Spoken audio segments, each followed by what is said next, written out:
starting coming at you with another game, Total Warhammer 3. Malakai Mackyson's the name, but really we represent a coalition of the broad dwarven kingdoms.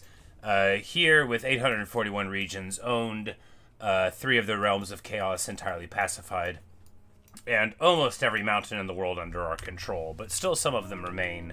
And, there's still some foes, there's still some grudges left in the Great Book, and we are going to do our best to make sure that that stops being true. This is a Beastman army, very obviously. We are going to attack them. Just need to get them out of the way. Now, do we have a fight coming? Well. So this would actually be good to pop right now. So there's one full army. What do we got here? We've got a whole lot of thunder barges and no regular artillery. That's fine. Let's get to it, right? Oh, there's only... Never mind. It's not like they're all even going to be here.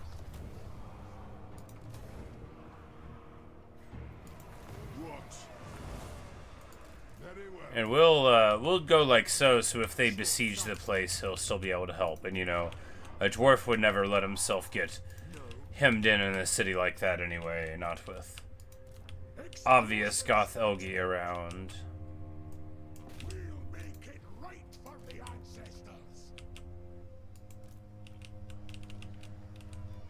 Dragon's blood makes you invincible? Nonsense.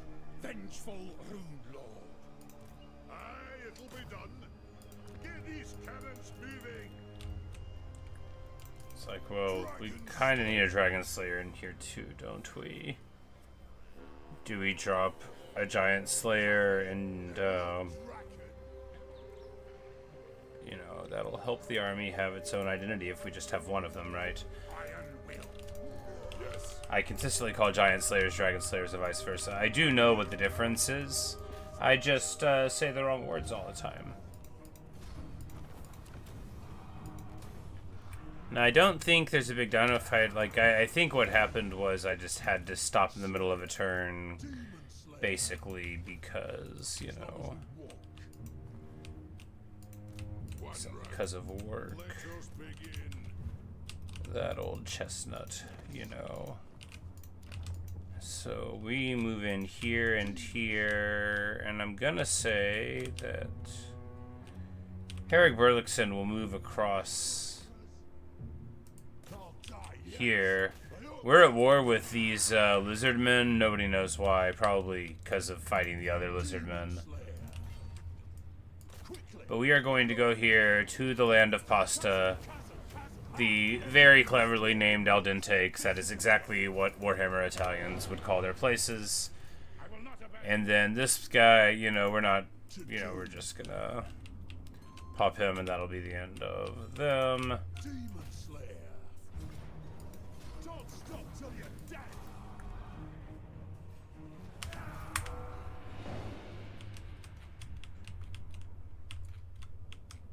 Oh, they've got... Oh, this is where Sartos is, of course. It's like a proper island without a land bridge, as it should be.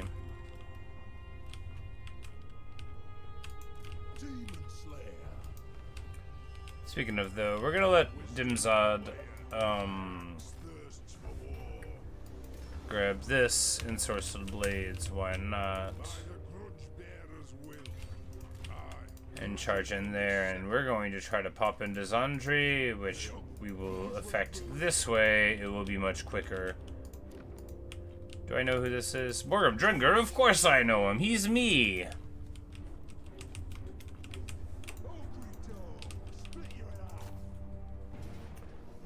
But really, a lot of this will be rolling through, but we will definitely have some fighting to be done. Worry not. Our enemies are not entirely pacified. They are merely beaten back quite badly at the moment.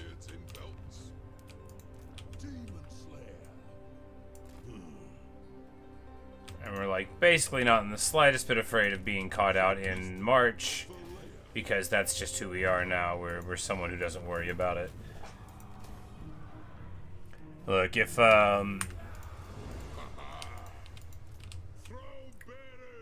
something happens, we just, like, say something nice about the guys and move on, right? Can't get all emotional about every little dude, but we're gonna keep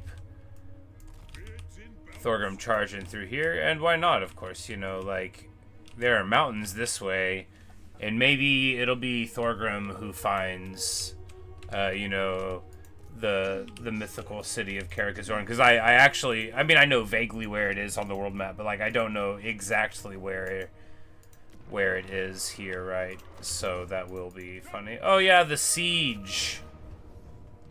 That was what we were doing, the siege.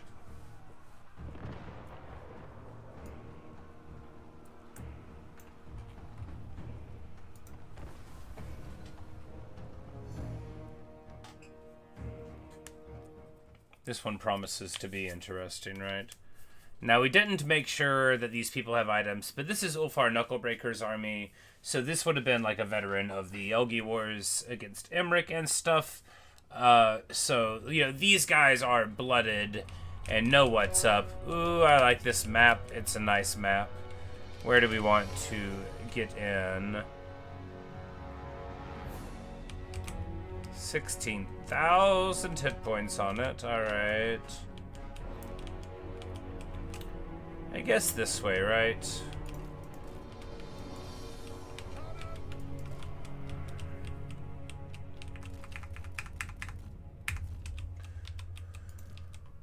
And that'll be good enough, and this will not be that useful for a while, unless they have, like, flyers. And we'll just take these dudes. I'm like, I bet there's 3 tankers. We're just gonna take them to the wall. We're gonna take them to this wall. And we're just gonna let them have a party on their own over here, and I bet they'll do great.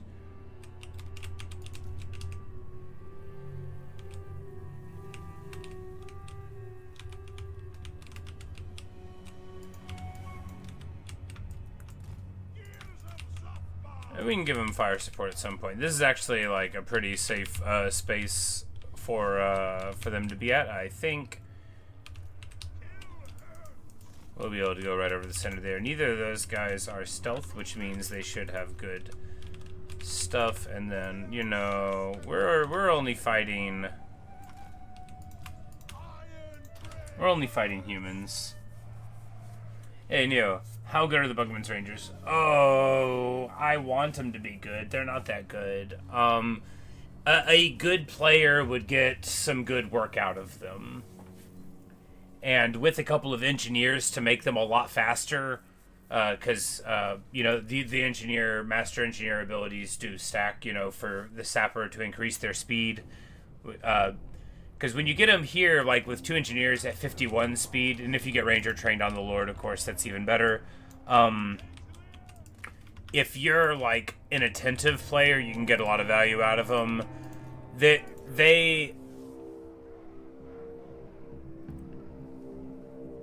I thought they had less models than that, but I guess maybe they have 80 now. I thought like they had less than Quarrelers. But at 80 models, that's just like a straight... Yeah, you know, if you like Quarrelers, then, you know, they're fine. And having regen's great. They do have charge defense against large, which is good. Like, they're not bad at defending a flank, right? And with tech, you know, they're very solid. The issue is that by the time... What I would say the issue is, anyway, is that by the time you can get the value that you would want out of a Bugman's Ranger, like, you can't afford the buildings for it.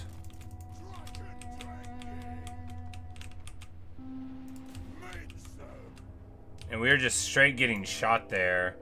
Not ideal. I was, like, sitting still. I'm like, I don't think this guy's got regen, right? So... Well, one of these dudes is going to be fine. The other one, well, you know, he's a Slayer. Send a Slayer, right? We're going to go over the top this way with the Master Engineers. Oh, they don't even have anybody on these towers. They have hardly anybody over here where my whole army is. Alright, guys, let's take the walls.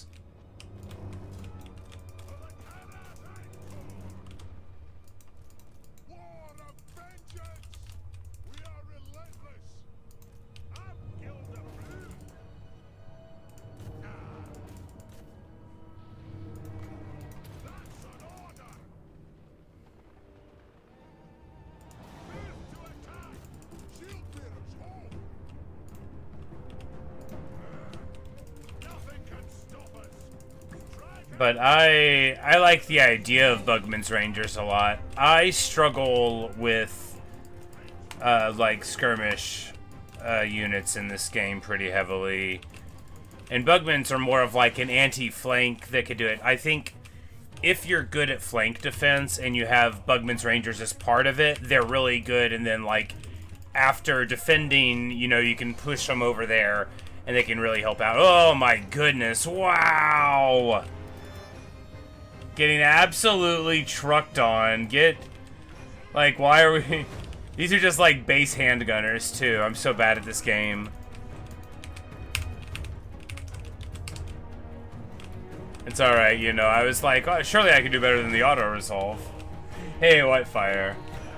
But I think if you have one unit of Bugman Rangers, it'll basically always be good.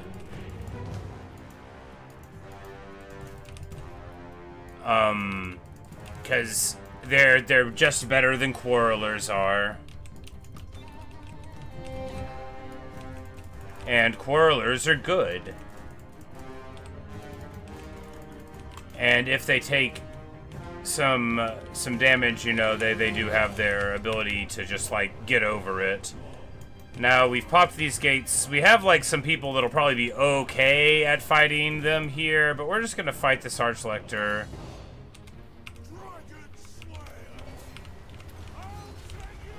Oh, he's trying to get away. You know, these Slayers might just die. I'm bad at this game. I don't know why I thought they were just going to walk in and murk things. Well, you know, they are doing it now, aren't they? To this tank. I'm like, surely we can just hit the tank and it'll die, right? These guys do have armor piercing. Only one of them heals, though. It'll be okay. We have slowly moved our Iron Breakers onto the wall. This is okay. Normally I would never do this because you lose too much of your freshness, but we're not even worried about all that. This is a terrible side to be attacking from, and all other units are over here with our Slayers, who are definitely going to meet their doom.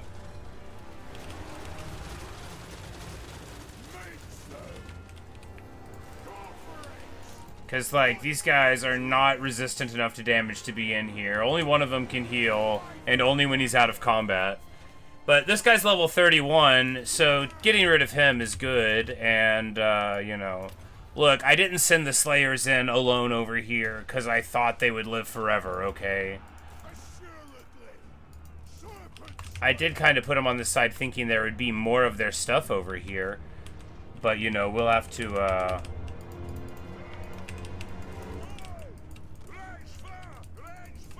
We'll have to range far, range fast. That's the only way to do it.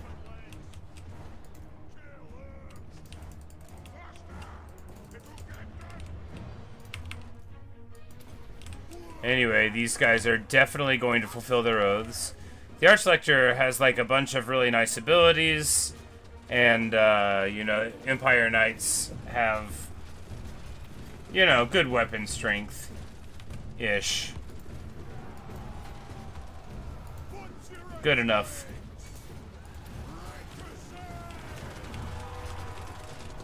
But it's an alright way for a Slayer to go, right? Up against a giant metal beast. It's no minor death. Send a Slayer, right?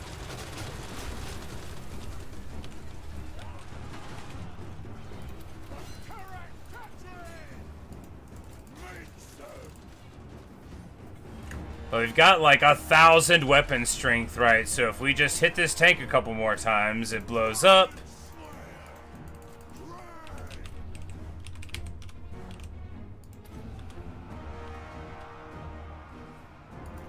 Bum, bum, bum.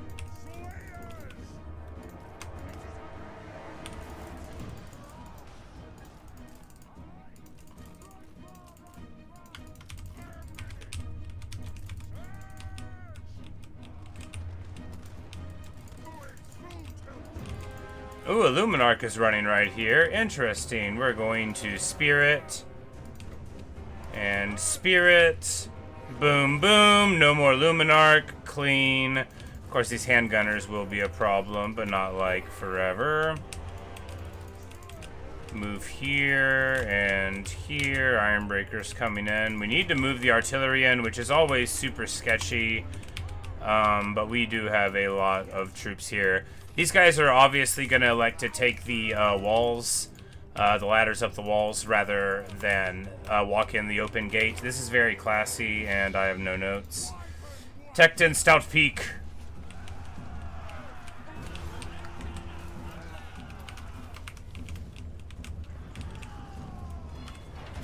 Tecton Stout Peak still lives. The other one has met their end.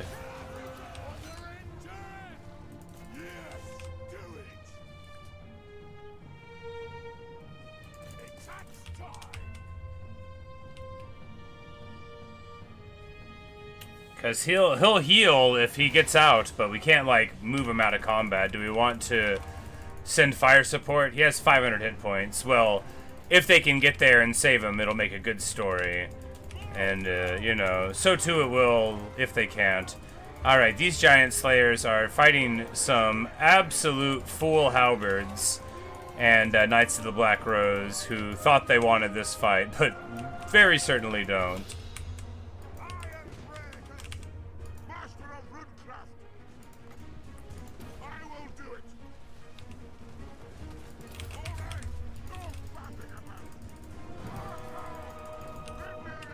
But he's just gonna, like... Oh, he's fighting Dimmies? Oh, that's rough.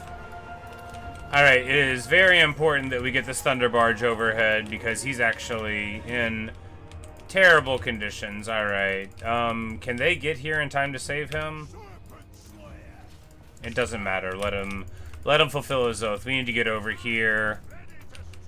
But I think this Thunder Barge is gonna clear up this problem. Oh, yes I do.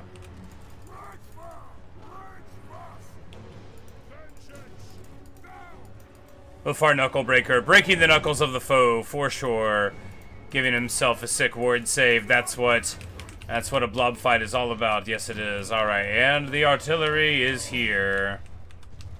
And once we get in here, then, you know, we will, And that's the power of the Thunder Barge. Tecton Stout Peak. It's about to fulfill his oath against, like, some great swords. Look, it's not a perfect death for a Slayer. But they still, you know, they did what they needed to do. Get on these steamy halberds here. Come up. We don't really need to worry about taking that one.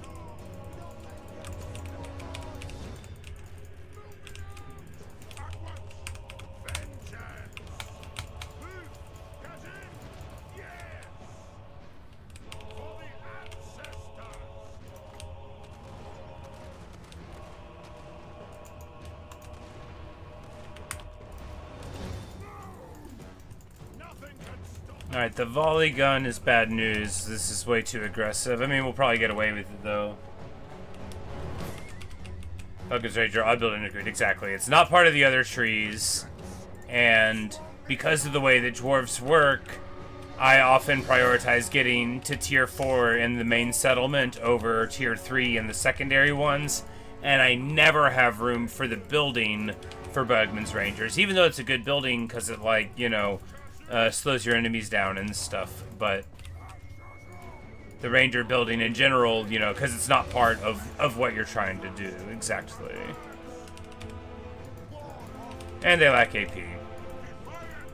Having one is great, especially if you're up against armies where they solve a problem that you're seeing a lot of, you know, like if you're fighting an army with a bunch of harpy type stuff.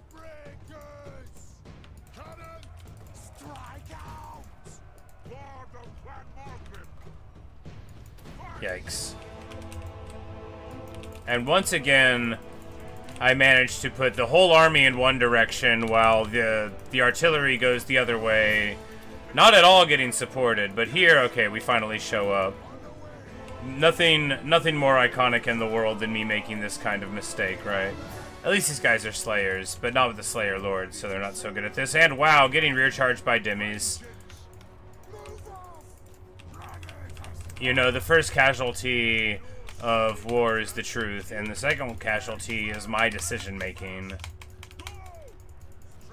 But, you know, we'll likely be okay because the Demon Slayers already dealt with... The Dragon Slayers dealt with a couple of the tanks. And we still have some Slayers left that'll be able to deal with the others. Demi Halberds against Ironbreakers and,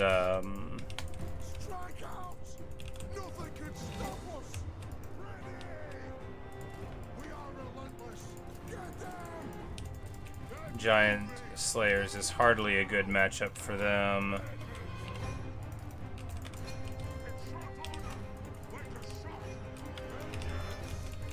But, you know, that's the thing about artillery. It is so hard to move it into a city in any way that's useful.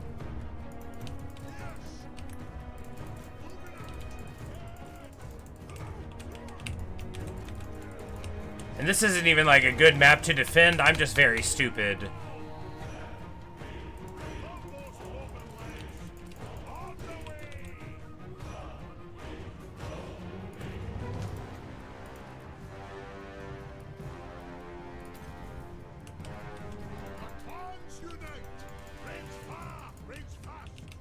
Like, look at the direction we chose to go in. Like, what's going on there?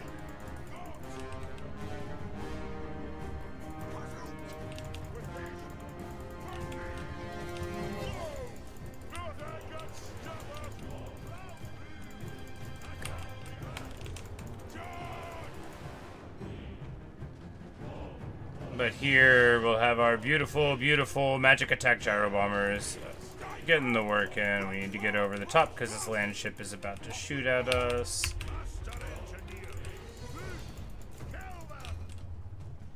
The thing about gyros is if you can make yourself keep moving, you'll be fine. But how? You know, how can you make yourself play properly?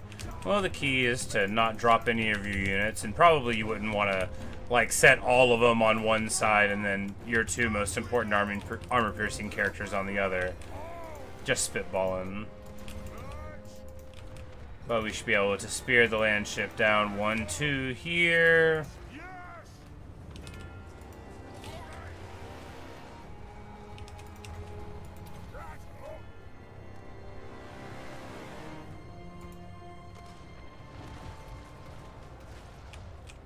From directly overhead, question mark? Nope, doesn't look like it. Nothing can stop us. Go, kill us. I'll do it.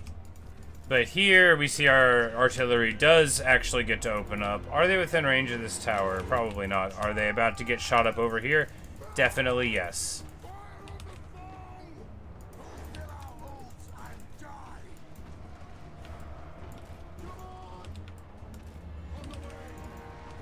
Already lost a couple of these.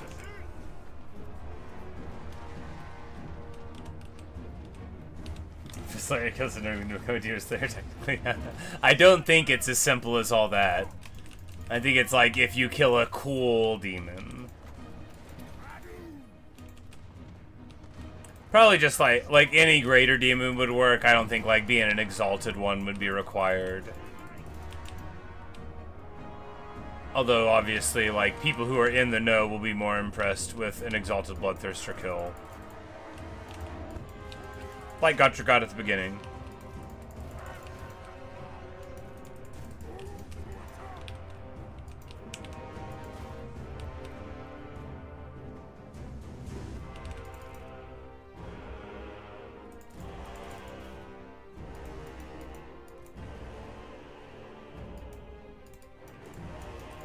Slayers fulfill their oaths there. And charge in. That's the thing, you know, like, tanks are actually not terrible at dealing with giant slayers, but, you know, in-game tanks are tanks. What are you gonna do? What about a bloodletter? You know, bloodletters are so intensely scary that people might be like, that's a demon slayer. Because it's not like they give themselves these titles. The thing about, like, base rank demons, though, is that in truth, killing any of them should be enough to impress the pants off anybody, right? Like, wow, if you killed, like a demonette, demonettes are not like, oh, they're a little dangerous. Like, a demonette is considerably faster and more lethal than, like, any human that's ever lived, you know? Like, so, it's not like, and the same for a bloodletter type of thing, you know? Like, there's never been any human with a sword that's more dangerous than a bloodletter is. They allow them to beat them in the books, but, like, not like real humans, right?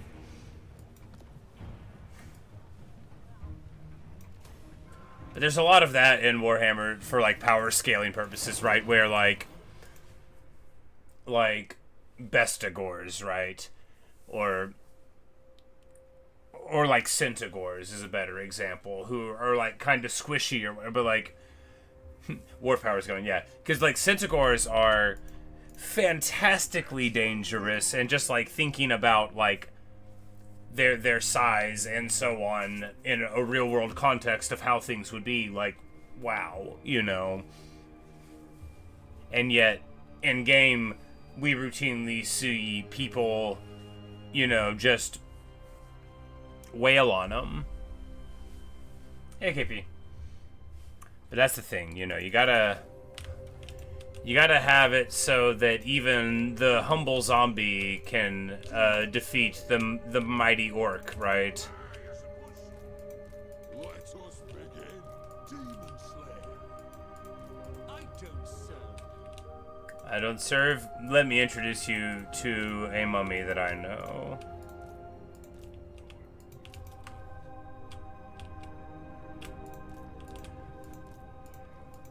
Alright, so we need to get this Ashuk the Bloody guy. You will answer for this. Ramon the Dark Marshal. That army is pretty nasty stuff, but Scally can handle it.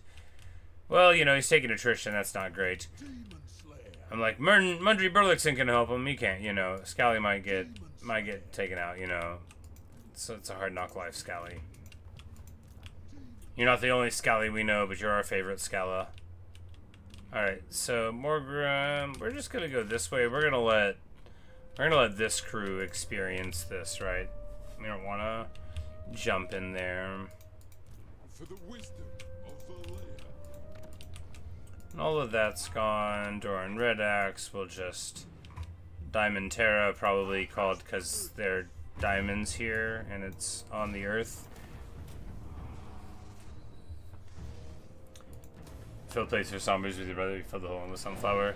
What's the move they do? Do they just, like, do the straight ahead spitting of the seeds? Is that them? I didn't play the game, but I've watched somebody play it, you know, from a computer near me before. Throny Quarrel Seeker is gonna go seek a quarrel up here. Let's be having 'em. Doom's this way. Summon me if you. And we'll just get rid of some Elgi there. Dragon Slayer. Stachel needs a Dragon Slayer. Logan, Death Dealer. Be inspired by a Slayer, Dawi. And we'll, like, give him some items someday, maybe. But for right now, we will not give him that one because he's already got it. We'll give him that one. Alright, where does he want to go? He wants to go out here. Oh, whoops. Well, Dragon's Bane. Refused. Lord of Clan Morgrim. and this guy's just a pirate, but sunflowers produce money. Ah, I see. Summon me if you dare.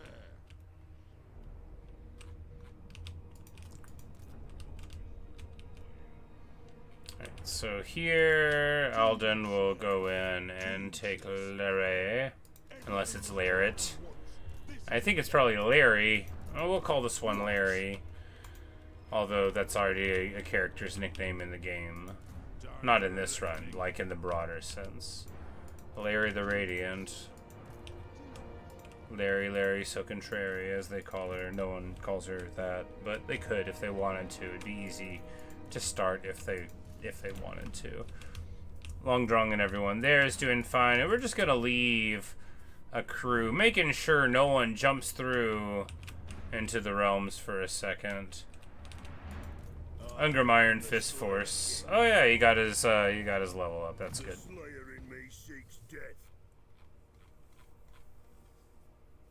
You know, for the speed.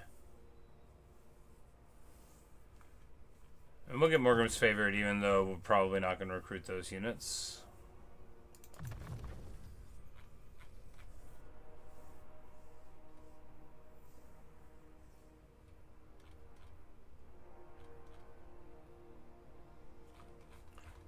We don't need the vigor loss reduction. All right, excellent. We will make him a pure beard. For who has a purer beard than this guy? He hits super hard. He also has like 150 armor. Ungrim is hysterically strong and difficult to remove. And this army, the army he's in and the army up here are both, you know, they solve problems. They solve any problem. They could just walk up and say, "Oh, are you a problem? Consider yourself solved." And then it just sort of happens. That's how they roll. All right, so time for the turn to be over. No, not at all. This throng must move. This whole throng must move. Every throng must go.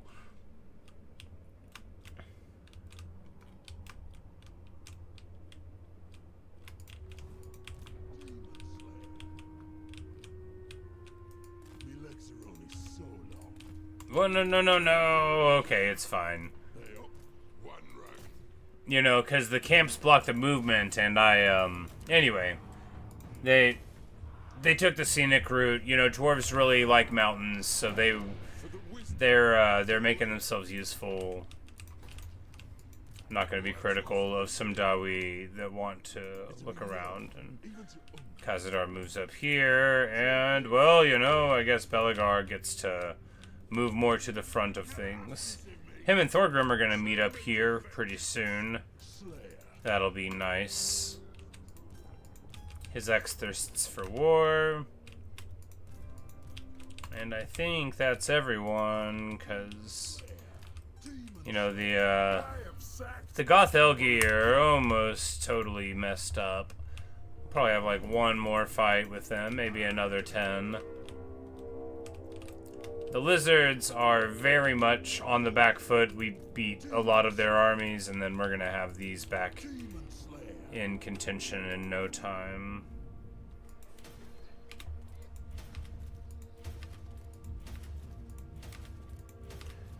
And here we're just venerating the ancestors. Nobody has ever venerated the ancestors more than us, believe me.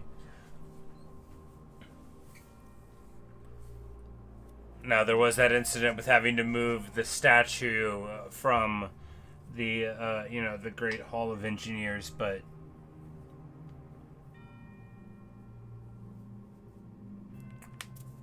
it's, the statue's gonna be back soon, you know.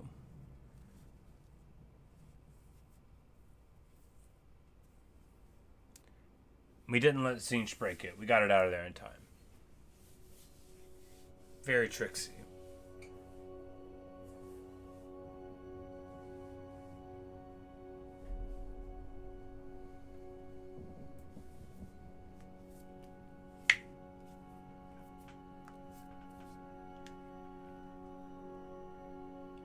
Kinda at this point wonder what the computer has so much to think about.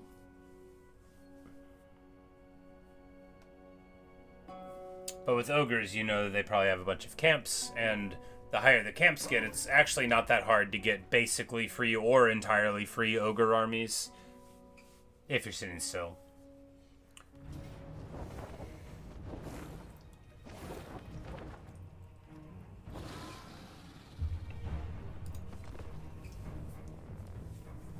We used to have 100 some settlements. Yeah, how the Scrag has fallen.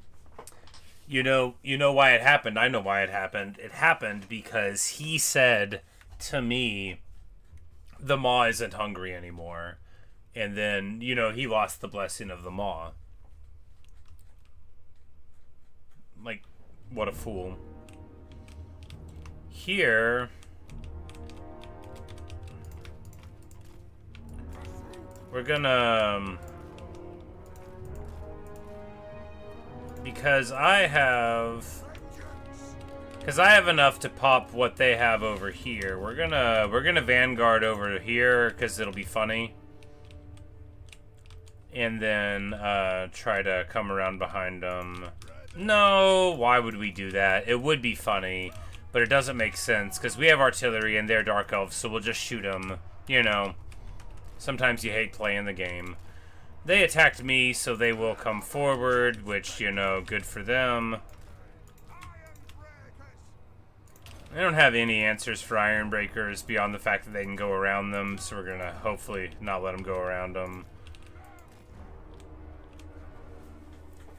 It looked like I was filming the Dwarves. Well, thank you. I am too tall, and they don't really trust tall people. It's like the Ferengi rule of acquisition says, never trust anybody in a better suit than you. Never trust anybody taller than you. That's what the Dwarves say. But, I hope they would recognize my friendly nature and consider me a dwarf friend. Certainly, if they saw the high esteem that I hold them and how hard I've been working to retake the realms, they would consider, that a positive for me right out of the gate. Thane in the front because he's not afraid of anything. Kazadni Clanbreaker. Thane in the front because he needs to be up there in the front thinking about what he did and how he ran away last time.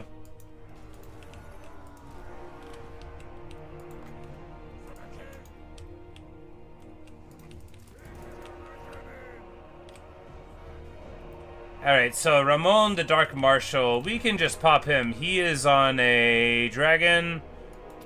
He is on a manticore. He won't dip, dive, duck, or dodge until he's closer to people, so we should be able to get a couple of nice spikes on him. He's only got 5,500 hit points because the manticore isn't that high of a base thing, and so we might just spike him with 2 shots and no more Ramon. There's one. Oh, well, only 2,000. Looks like there'll be a little more. Wow, the Cold One Dread Knight's getting absolutely chunked by the flame cannon and the organ gun opening up. He chose this fight. He wanted this fight. He thought this fight was a good idea. Get wrecked, Ramon. Get wrecked.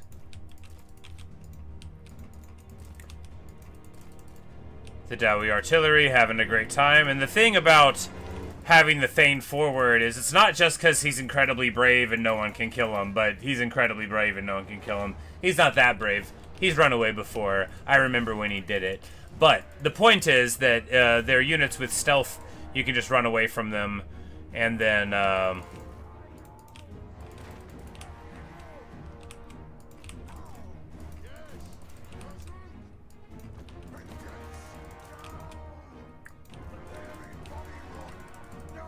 run into them, rather. And then you can see where they're at. Wow, he's getting beat down. Cold One Dread Knights, okay. And Shade's Great Swords. Both of them actually, do pretty good against a Thane, but, the thing is they are taking so much damage being engaged with them.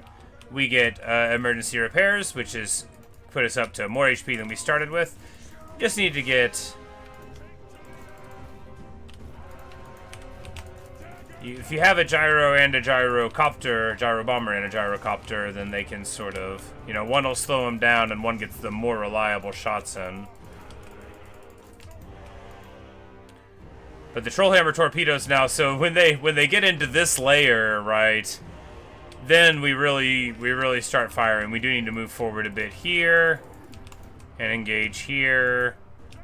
The gyrocopters are going to be able to continually pump up these knights, pump up the jams, pump it up, and War Hydra, spike. Run in here. That's a shatter.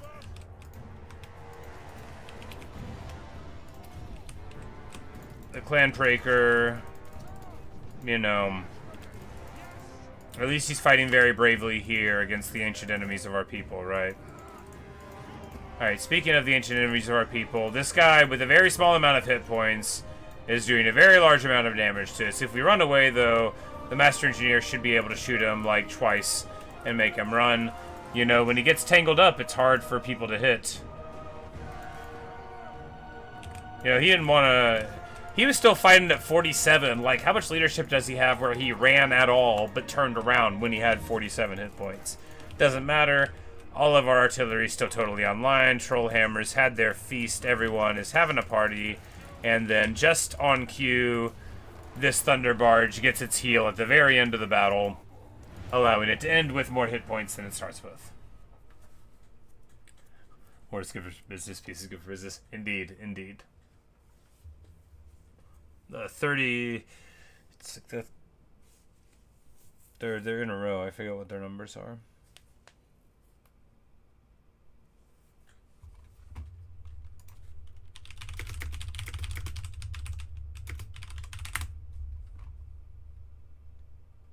$35th, yeah.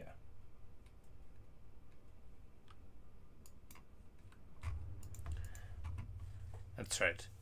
Because the unfortunate numbering of the other one is the number preceding 35. It's like I thought I remembered it right.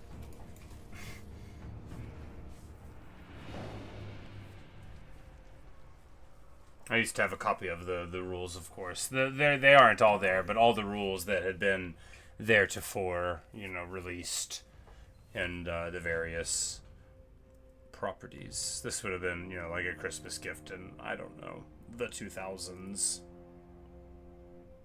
Anyway, I read it. I liked it. A huge DS9 fan, of course, both now and when it was on the air, so... And I like the... I don't like the Ferengi. They're fascinating. They're super interesting, like, design, right? They're a contemptible sort in the main, but you know that makes it all the more interesting when they overcome the sort of expectations you have for them. Ooh, a brawl! Oldest Furrow Brow and Scally Clan Breaker with his elven swords is here. Scally Clanbreaker, we wanted to give him a better name, but, you know, he might get stuck with that one forever. It'll be alright. We got a couple Luminarchs to deal with. We can just shoot them with a tank. No, with a cannon. But they've got other artillery, so... This is going to be a little bit of a nut to crack, but this army has even more artillery, so we can just... This army's beautiful, right? This army's got, like... Skolder Guard, and, does that have, like, the Brotherhood of Grimnir in it? I don't know, maybe. This is a map I know well. They'll be over there. They're definitely going to wait for their other troops to come in. We're going to force them to come to me, because, you know, that's what's hot on the streets. That's what we're gonna do. They're not going to be able to flank around like so. You know, they're going to have to fight if they want to get through that way. And then this army will come in 20 seconds. And we can't possibly screw up that, right? We have Iron Breakers there. We have 2 Iron Breakers there, so...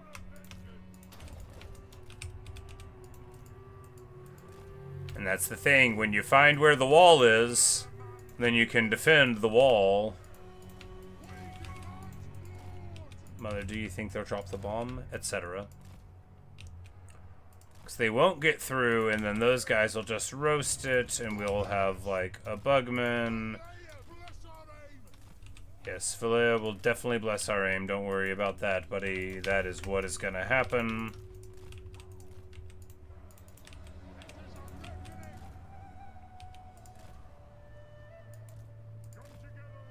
Elmador Hogmog. You know, he's a hero, too. He's a big hero. They're definitely going to deploy over there, yeah. You know, if they had deployed here and rushed me, it would have both surprised me and been pretty bad. But as it is, you know, they are playing to my strength by allowing me to get my other armies set up.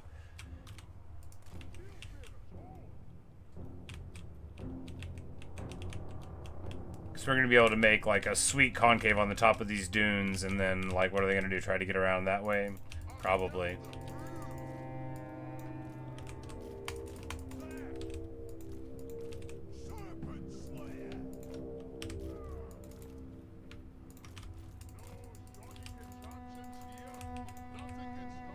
Alright, one of these guys has stock, the other one doesn't. That's alright. Goblin Hewer in the center. We just need to get... Oh, that's right. Scally's got, like, the good artillery with the runes and stuff on it, too.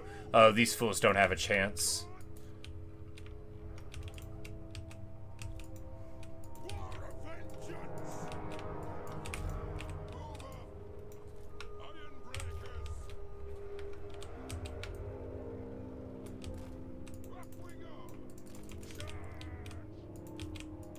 Unless they can take advantage of my neglectful nature and find a way to flank me with their huge flanking forces. So, you know, maybe they do stand a chance. It's hard to say. But with a really, really big number of giant slayers, just like a whole lot of them, right? Surely we won't drop everything to that. Now, Luminarchs will just delete our dudes in the air if we let them shoot them. But they will do well against them, too. Brock Ironhammer doesn't need to, like, sit out there and get shot at. Oldest Furrowbrow does. He's braver and taller. He does less damage. Plus, he's slower, so he is likely to fail to be engaged longer. This is gonna... Look at us spread out here. This is great. This isn't bad. We're not spread too far. Wow! Alright, we forget that we were over here, though. Jeez. Getting shot definitely by a Luminarch, right? Alright. It's, time to go, right?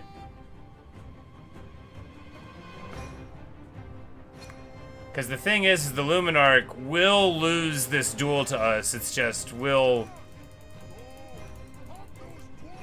don't want to give it for free.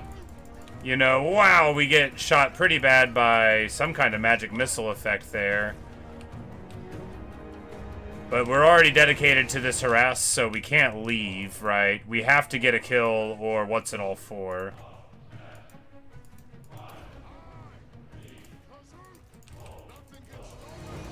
Wow, that was a lot. Oh, that was... I guess it's whatever magic missile those guys have, but we're gonna at least get this Luminarch. We're gonna get one of the Luminarchs.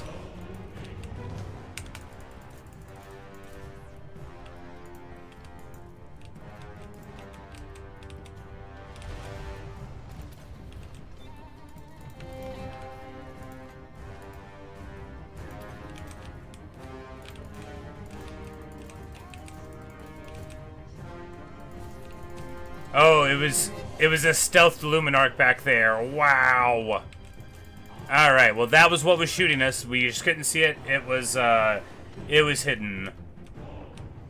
Well, you know, the good news is that these guys can totally do what they need to do all the way back here safely. Also, that their first attack is definitely getting blunted here on our Iron Breakers. And the Goblin Hewers are having a party. Of course, Demi Halberds do great against Iron Breakers because they do great against everything, but they're not having so good of a time. And then we get our Giant Slayers in. I hate bringing the Thunder Barge to the fore here. It just feels unwise, but these Slayers are going to melt this fool.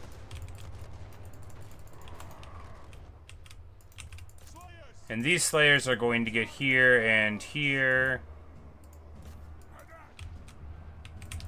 And their problem here is that they're just like way too wide. They can't support it, and we absolutely can.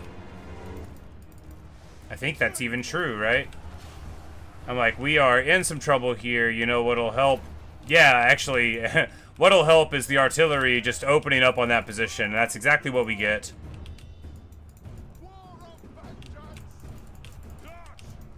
Because the thing is this flank, they're not going to be able to deal with it. Giant Slayers do just delete Demi Halberds. And then we're going to be able to, actually, for the first time in, like, the history of ever, use our stuff properly. Here, we take out this leader. The miners get called out. That's going to alarm the handgunner lines. We're going to throw a bunch of charges in there. Wow, the Thunder Barge. Oh, my Thunder Barge. Oh, no. Here's Spiner and Jonathan Frakes having a podcast. Oh, cool, cool. Old Data and Riker, I'm sure they would like to be known as other things, but, you know. That's what I think of when I hear their names. Some people in the Trek life are, you know, happier with the Trek fame than others, you know. Get a Life, as one of the famous figures once wrote a book about it.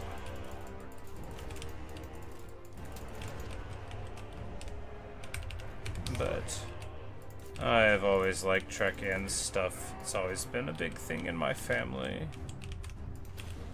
My mom, like, had a costume, you know, back in, like, the 90s, and her and her sister would, like, go to Las Vegas every once in a long while to go to Star Trek The Experience, you know. They were very into it.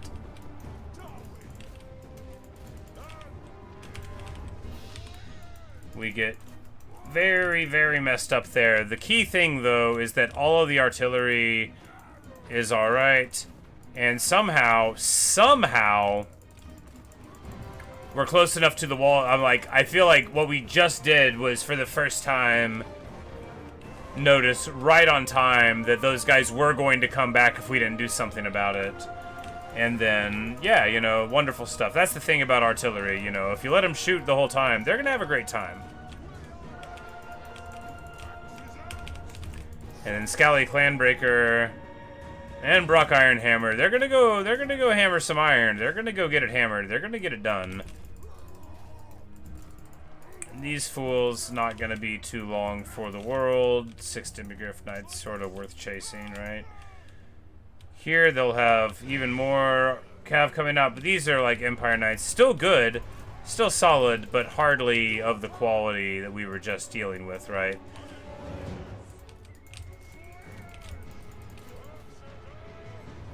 But the problem is that we are right now getting to the very edge of our artillery range, but it's not like the edge of it. As you see, our artillery shots dropping there, monstrous impact coming in, hitting them like a truck. Getting it done. We're just gonna move up here for the ancestors. Move over here for the ancestors. These miners doing great. All of it for the ancestors, obviously. Nobody's a bigger fan of the ancestors than me, believe me.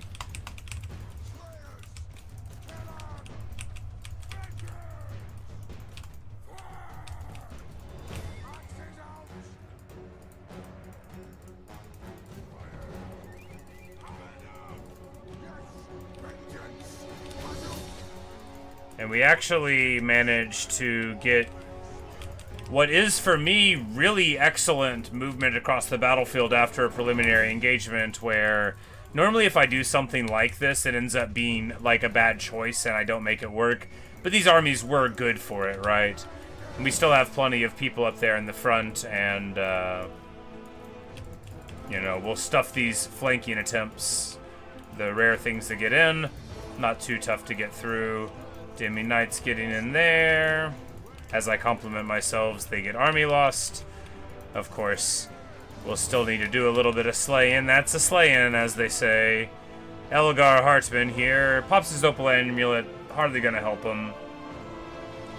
Looks like the other Trickster Shard is enough to still keep him at a nice 0 ward save. And there we go. Only 1,200 value on Scally.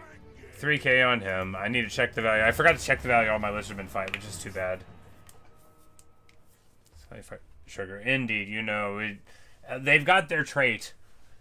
See, you know, in a fight like that, you know, 1,000 value on them. I mean, we hardly got it. They don't have the firewall moving in this army, you know, so they're fine for when a quarreler's fine, right? And that's with, stuff. But I'm like, what in this army did well? It must have been the artillery in the other army, right? Because Scally's artillery is the ones with the runes of, like, heat-seeking and explosive damage and stuff. He's got, like, 3 of the really good artillery runes because we gave them to him forever ago because we needed him to be strong enough to beat the Chaos Dwarves, right? So, the explosive cannon got some, and then the homing, I mean, they did okay. What got the I guess they didn't have that much value to go around, right? I mean, 2600 on a Goblin Hewer and then nothing on the other ones. I mean, it was, I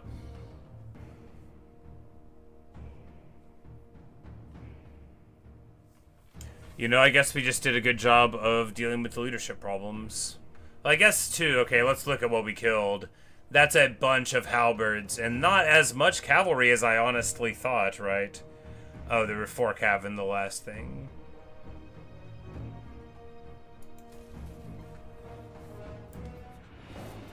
Still. Maybe those armies weren't as good as I thought, but still, we still did well. Even if they were good armies, we would have done fine, because we had very, very wide battle lines with, like 7 giant slayers, so enough to deal with a bunch of cav. Even with the early throw with the engineers, which we didn't need to do at all, right? We could have just, because Luminarch range is only, like 300-esque, so it would have been quite easy to just use some cannons to shoot them up. 2 cannons kill a Luminarch in a couple volleys when teched and juiced and Malakai'd.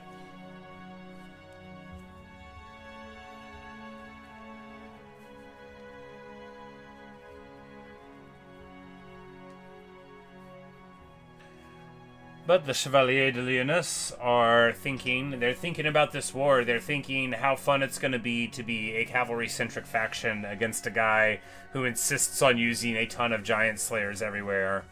They're like, so I'm going to charge the archers, right? And the powder. The paladin puts their hand onto the Lord's shoulder. Like, oh, I'm afraid they're not those kind of dwarves.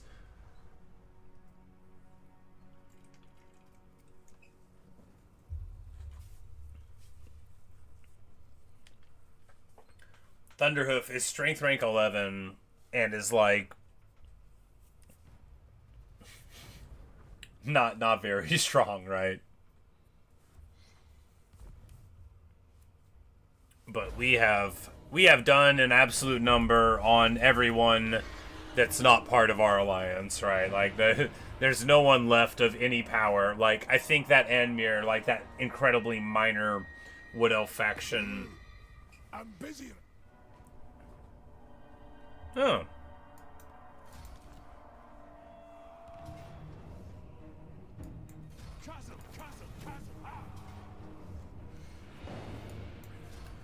And the various pirates of the world, the neutral pirates, they can't resist attacking you when you're in March, I think. I think they literally can't. It's like, well, if they're sailing fast, let's go.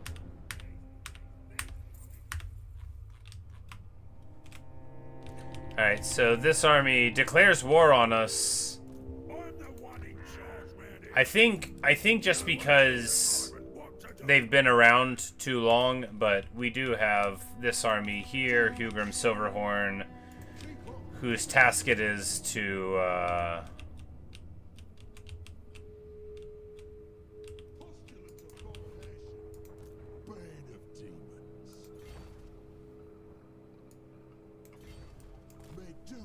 go through here. We're just gonna slayer them up a little bit. Alright, let's start from down here on this side of the map and slide up a bit. Says to charge reflect. The great weapon slayers do through technology. Right. Because Iron Veterans here double dips for all Great Weapon infantry units, as do these other Great Weapon things, which is why Giant Slayers end up so good, right? So, yeah, you get it there. But not for regular Slayers and not for Doom Seekers, which makes Giant Slayers tremendously better, right, at Flank Guardian and stuff. Not least for the armor piercing and everything else, but just like they're just a lot better at it. And here I'm like, well, he's gonna roll up this way. Let's get this port here, right? With Okri. And Tecton Sauerskull, so this is like the guy who beat down like 3 armies of Nurgle and had like the Goblin Hewer that did like almost 13k value.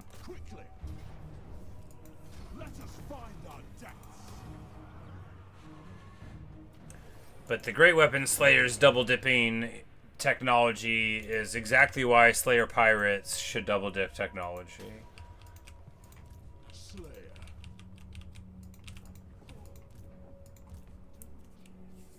But for ammunition count, not for like reload speed or damage or anything. By the Damas Chrome.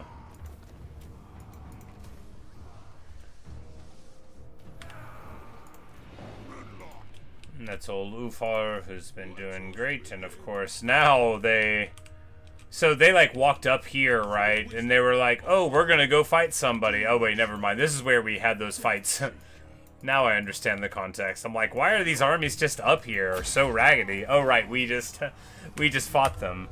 Sometimes I don't really remember like where the fights are happening 4 seconds after they happen. If I don't do the fight, I have to like discover it whenever I find the armies beat up around me. Don't rush destiny.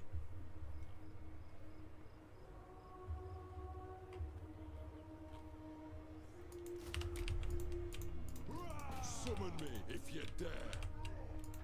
The axe thirsts for.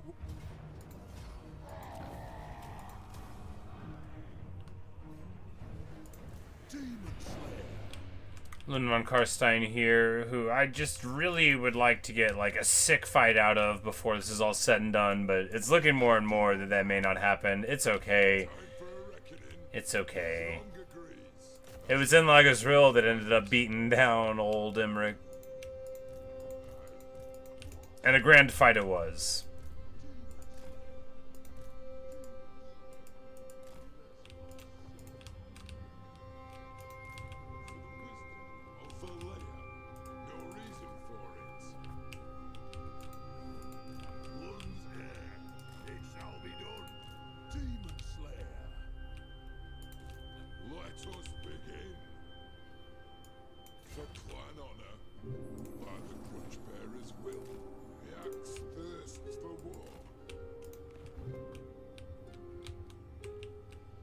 These fools are just like hanging out here.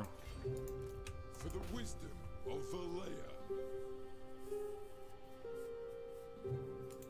Time for a reckoning. Must have good. I'm just never gonna use properly. Yeah, you know, and we could have. Obviously, we could like give them to someone else like every time there's a fight, but that flies entirely in the face of the narrative purpose of legendary items, right? Yes. See, yes, thank you, Morgus Brightaxe. Thank you. That's the kind of sycophancy that I need from a dwarf lord on the heels of Thorgrim Grudgebearer. See, like a nice yes every now and then. Grudges will be set. Aye, it will better out. Demon Slayer. Because, like, it's not as cool if you, like, treat them as interchangeable items rather than as actual items. And sure, you know, when you move them around or whatever every now and then, what? But, because in the earlier games, right, you at least had a cooldown, and now you don't. Which isn't, I mean, nice, but... Can we get there? Nope. The throng agrees. Away onwards. Lord of Clan Ungrim. I'm going. But I guess depending on what's going on, like, we might find lizards over here somewhere, but I think it's the lizards in there, actually. Demon Slayer. Arlie Beranger. Beranger. Arlie. Gold something. Her first name is Gold. I am very sure about that. I don't know a lot of stuff, but I definitely know that one.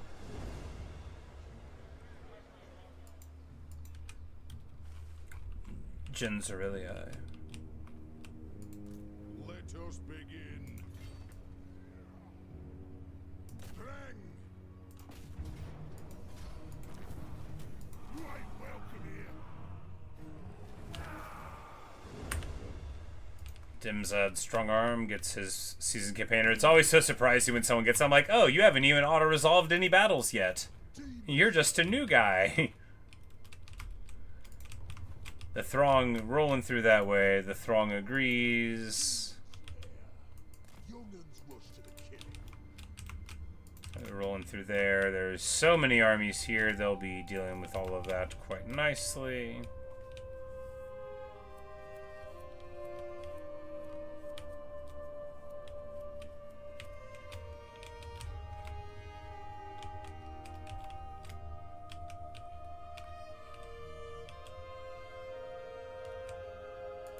Dragon Slayer.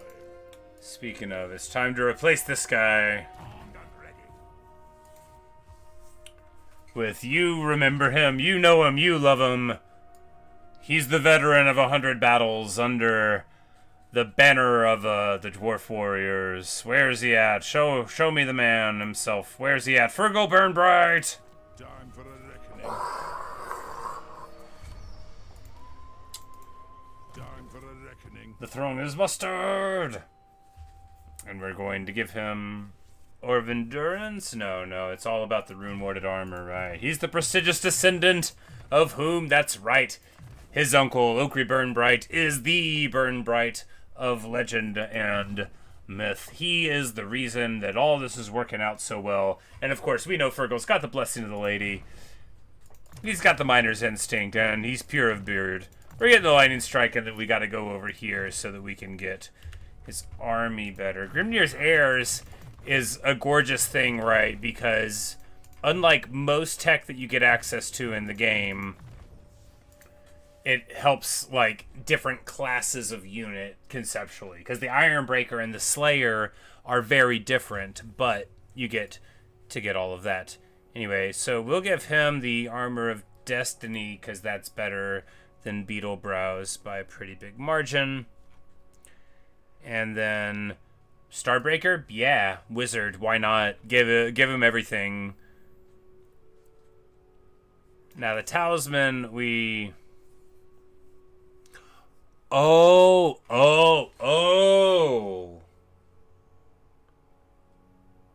Okay. I didn't know what that building... Okay, now I take back what I said about that landmark. I didn't know they gave me items I couldn't get any other kind of way. I just thought they were going to give me something. Well. Because this is pretty sick. And giving magic attacks in range, you know, maybe... Yeah, you know, why not? Why not give that to Fergal Burnbright? Why not? Give him everything special. He deserves it. And then we'll give... Well, because... Well, I mean, why not is because we need to give him a source of regeneration and unbreakable. No, we'll just do it. He'll be fine. He'll be fine. He doesn't need to heal.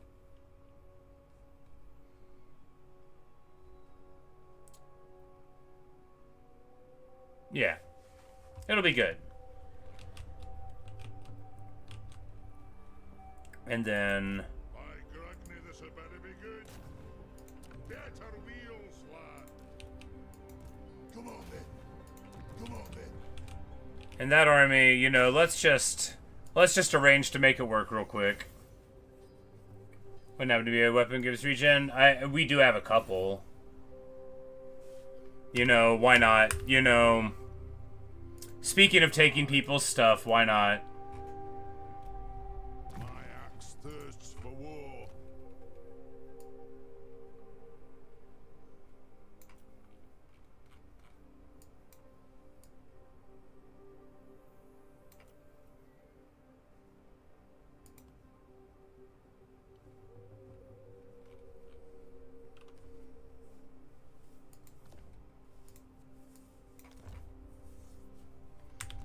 And we'll give the other one to the actual elf here. The axe is scalar. Or do we give it to the Dragon Slayer here? You know, why not give it? Why not?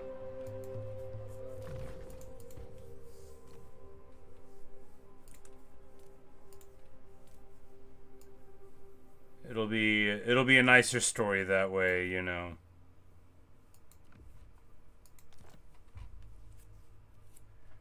Yeah, exactly. He would. He's a very open-minded guy. As you can see from the appearance of this guy as a Bright Wizard. You know, we just need this army to go and get in an adventure now, right? And I mean, fighting some elves first would be good, though. We don't need to not do anything. We're going to search this real quick. Axes, lads. We move.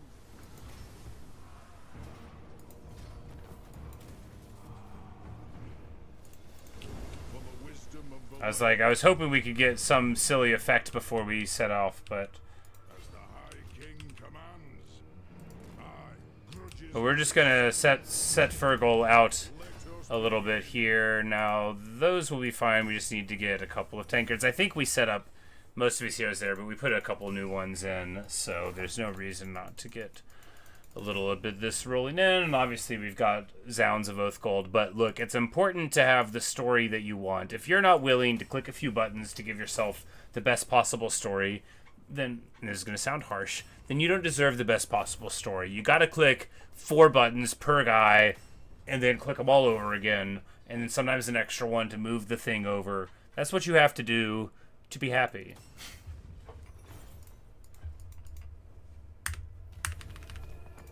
my axe thirsts for war. Alright, and then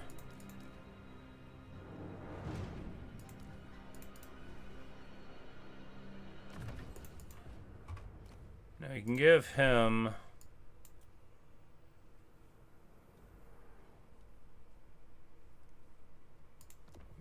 might as well. Well, I mean, mightn't as well. We can give him this, and he'll be able to block missiles sometimes. That's pretty good, too. Executor. Executor is good. Gatekeeper's Hammer is real good, though. And then here, you know, Old Guard Tankard. We'll double tankard him.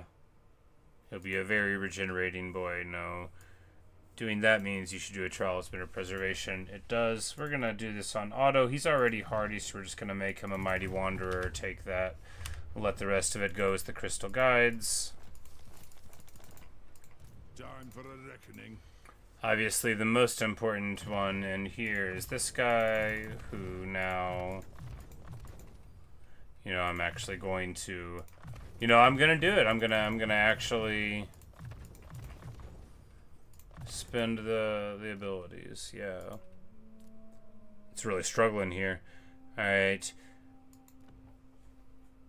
Missile block, no. Let's make him invisible like a proper guy would. Ready. Spending so much time in this army. Look, this army is the only thing I care about anymore. All right, like I've wanted to make this army the whole time, and we're gonna do it.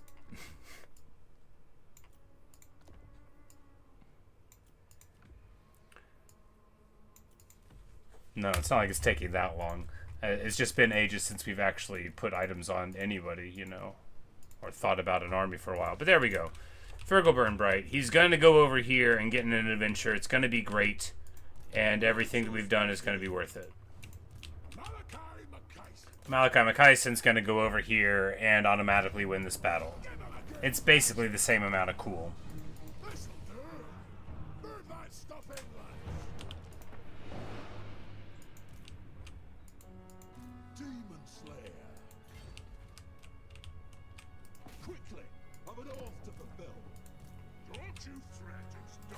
Gromby, with his elite movement, gets past here. Jamek Ironbeard, of course, has no levels because he is the permanent Grudge army. Jamek Ironbeard was born, like, over in the Chaos Waste. He just, like, jumped up with a full army of... No, not Chaos Waste. This would have been over here, right? When he... Yeah, I think, like, right in here in the Market District, maybe. Maybe that was the earlier one, though. Anyway, it's been a long time. Maybe it was right before the Elspeth War. Who can remember? It doesn't matter. He's been around a long time. He doesn't have any levels. That's how it goes. Scally comes up here and gets to beat this guy down. Ooh, my Thunder Barge that absolutely burned down and we all saw it came back and it's all better now. So, yeah, there. Take that, foes. Bunch of chumps is what they are.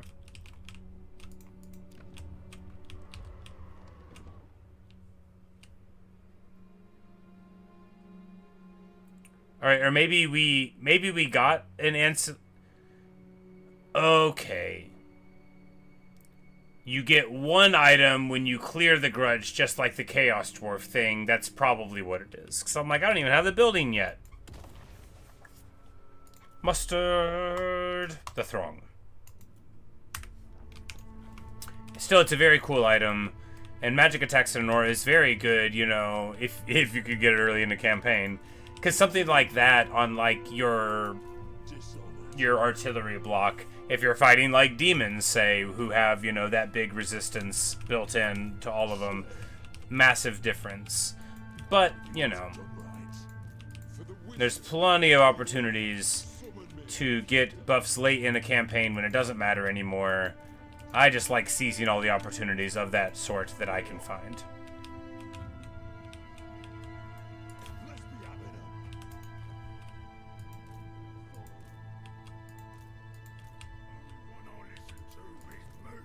Rurik might have a brawl here. Ooh, Scrag will be here. This will be a bad one. Oh no, this is gonna be... Whoa. You know, Rurik, old frowner, old boy.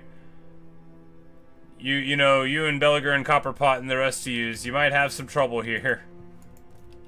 That's gonna be a real one. We might be fine.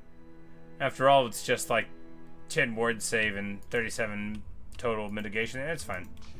I mean, I just don't know what I'll do if I lose an army, right? Demons can wait for me. Die glorious. Take it for the High King. There's actually there an old Belligar. Yeah. Yeah, you know, when you have to eliminate all, and then too, because it's not... I mean, true, the rest of them probably aren't going to be doing too well, but it's not like you only have to kill one Elgi, right? You got to kill all of the High Elves, I think, that are on the map to do it.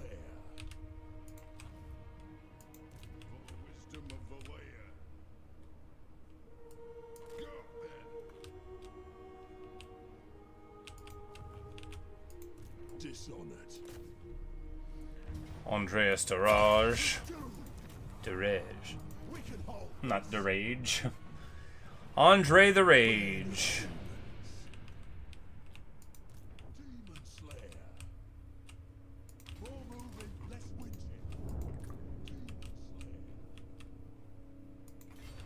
So now that we can actually think about the future, right? Now that we can, what's the next campaign gonna be, right? What are we gonna do? Summon me if you... I don't know. This one has been so amazing. It'll be weird to play something else. Like to be playing a campaign and have to think about how to pay for an army again. Or like think about what it'll feel like if I lose. You know, because you're freed from concerns like that at this point in the campaign. Everything was dwarven once. This is again. Everything was dwarven once. This is again.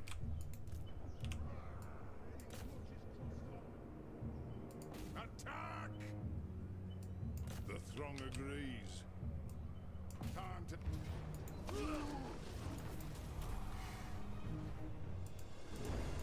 Because of course all Black Arcs are immortal, and they don't count towards your army cap for your supply lines, right? Your army cap. They don't count towards your supply lines. You still have got to, you know, be able to get more of them and stuff. But so the AI, you know, no matter how many times you pop them, they will keep bringing them back. You just have to deal with the faction.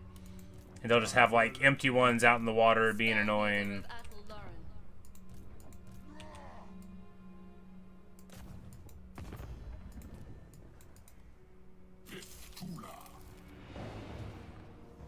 And, like, Pina Colada here is the 12th strongest in the world. So, like, this Wood Elf faction with these crumbly little armies is the 12th strongest in the world.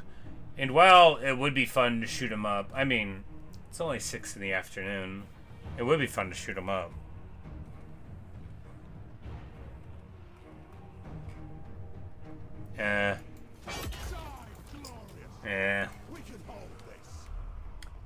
There'll be plenty of fights to come, I'm sure. Like, we've already had our roll over the Woods Elgi that can't do anything about it. And it's great, don't get me wrong, it's super fun. It's just, What? Vengeful Rune Lord. Dragon Slayer. Come witness my doom. Iron Willed. Time for a reckoning. I'm just trying to move it along, right? Trying to move it along. Because if we can finish this campaign today, that would be cool. I'm not, like, tired of it, just, you know, it'd be interesting to do something else. No, I mean, before too long, I mean, we're already quite, quite in control of what's going on around us, right? So, obviously, we could just auto-resolve our whole way to victory. Equally, obviously, I hope we're not going to do that. That would be not nearly as cool as what we're going to do, which is sail an astronomically huge number of free armies across the oceans and in numbers far beyond the ability of the foe to deal with, and then have fair fights where I have a bunch of gunship blimps and they don't. You know, like a gentleman. Hargrim Mountain Fess. He's no Hargrim Ironforge, but he's still pretty good.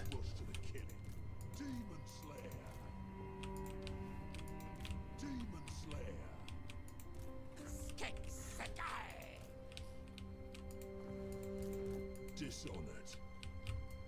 Quickly, I'm an oath to do. Everything was dwarven once. This is again.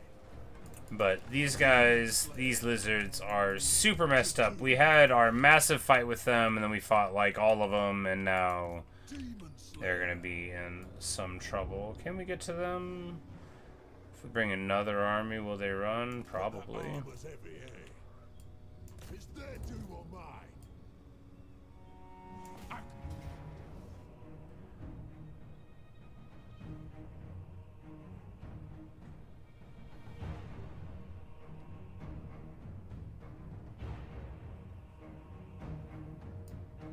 Like, do I know these guys? I'm like, it'll be fun. Nice little 1v1. We can shoot them up. We haven't done so many fights against dinosaurs that I want to pass up, like, a fun little late game stack, you know, a little bit of weird skirmishers in it, but plenty of actual heat. Of course, we've got our own method of dealing with it, and they don't have flyers, so they're actually not at all ready for what's going to happen to them, right? They're actually not at all ready for what's going to happen to them.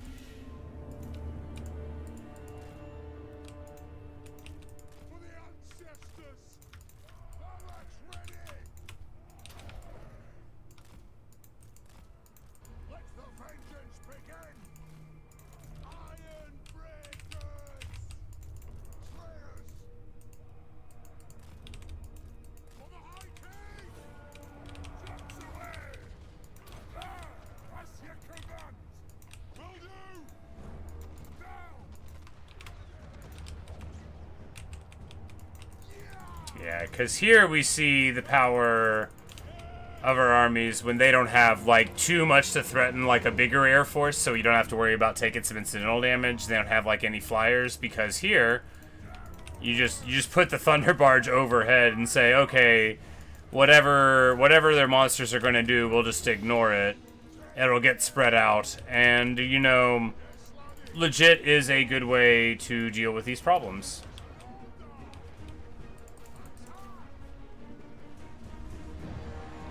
Because, I mean, look at the herding we're putting on them. This is very sportsmanlike. They totally have a chance. Oh, Feral Cold One summon. Onto the Thane. Interesting.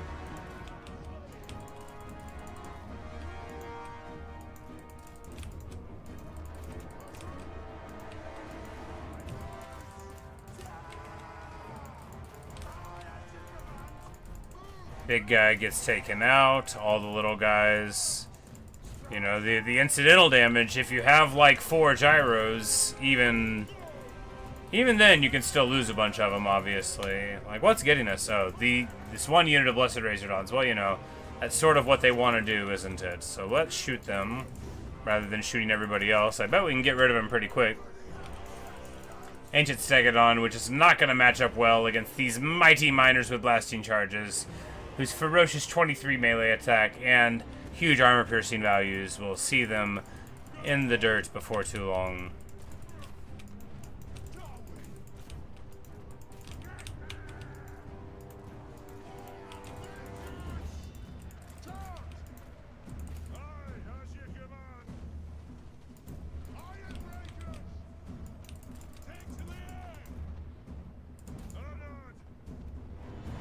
Get on the Rev Crystal, Basti, pop them immediately, get on to...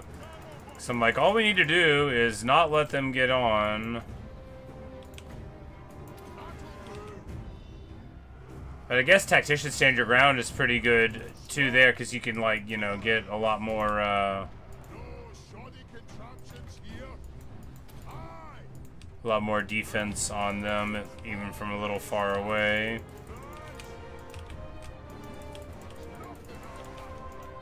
Bum, bum, bum, bum, bum.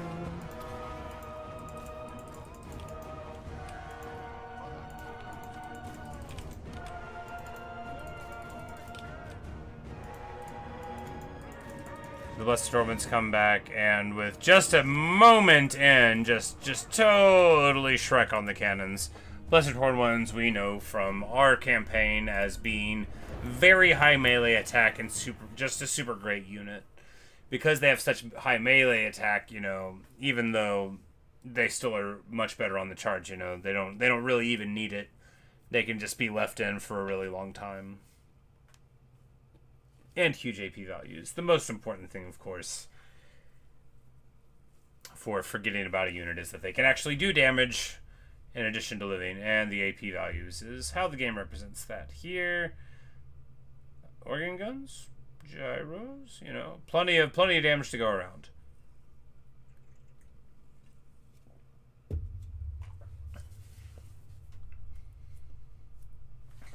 Giant Slayers are so much better at doing the work against cavalry than regular Slayers are.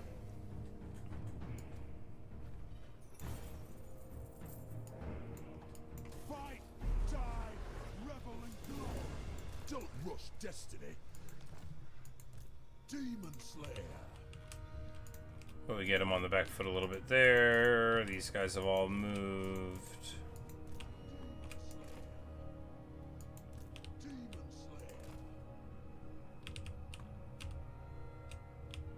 No, he's actually been to sea a while. He's gonna need to make landfall soon, or he's gonna be pretty hurt.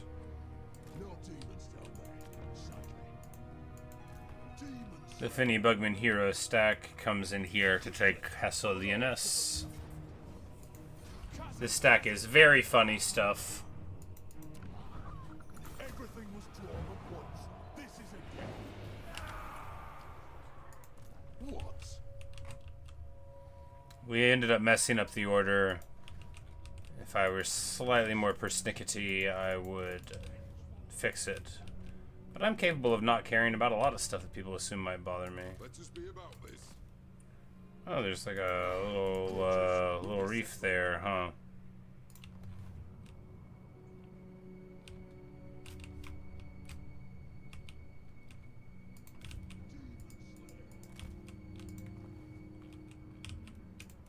Master of runecraft. By the Gamma's Claw. Fine.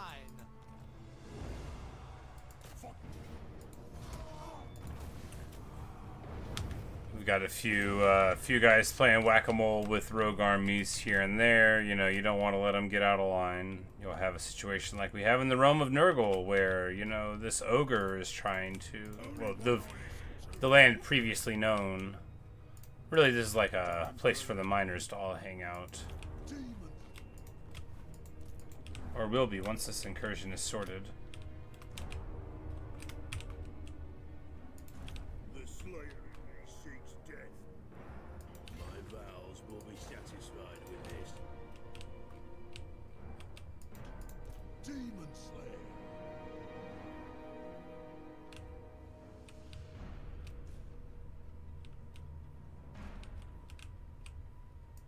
Walls. It's like we might need a couple more guys there. The movement there is maybe even more complicated than the other places. Redman, I guess we don't have to have him guarding up there, but I'm worried about Tzeentch popping through again. I mean, obviously we can just like spin armies up there or show up, but I mean, Gotrek and Felix running around in the realm of the trickster for a while. That'd be funny anyway. Summon me if you will. Demon Slayer. Malakai for the wisdom of the way. Ready.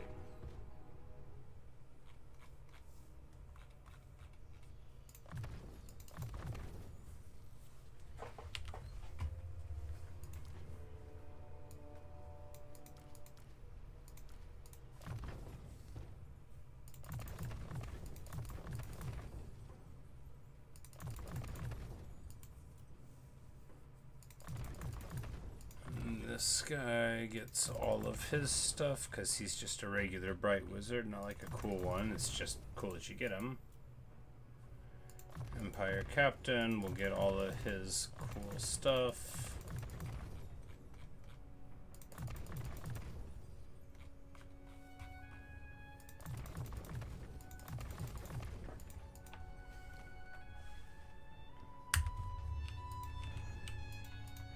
Yes. Fight. Let us begin. What? Shoulder axes, lads. We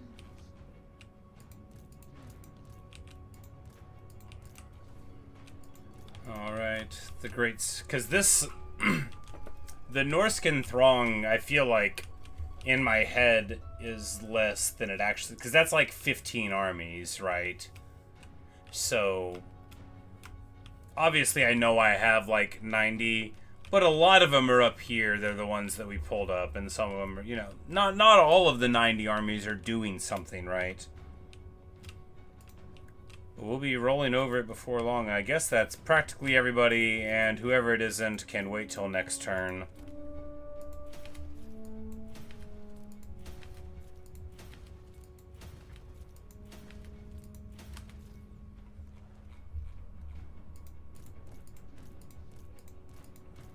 As I prove that a lie by checking a couple more guys.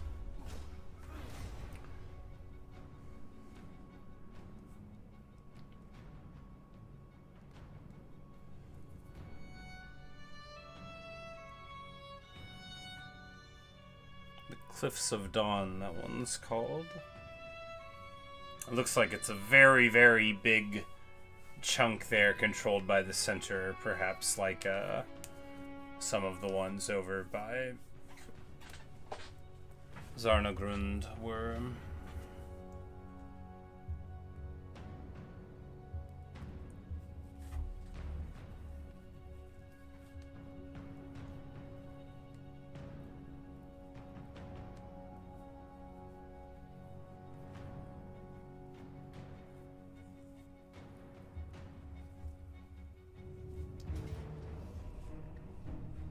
Yeah, let's go. Let's brawl.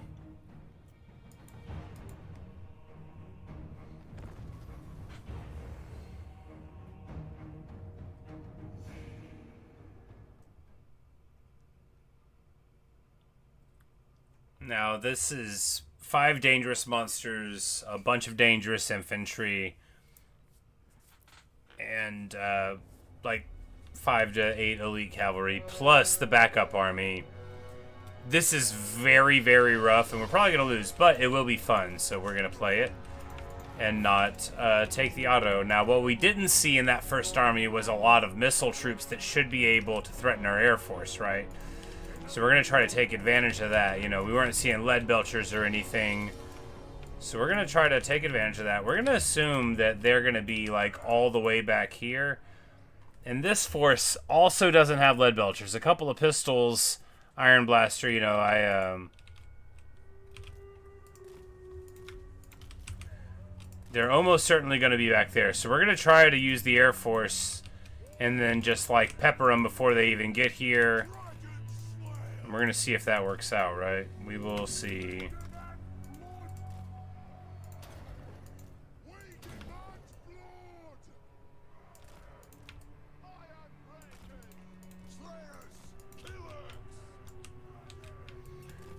It is this map, so we know we can... This is that same map that we had just fought on. Only, of course, it's different. This time, we don't have the reinforcements. They are the ones who will be reinforcing. And do we have these behind the artillery or in front of them? I think behind.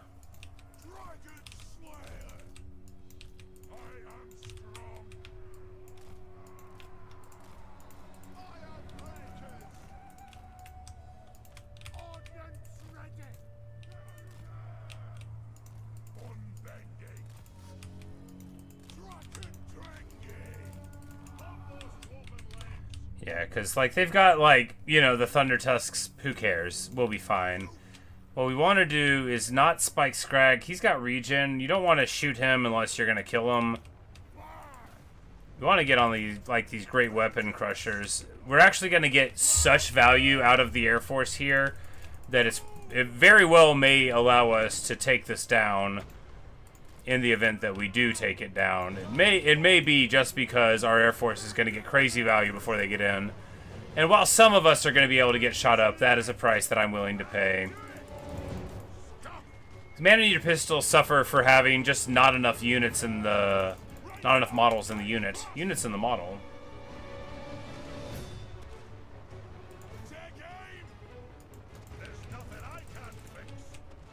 Because for all that these aren't the ideal targets for Thunderbarges, the Thunderbarges will still just melt them, right? And if we make them run off here, they'll just leave. And if we can deal with this... Yeah, this is awesome. Okay. Yeah, okay. I'm no longer worried about winning this battle. We are absolutely going to win this battle. Boys and girls, this is why you bring lead belchers. Bunch of lead belchers would get it all the way done, right?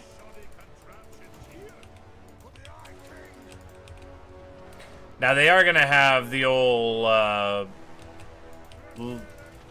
what's it called? Iron Blaster, but that won't be enough.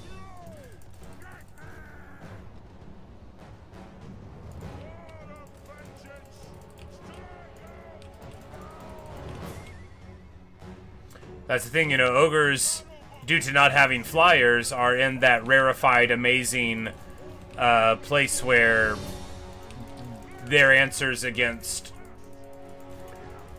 what you're bringing are minimal, and would make a real person, like, just wish to weep, right? Imagine having to deal with this nonsense.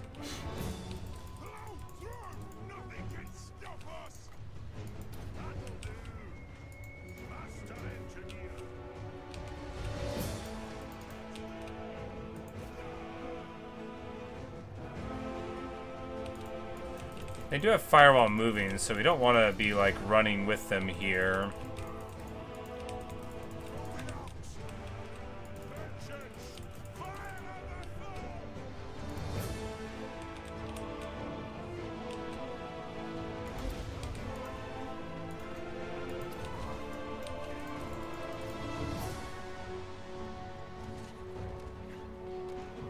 well, the second one missed because he was in the middle of taking damage from the first one. Feels bad. Be alright. Fortunately, their artillery is hanging back to shoot at our thunder barges, which is going to ensure that they don't get engaged here. Scrag will fall before he gets in. And then it's just a matter of backing up the amazing accomplishments of our Air Force here. Gyrocopters, very good at using their ammo, and that's what the engineer is for, right? Scrag is going to have to run home in disgrace. In disgrace. We're just going to move it ahead a little bit here.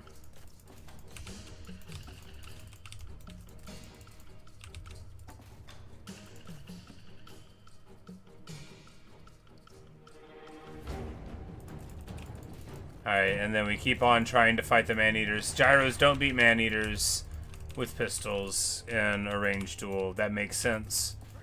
You know, I felt like I had to try. Don't ask me why I didn't have to try. I could have just not tried. However, we've got these guys online, and we're going to start working on the Yeeties. And the Yeeties.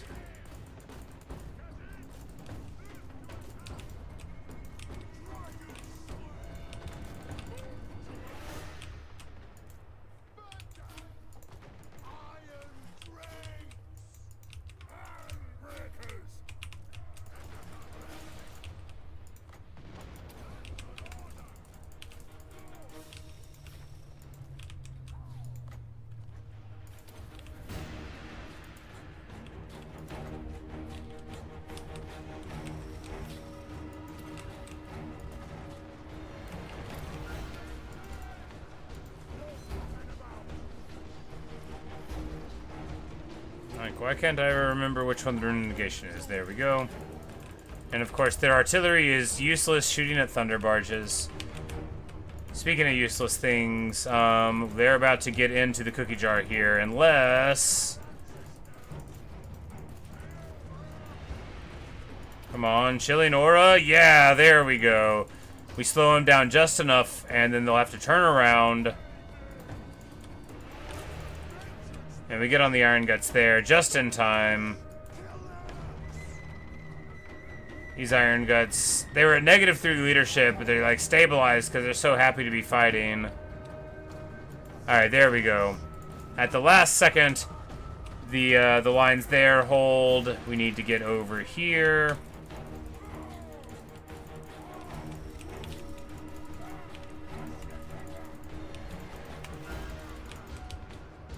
That thing did super awesome, holding them in place.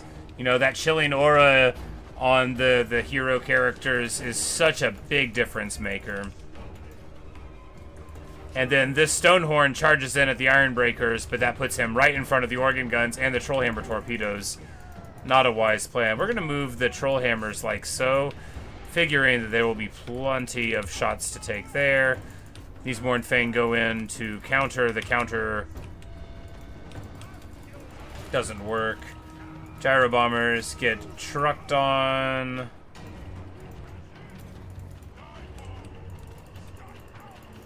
Oh, it's the Noblar trappers that are putting a high volume of fire in, no doubt. Probably all of these Thunder Tusks also. Probably.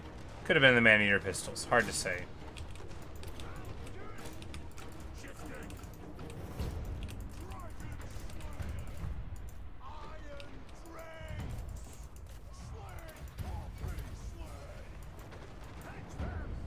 But the Iron Drakes end up getting into position right in time, and then we'll be seeing them all run away, bravely run away. The ogres run away.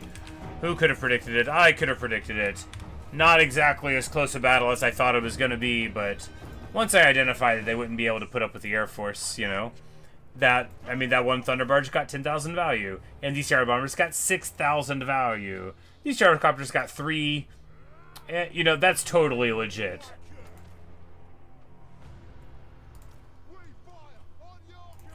Yeah, like, a lot of value to be had by all. 5,000, you know, getting 4K and 3K on each of the Trollhammer torpedoes. A great fight. A heroic victory. I agree. A heroic victory.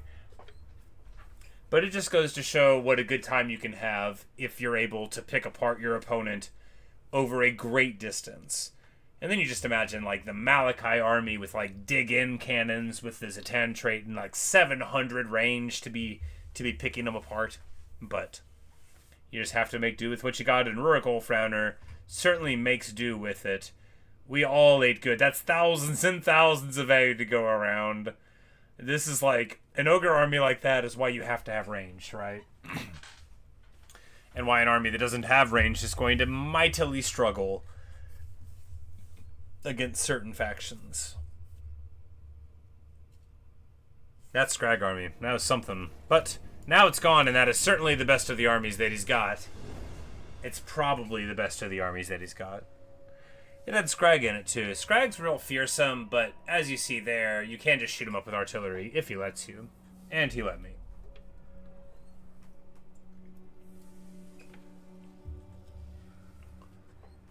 I can't see the turn counter. That's not good. Looks like a crash maybe. That's not good.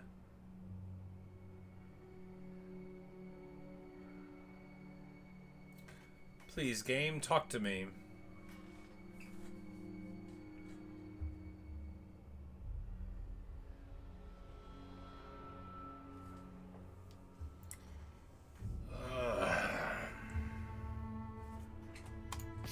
There we go. Huzzah.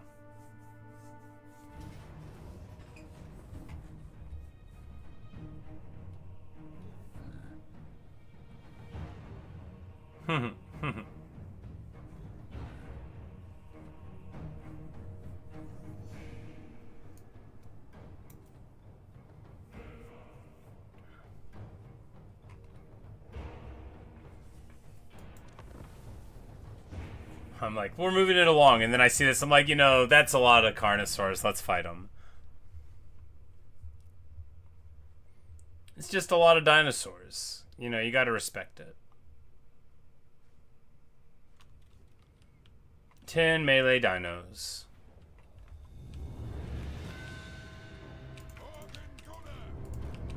Of course, that to me says I'll be able to shoot them up. We're gonna deploy, like, right here. Yeah.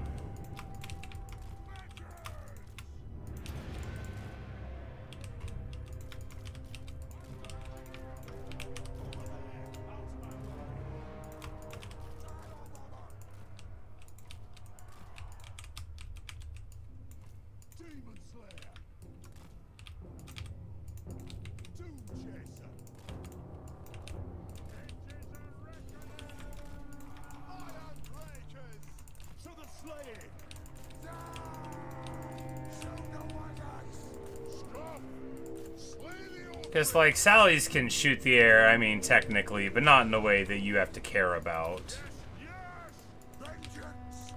And these spears could potentially hit, like, 2 of them, but they don't. We get Tempested. Ooh, that's a spicy meatball. Wasn't thinking about that. Alright. Tempest will actually kill us. We actually need to go and get him, then. Too bad we used our spikes on a friggin' Carnosaur. Wow! Oh, he didn't have a belt. He didn't have a belt. He didn't have regen. Oh, this dude's in for it. I was treating him like an official guy. He is not an official guy. He is a guest and a tourist. Oh my goodness. Oh, they did the Feral Kobold summon on the Ironbreaker, so at least there's that.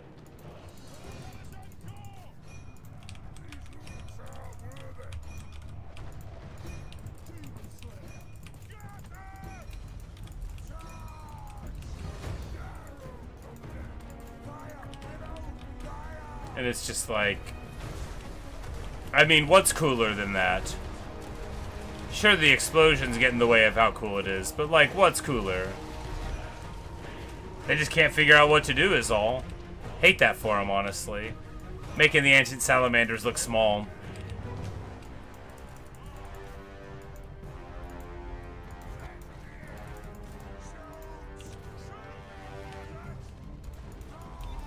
Thing is, this guy's Tempest is going to be off cooldown soon.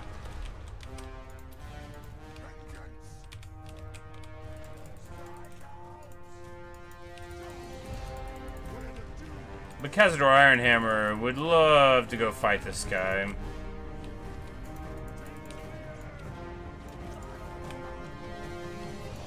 Because they can't get across at all, right? Yeah, they are much too engaged with, like, what they're trying to do. With, I think with the Miner's blasting charges, honestly, is what's messing him up so bad. We're gonna shoot at this guy. He's level 50, so it'll...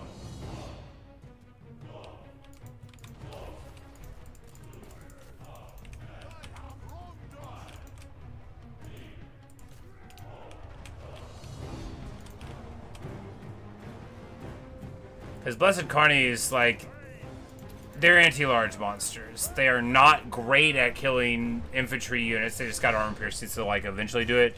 But they're also tall, which means your artillery will shoot them very casually, right over your own guys' heads, and in a way that makes you safe and them very unsafe.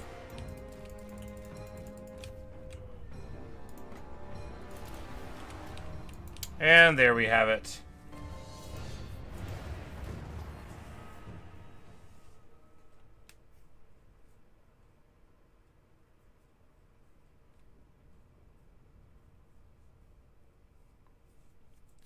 Just goes to show how good gyro bombers can be if you either know what you're doing or don't have to know what you're doing because the enemy can't deal with them. But that's like that's the Dawi Air Force in a nutshell. And generally, like, flying missile units specifically, or any missile skirmisher more broadly. Which is, if the opponent has tools that shut down your skirmisher, the fact that they're a skirmisher will work against them, be it lower, model counts potentially, less HP totals. Gyros are armored, so that's not the worry there, but, it just depends, so. Even the humble Goblin Wolf Archer can get some work done if they don't get shot up, but what can't shoot them, right? Only a few things. And we get the trait Mauls the Pity, and the Plague. Ungrim Iron Fist gets the Plague, that's too bad.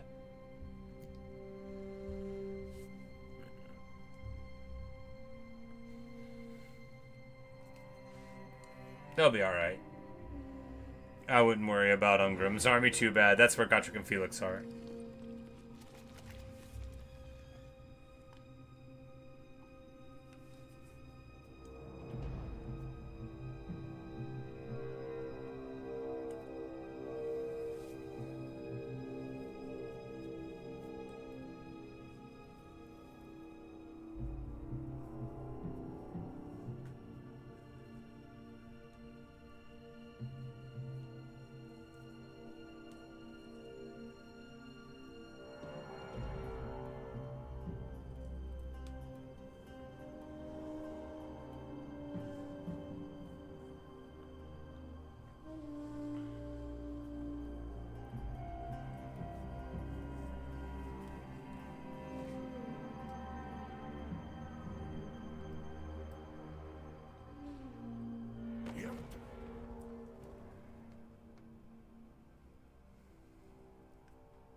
Poor Judy, she allied with the wrong people. And we don't have any long history of kinship with the Cathayans, right? They're not really a part of our thing here.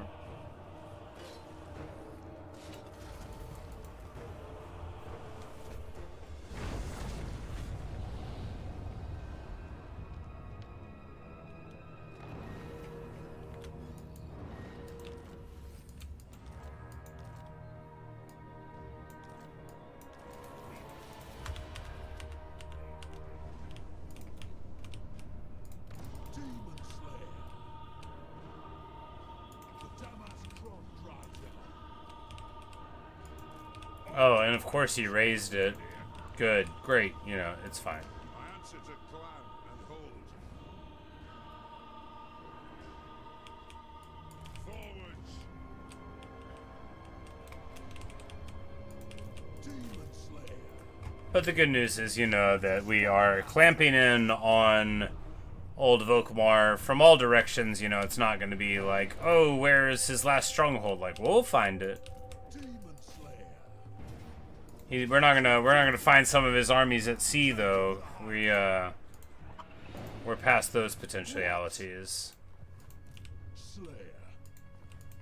Demon Slayer. It'll be no. Die glorious.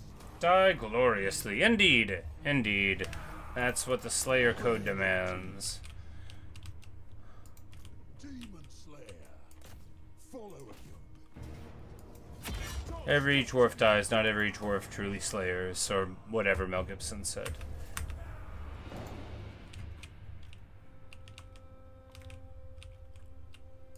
Demon Slayer.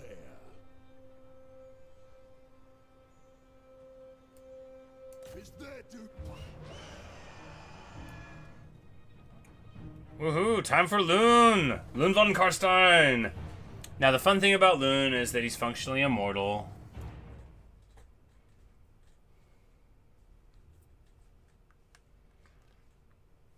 These armies aren't really going to be able to deal with him. We're just going to send him in, and they'll probably try to time up with infantry, but he'll just churn.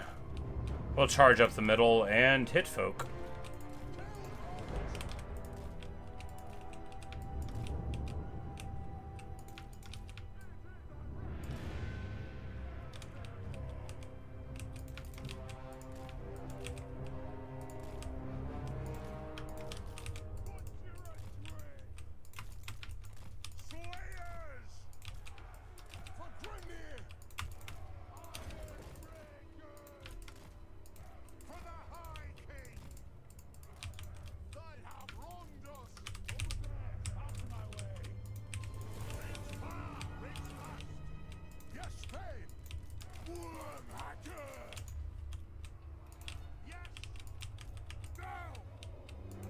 Ah, Loon von Karstein. He's been waiting for this day. Charge, guys!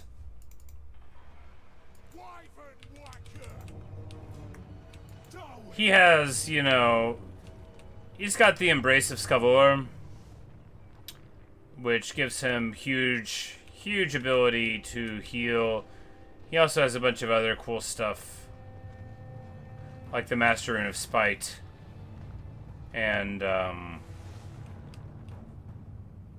has a healing cap that's like real high. Like really high, like 5 times as high.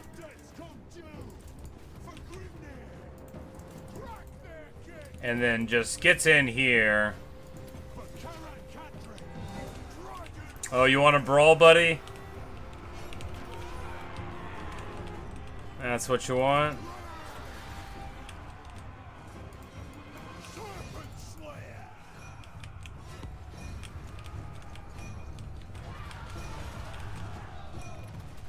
As everyone watches the Dawi from very far away safely get shot up. Run away, run away! You know, I think that was actually my own organ gun fire shooting me. And, you know, it could have been the Great Cannons. Hard to say.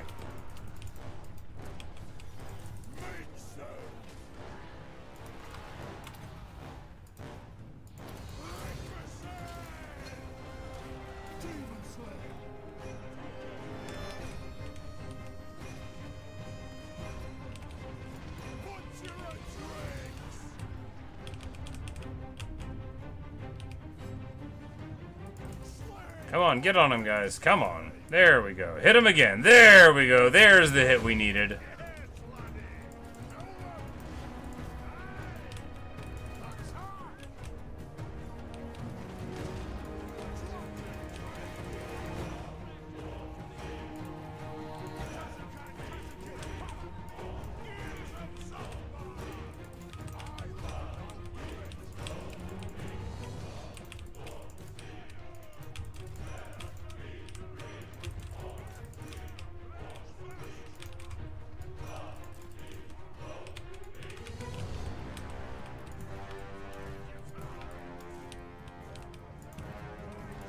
And the Bugman Rangers, just in time.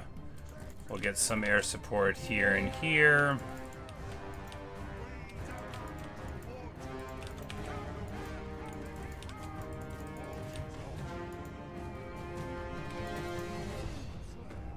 Bracers are up to regen level now.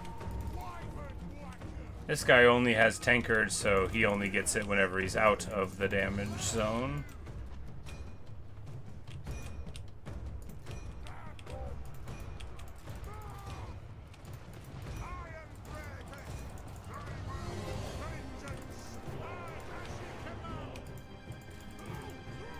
And here we do an excellent job of turning that flank. You know, all you gotta do is notice it in time, interrupt them, and let your Iron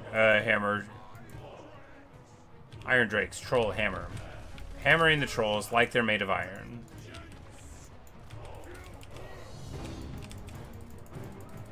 And then we've now allowed our guy to get caught by their big bad in the air.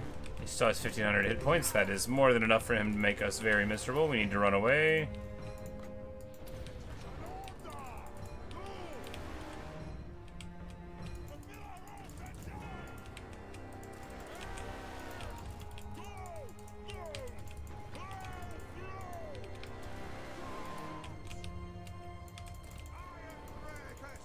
Alright, and then we take him out there with the summon. Excellent. Allowing the Dragon Slayer here to travel with Loon and fight this guy in his tank. Get him, boys. Send a Slayer.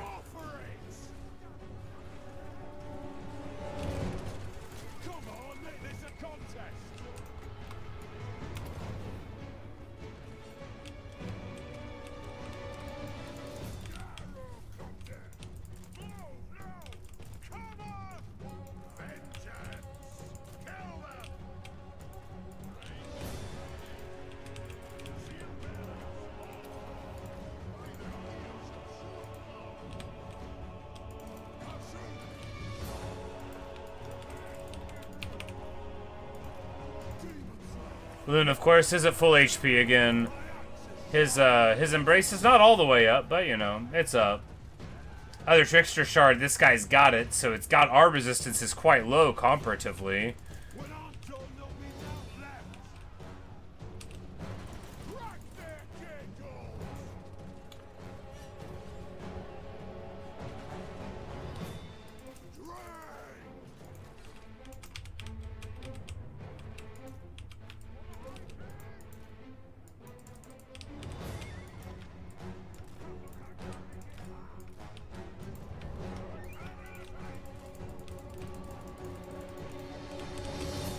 But of course right here, oh, he's trying to get away! Don't let him get away!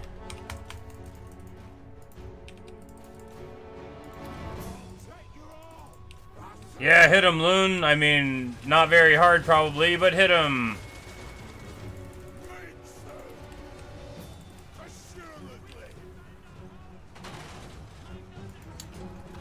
The Dragon Slayer, he's got like 200 more AP damage. It actually makes a big difference. This shot is probably going to do a ton of work here. Oh yeah, look at that. Beautiful. They all run off of the back of it. And there's the army losses. Lund von Karstein, you know, it was a good fight. You get to use him just like you dream, you know, which is running him forward, face to the foe, and seeing him end the fight, you know, with all of his stuff intact. Of course, if that guy didn't have other Trickster Shard, we wouldn't have even got as hurt as we did. Because it made him just a lot less resistant to damage. But, awesome. Good little brawl. They picked a fight with Loon. Loon Thunderdome.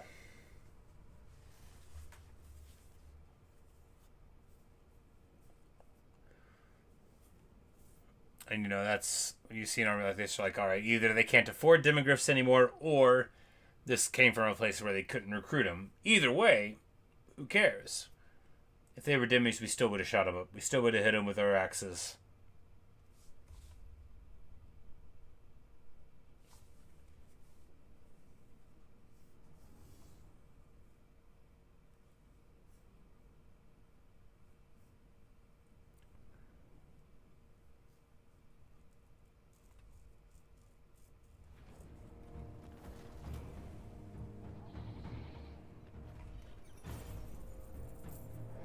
Balloon gets almost 4,000 value. The NGs are, you know, it's about sending a message with them. But here, you know, actually, Loon and the other Slayer get the bulk of the value, which makes sense, you know, because they put in some big guys to fight them. You know, they fought their leader, fought their assistant. And the Monument of Regretful Sorrows and the Golden Plate is now ours. In Lagazriel, Inlag, the Silver, they call him, comes in, rocketed out, gets Seasoned Campaigner because, you know, his other fighting was too close to the capital.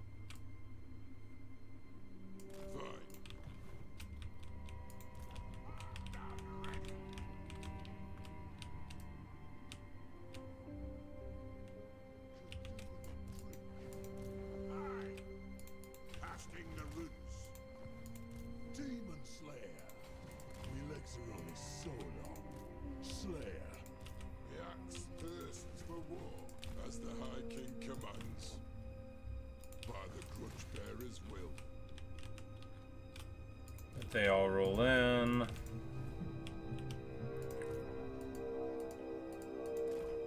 And that's half of Mustard the Throng over here. The throng agrees. Summon me if you dare. And the very cool looking Mortis Tarn here. Like, who starts here?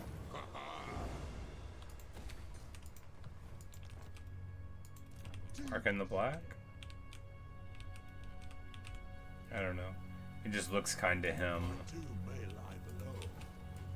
Doom comes when it does. It shall be done. Send me to vengeance. Move the throng. Aye, grudges will be settled. Demons. For the wisdom. Right, so they're all rolling that way. Stotch will get gold. Old Butters get gold, as we call them.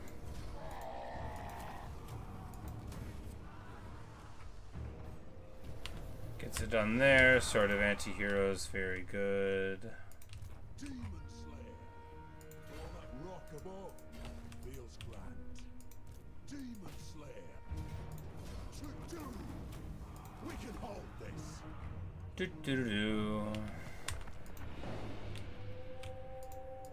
To doom then. Yes, to Doom then. Volkmar down to a mere 54 settlements. He's really suffered in this war, huh?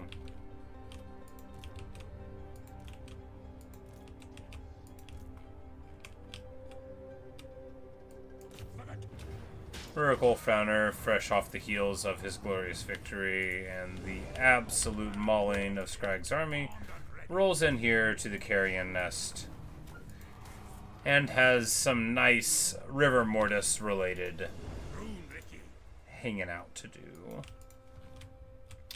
He's the Rune Ricky, he is the moment.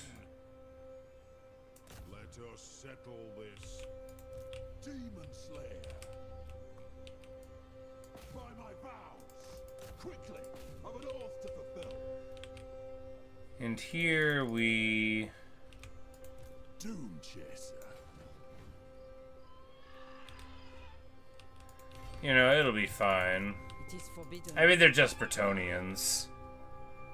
I mean, what are they gonna do, right? Dishonored. You don't have any Thunder Barges here, but this is Morgrim Dringer. He's a veteran, right? He's been around. He's had his fights.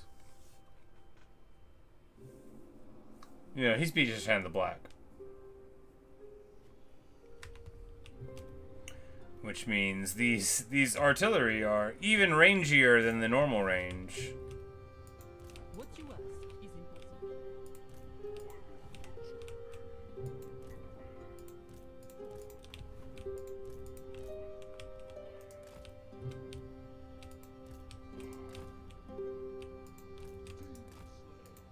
Demon Slayer. Demons can wait for the axe. It's their doom or mine. Don't stop till you're dead! Everything was drawn on once. This is a game. Bum bum bum. To doom then. Demon Slayer. Send Morgan Copperpot here. Lokir was in town. We forced him to run away. He's just got like a crummy little army, right? Barely an army at all. He's got his dragon, which makes him good. And an item that gives him... An item that gives him a couple Pit of Shades. That's a sick item.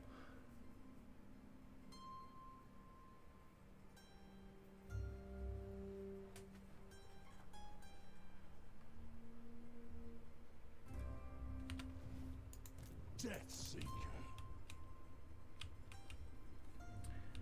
And here, yeah, we can get Lokir, so we will. Let us find our deaths. Immune to Storp and Reef attrition, you know, it's kind of okay. Demons. We might have a Reef someday. Time for the reckoning. Aye, grudges will be settled. My axe thirsts for war.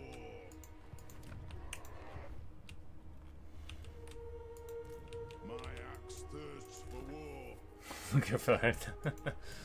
Demon Slayer. I owe my life to Black Ark Alert. When I fell into Leah, the Black Ark of Admiral Noriv Drakecleaver saved me. Let's be having them. Die glorious.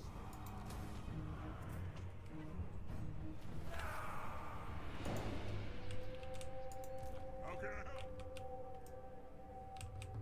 I'm leaving. Demon Slayer.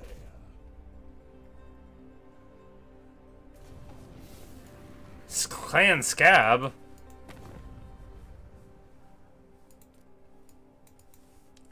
Allied with them all, you know, these ogres, they really will pal around with anybody, huh?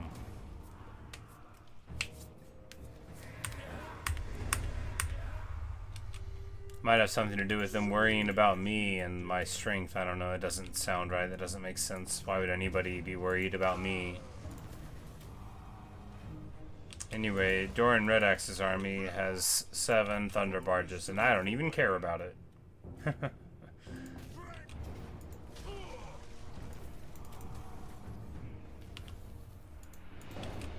us begin.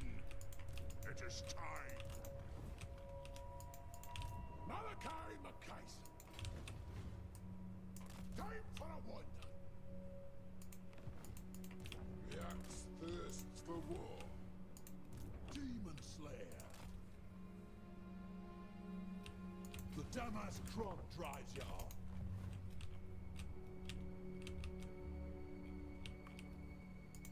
My axe thirsts for war. The throng agrees. Demon Slayer. Right. They live in a pineapple near Bibali. Master of Runecraft, you're daft. I suppose so. It's as good as done. Master of...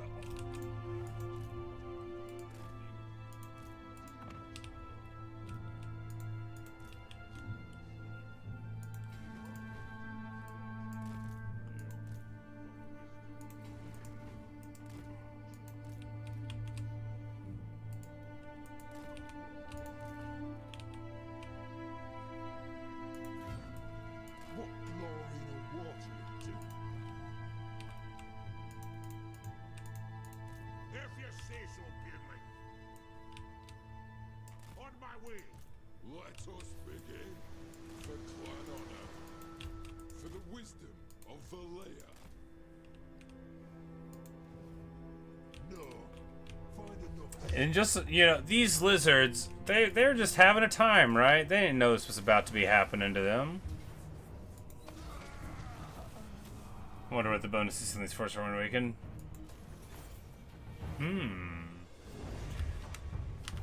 You know, that is interesting.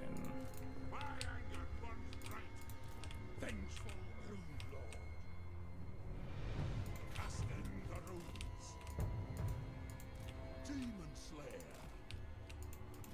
Demon Slayer. Me legs are in the sword.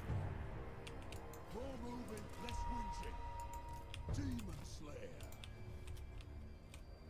Pile of wood. Yeah, you know, they try real hard sometimes, right? Heavy iron, which is like a really good one, right? It's not as good as 25 physical resist army-wide, but it's still really good. Weapon strength armor and, you know, AP damage. You cannot shake a stick at it. You can only shake an iron stick at it. A regular stick won't work.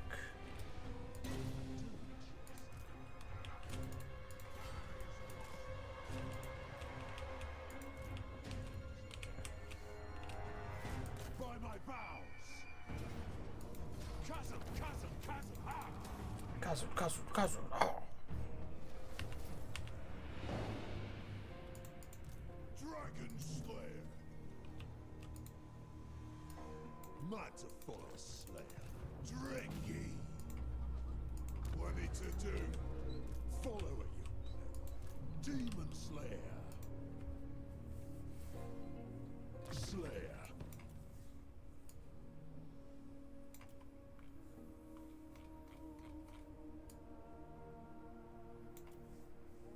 He got better. Follow me at your peril. He fell down, but he got up. Not fit to kill me. Demon Slayer. Demon Slayer. I think it was actually that other army, but it's fine. Here with Ungrim, Ungrim Bugman. Is their doom or mine? Let us find our deaths. If you want it done right, let's be up. Die glorious.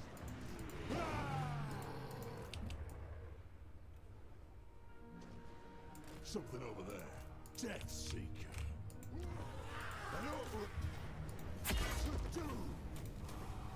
You know, they really wanted that unit of giant slayers to die, right?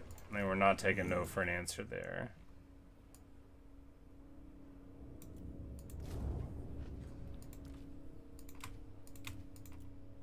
Fight like a slayer, die like a slayer.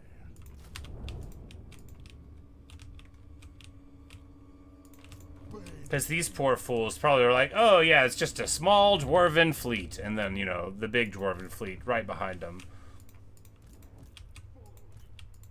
These poor lizard fools. I mean, how could they know that I was going to become unmoored by things like the boundaries of good taste and economics? Alright. And with that, we may have just done everything we needed to do again, right? Right. Yeah, that was a quick turn. Of course, it was all auto-resolving. You know, the tempo of the game dictates now that almost all of the fighting will be done over the end turn, right? Because if we take the fight, they'll probably be weak. And if they're not, then what? Oh, it's the caravan. Very life by demanding my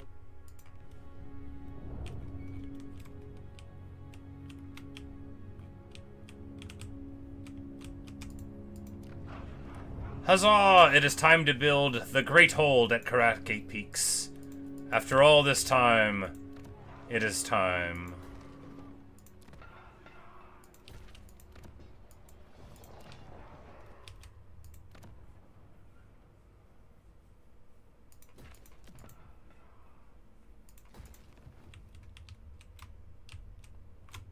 Speaking of Galbaraz, one turn and then we can build the Oathgold Mine, which nothing could matter less, but it's the Galbaraz Mine. Well, here it's by Oathgold. That's what you'll say.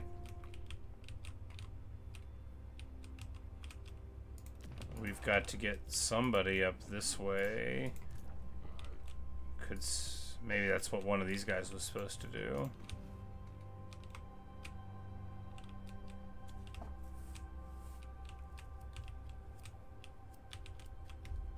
Alright, and turn.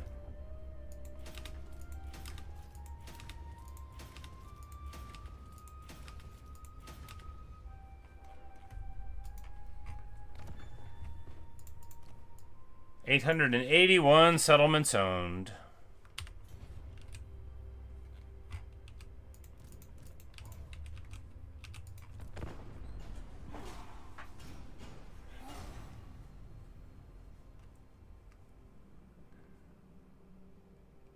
And, you know, the one guy that we didn't move.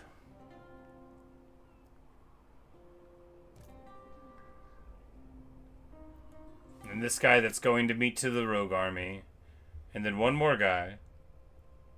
No, there we go. There are only 25 factions left.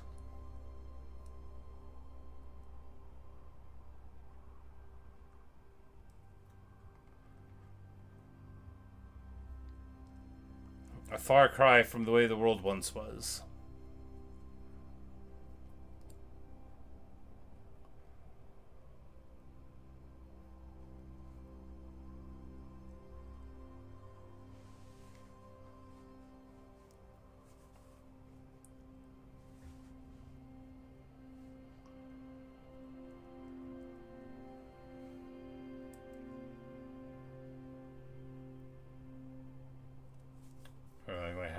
Yeah, and some of them are super minor too. You know, like there's a couple Forest Elgi in there. You know, there's at least Groundbreaker Malbob is running through the underground trying to be sneaky by himself. Hardly gets there. He's been raiding my lands by himself for some time. So, well, my land. You know, I live there now. Everything was dwarfs once. Volkmar is strength rank 11 now. When I tell you that is useless as a metric. No, I mean, he's still got some armies. He's got 50 things. It's just, you know, every time he puts 2 or 3 armies together, I fight him. And then I hit him with an axe, and then another axe. And then I smash it with a hammer. Or, to save on postage, I could go to him.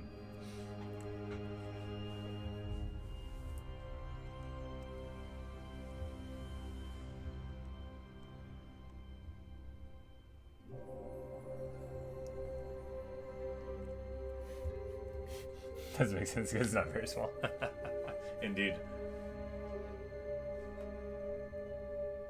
What a campaign.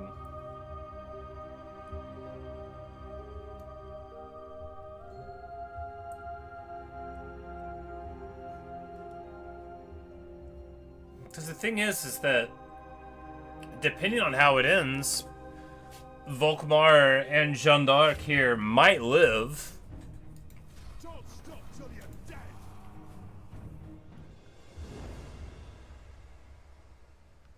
Because if we retake the realms, all the realms, and cleanse the realms of chaos and put up the statues of the ancestor gods, then having peace with honor, even with strange religious zealots like Volkmar, assuming that friends can give him a talking to, you know, is fine. Depending on where he lives at the end. Obviously, if it's in a mountain, that's just improper. What? Doom comes when it does.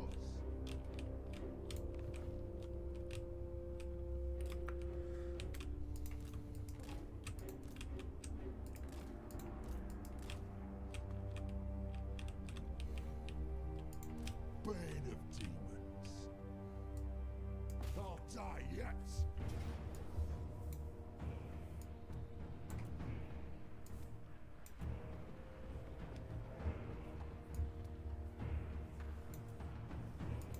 Let us find our death. Bum, bum, bum. Death Seeker. And now we have the onslaught of hero actions that will characterize this until the end. The Giant's Causeway here, so named for the characteristic basalt pillars that people, not understanding erosion quite properly, thought must have been created by giants. I have never seen them in real life. I have seen many pictures of them, though, and I am sure that if seeing them in person someone told you they were made by giants and you didn't already know about erosion, it would be very believable. They do cut quite a figure. But that's the thing about what I would call a magical explanation for an engineering achievement. I don't think people mean it to be, like, insulting to the sum of human ingenuity, right? To be like, I don't see how they could have even made that. Well, regenerating thunder barges. But to me, it just feels like insulting to the sum of human achievement. Like how a moon conspiracy theory does, you know? Like, we actually understand quite well how people could do these things, and saying that they haven't done so, you know, I think, you know, that's how I feel about it. People obviously built the pyramids. Of course we did. You think the aliens are just gonna let some Egyptian take credit for it? That doesn't even make sense.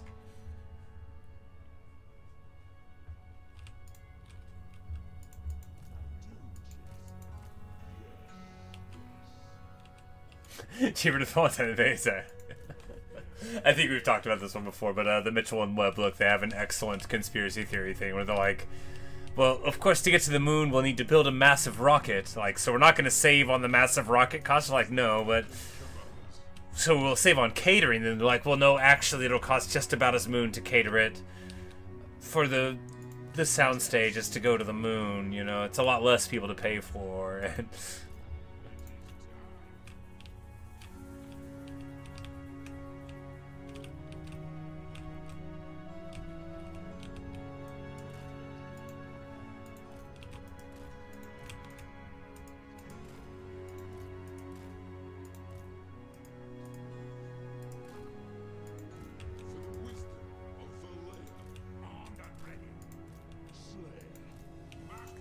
I hear Long Drunk likes water.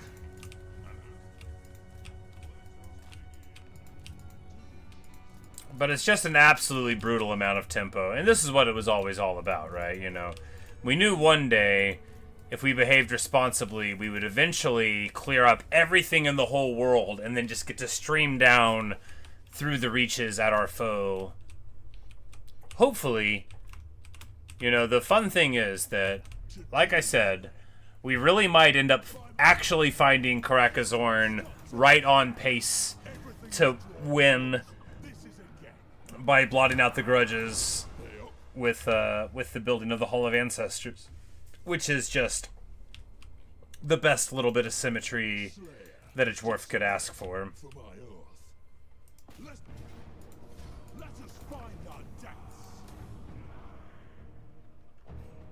Boom, boom, boom.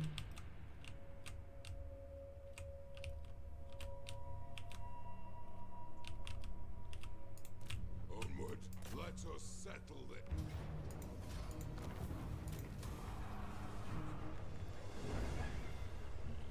Gotta be close for now. Oh yeah, I mean it has to be. I mean it just has to be in here. It literally has to be. So you know, it has to be.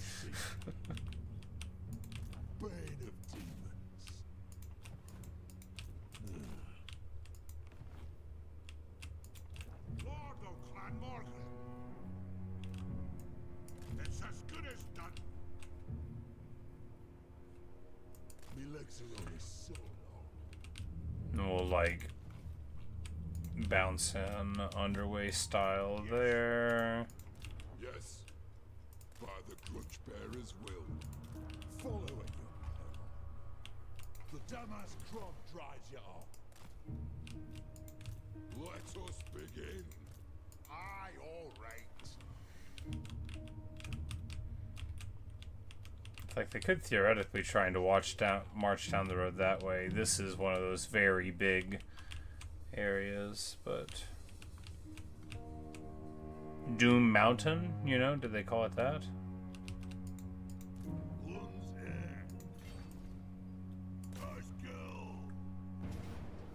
It's got a thing.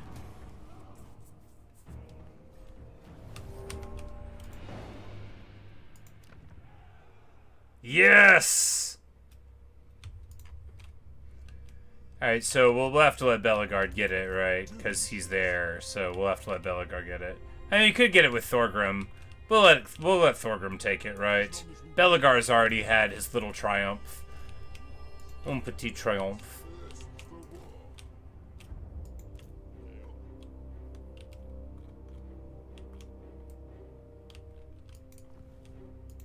To doom, then. Leave it to me. No. Keep up. Doom's awaiting. Oh. Glock spare rib.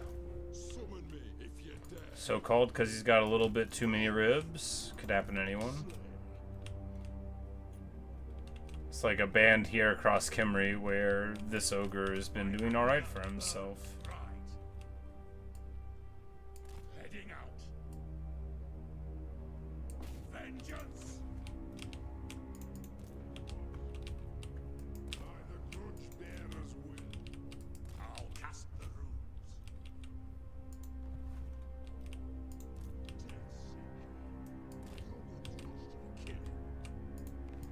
Doom chaser. Keep your axes close. Dishonored. To doom, then. Death beckons. The ancestors agree.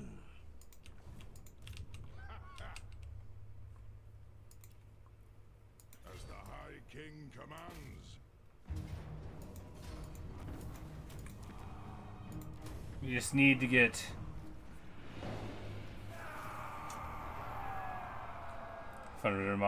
Oh, you did some green stuff beards for him because the halflings are too fresh-faced.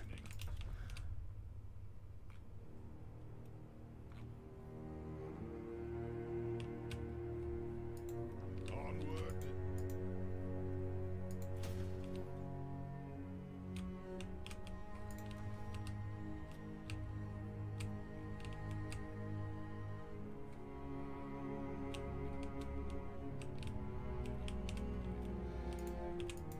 I am the White Dwarf.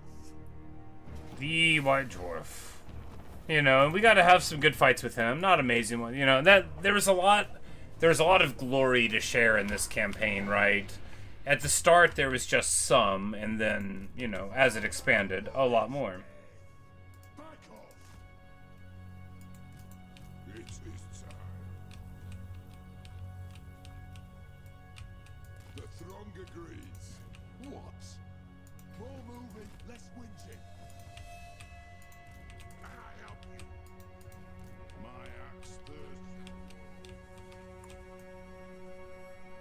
On to glory for the ancestors. Oh!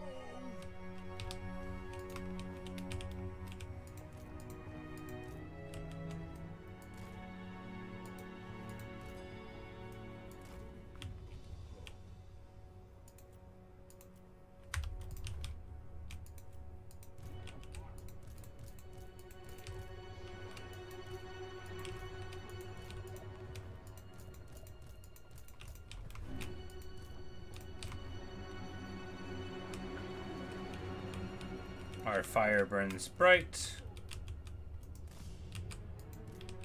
These guys are probably not going to get to it anytime, but you know, they could.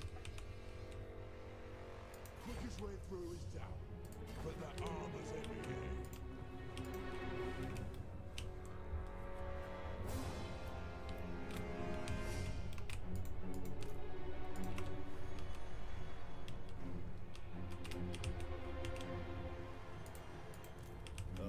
It's a giant battle. Bring them.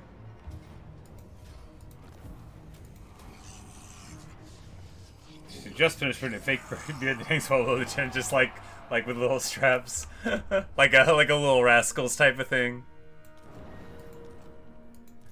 Hey, and we're the honored guest now because we're fighting the other faction. There's a limit on how many traits you can get, and it would be super annoying to, you know, Come with. get capped like that, but it doesn't usually ever matter.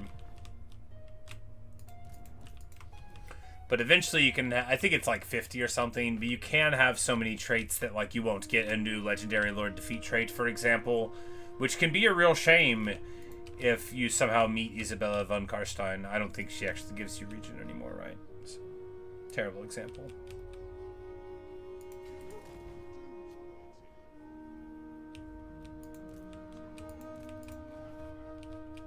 50's the cap, yeah.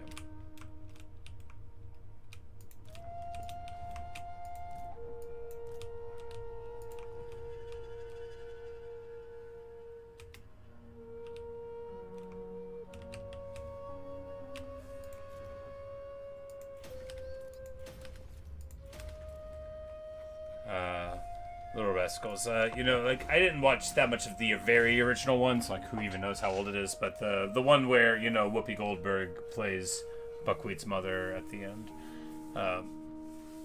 We had that one, and I think about the scene, because it's Mel Brooks playing the banker, right, where he's like, they come in, they're like, what is your account? And they look at it, and he goes, number, it's like, 7? He goes, 7? Try 8. 8. If you were my kids, I'd punish you. If we were your kids, we'd punish ourselves. Good stuff. Hello, my good man. Hello, my good man. I love stuff like that. All the like kids pretending to be something they're not is very funny to me. Like in Avatar, where they're in the Fire Kingdom and he calls everybody Hotman. I want to do it in real life, but I don't want to have to explain why it's funny to people. Just like at work, walk up, Hotman, Flamio Hotman.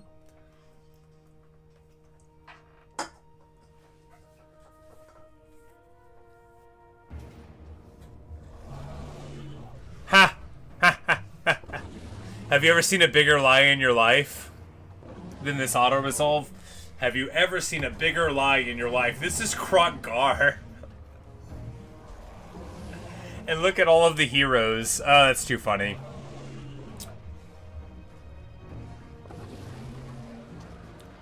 You know what? Why don't we try to do it?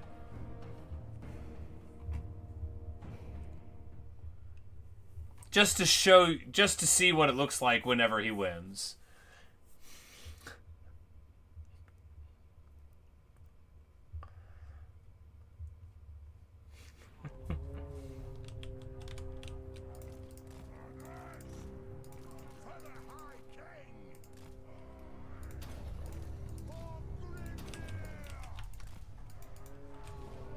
Because you'll be like, I'm braced.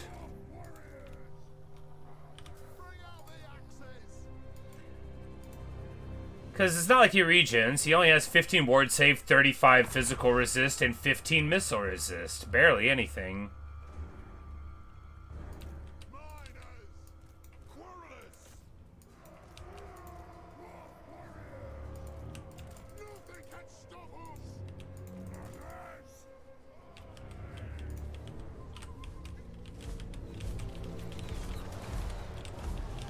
And he's like, don't worry, guys. I'm here. Yaw!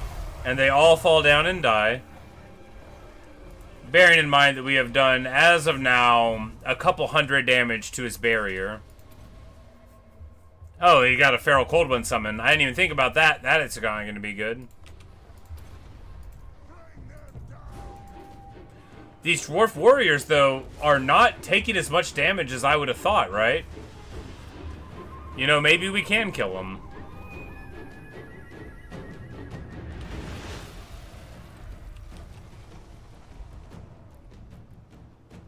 I'm just playing. It's not gonna work.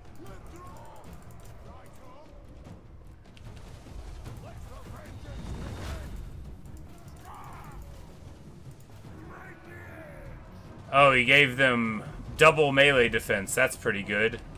He's a lot smarter than we are, huh? Yeah. Anyway, we're obviously not going to win this. But I can see how the auto resolve would let me have it though, right?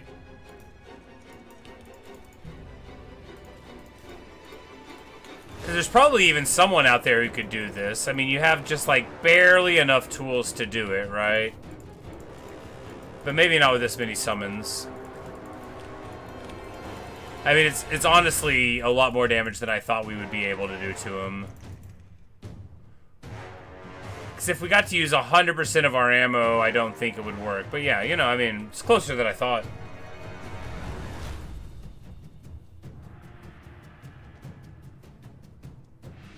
He has immune to flanking. That's really good.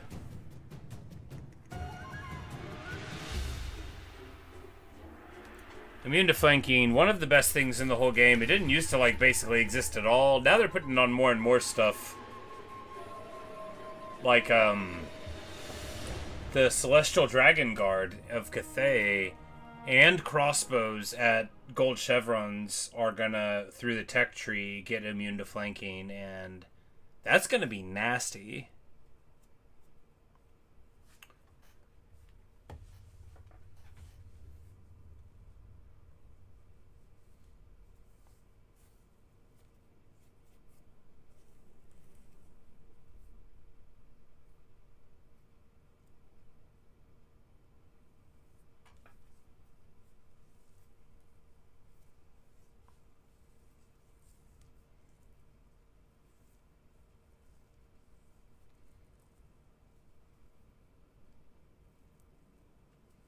The Hamburgers just give an awesome! Huzzah! Glorious Sunday. Sometimes you order something off of the Zon and then it's like, it'll be here in a week. And then they send you another thing like, it'll be here in 1 day.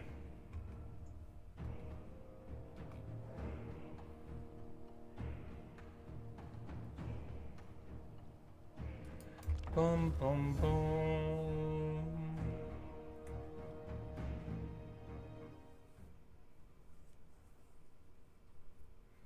This map stinks.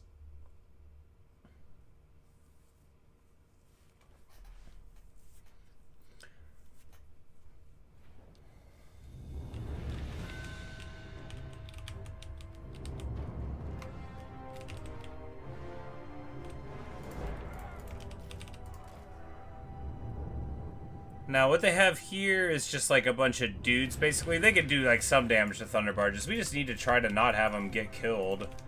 I know, should be easy.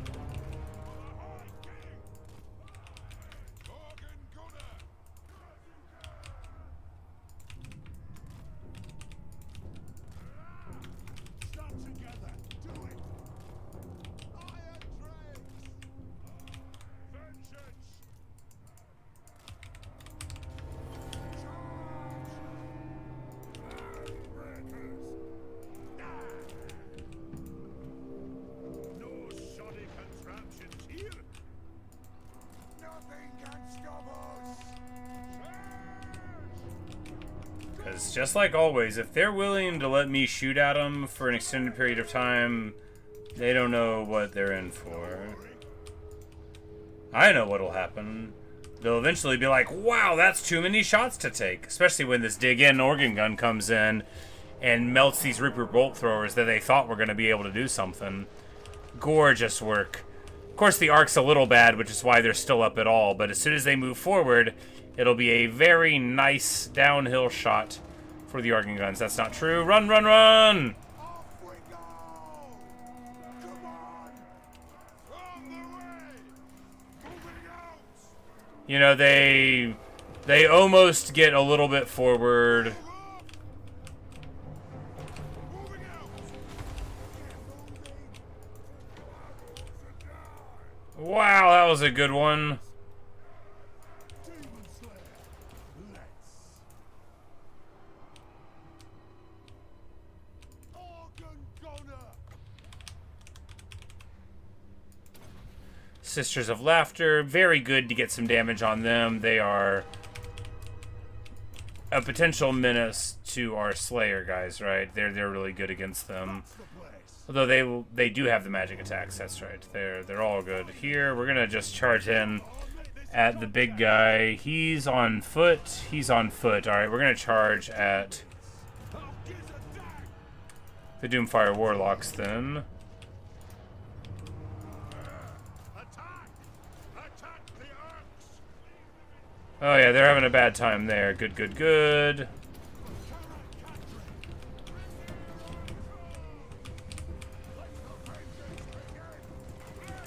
Those army abilities. I mean, like, look at it's so annoying, right? At least they're not good. I mean, it would be way worse if the army abilities were any good, right? Like, Black Arc abilities are solid. They're fine. They're not, like, incredibly fearsome. You know, they've got about 15 of them, which makes them, you know, it's a quality all their own, but...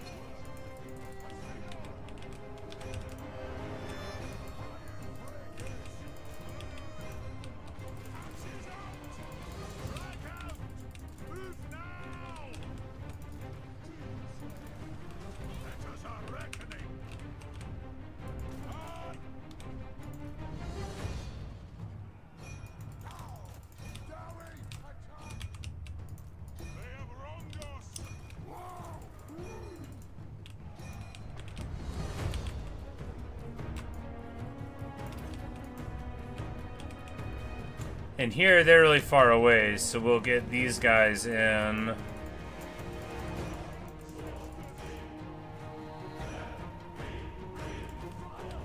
Here.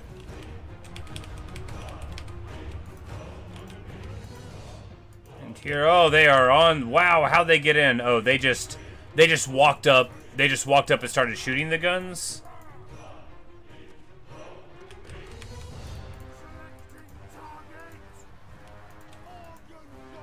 No, I think it's just in a weird spot there.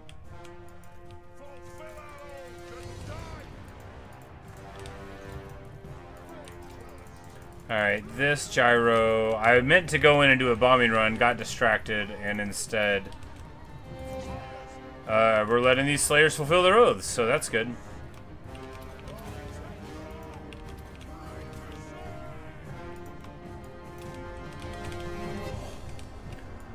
But the thing is that here, the summons actually deal with all of these Reaper Bolt throwers, and then the Thunder Barges make very, very quick work of these fools that are trying to come in and reinforce, who don't have any armor-piercing missiles among them now. It's a bunch of Black Arc Crosshairs, which are fine units. They're fine. They got armor. You know, magic... I mean, these guys have 93 melee attack. How? Oh, murderous prowess, 25%. But still, I mean, very high melee attack. Just normally, through various technologies and stuff. I mean, 90 is a lot of attack. But, you know, they lack weapon strength anyway.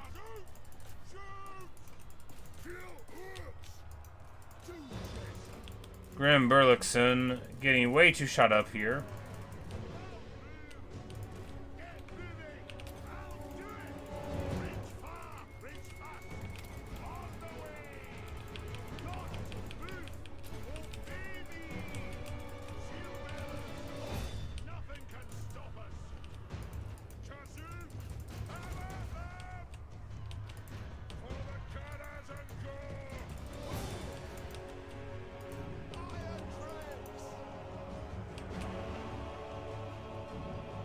Because at least when they're dug in, you know, because we have dig in through tech as well, so they do not take the charge problem, but, you know, after a little while, still a problem.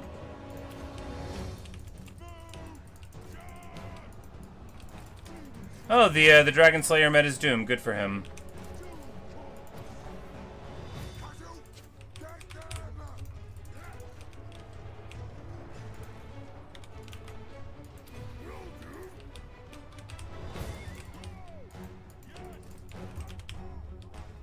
No, Drugger batteries, exactly.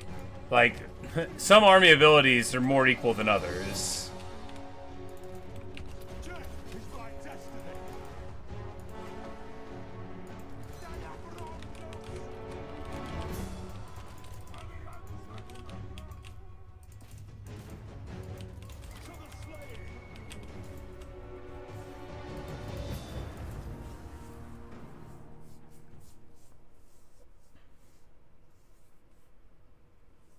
Barely any value there. You know, it's fine.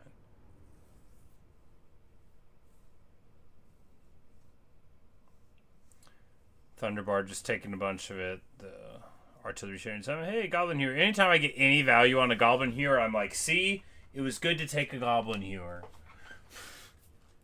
No, they just have limited range, and if you don't have them positioned well, and, you know, it's the computer wants to dive on them. Even having stock, you know, if you don't have a way to engage the unit, or like, you know, if we were rocking around with Max and his nets and stuff, or the Prey of Nothrama in that army, you know, anything that can net them, keep them still for a second, well, now you're talking. But of course, the dwarves don't have those techs. They've got to make it up somewhere else. Come with me if you want to die.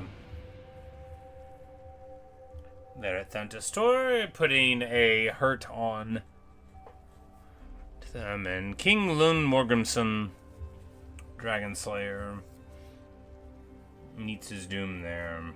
He'll probably get better. We know he'll get better. If there was like a whole game just built around being the dwarves, I would play it, and you would have to like generate your slayers by doing your feats, and you know, there would be no immortality for the slayer heroes, you know. If they got wounded like on the battlefield map, whatever, but like only Gotrek would never die. There's honor in sheathing a sword as well as wielding it. I believe that is called a lie, Réponse. There's honor in wielding a hammer. Oh, come on. Come on, don't do this to me. There we go. Baron the Devoted.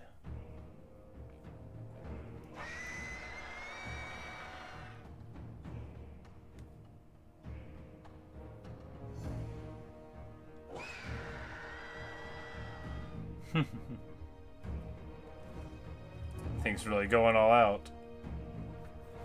Yeah, let's do it. Obviously, let's do it. I mean, it's just a little Bretonia force, but it'll be fun. Count Baron, yeah. Count Baron Devoted the Earl. Ooh, and we've got the ideal position, right?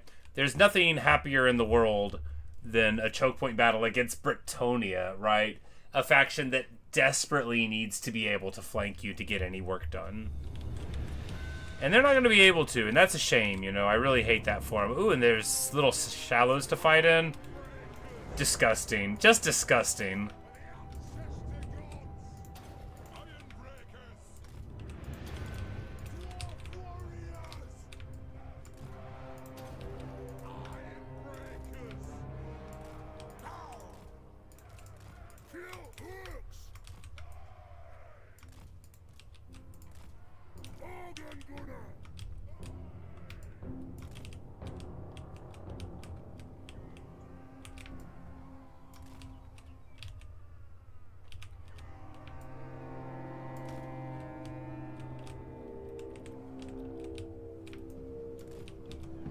Yeah, here we go. Here. And here. And then when the dig in happens, they'll be able to shoot all the way over there. And then this will just, yep, be able to monsters impact all there. Beautiful. This, of course, is Morgrim Drenger's army, so we've got the additional range on everything. And we're going to put Jamek Copperpot, because this would have been like, Jamek Copperpot was like the original Copperpot Thane that got moved into another army when Copperpot and stuff split off. So this is like the greater story there. And we don't have our normal stuff, you know. We don't have our normal Air Force. We don't have all that. But what we have to do is just make sure that Count Baron Devoted the Earl can't get anywhere here. Blessed Field Trebuchets are actually going to delete our Iron Breakers, so we're going to need to move back here.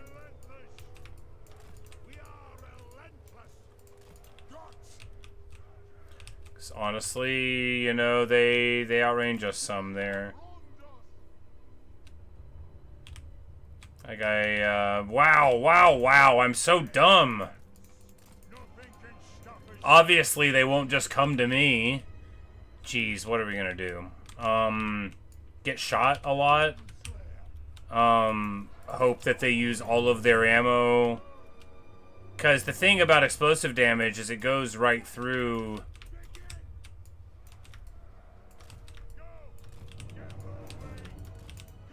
Goes right through the shield wall, so we're just gonna panic and run away from the choke points, right?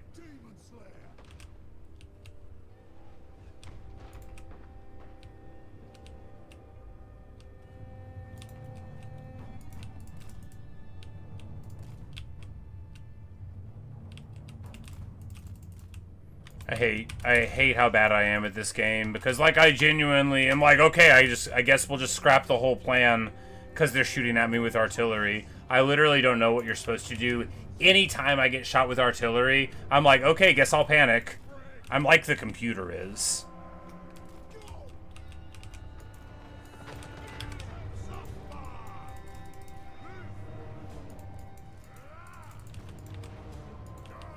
But this actually might be better than holding the entrances with our guys, you know, because the heroes will stand up and... Did we just crash? Nope. Alright. Yeah, see, and then, yeah, just get out. We need to get everything on the whole thing except for our heroes away. That's the only thing to do. If you ever want to make me just stop playing against you, bring artillery. I'll run everything away from it.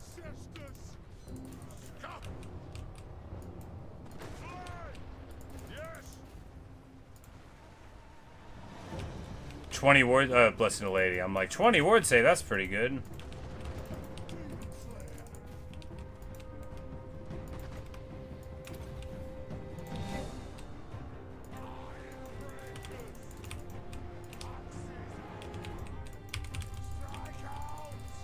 Alright, now that we've allowed them to get entirely in, like, I'm just gonna let all of my artillery die because I was afraid of letting some Slayers die to already fire. Sounds right. Sounds like me. Actually, it looks like the artillery is gonna be able to defend itself, so that's good. I'm so bad at this game. I literally can't put up with any amount of ranged fire that's better than my own. And by better than my own, I mean that makes me take any loss at all. I'm so bad.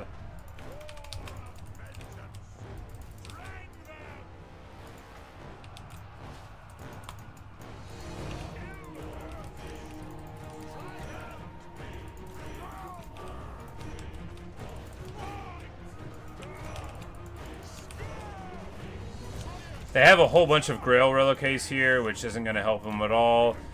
I actually think Baron the Devoted is going to really mess us up here.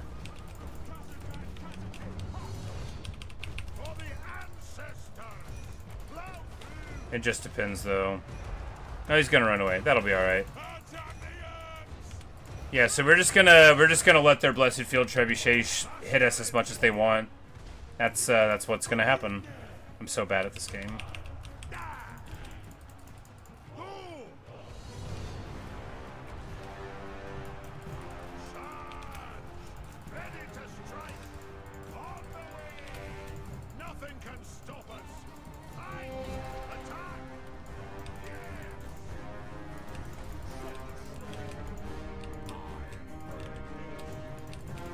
The good news is that due to the choke point battle, we end up getting away with being this bad anyway. And then we send the gyrocopters to get killed in a 1v2 against Blessed Field Trebuchets. I'm trash. I'm so bad. I just get freaked out if I see my guys dying. I can't... If they're not engaged with the enemy, then I feel like I'm already losing the game if 10 of them die. Like, I have to not have anybody get hurt while we're shooting at them, or I freak out. The idea that I'll just trade artillery fire just can't work. Plus, we didn't have a way to kill the field trebuchets. Although, I guess we could have just let them shoot at us the whole time. Would have been fine. Anyway, that's why, even on the most advantageous of battlefields, you can count on me to make incredibly bad choices. All I did was see the Ironbreaker's HP bar move by 800 hit points, and I said, I have to throw my entire game plan out of the window. Which, to be fair, like, I am the most overreacting guy that you could ever meet. I'm, like, so not reasonable and so excessive that it does track that I would panic all the time when commanding a military force, theoretically. If you gave me a real one, I'd probably panic too. I'm like a useless human being, right? You couldn't, like, you couldn't give me this Dawi throng and expect me to be successful. I would do even worse than I just did there if my own guys were getting hit by trebuchets. I'd be like, they're all gonna blame me, let's run away. Anyway, I'd be trash.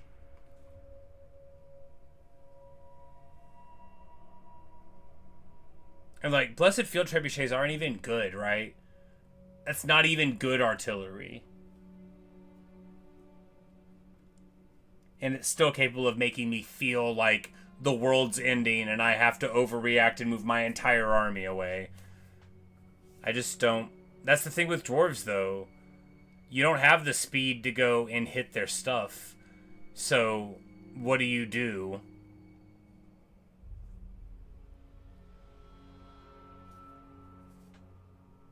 Guys, myself a ridiculous prescription. I'm gonna pretend you don't know better.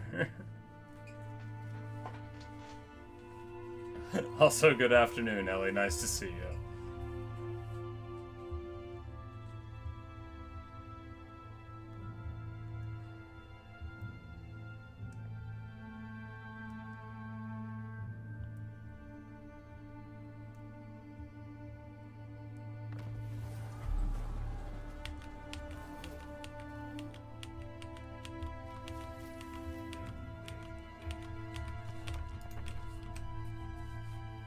So you're completely intimidated by this game, way too complicated?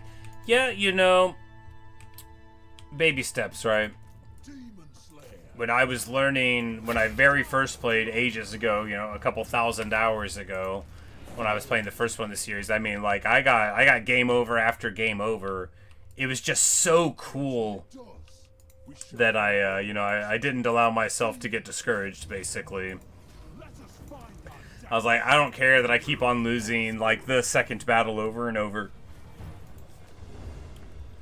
Because I just like Warhammer so much anyway, and then they totally, like, nailed this as a Battle Sim Plus type of thing.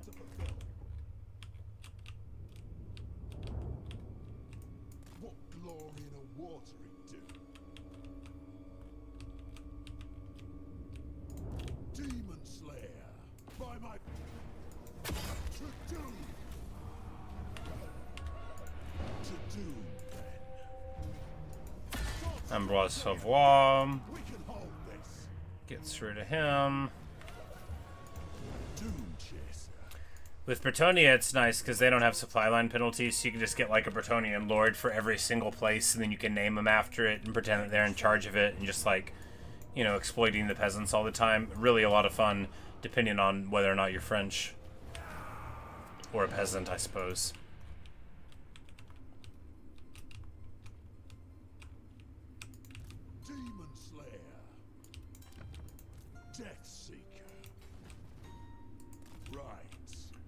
Like, we're just gonna march across here. What's the worst that could happen? We'll be fine.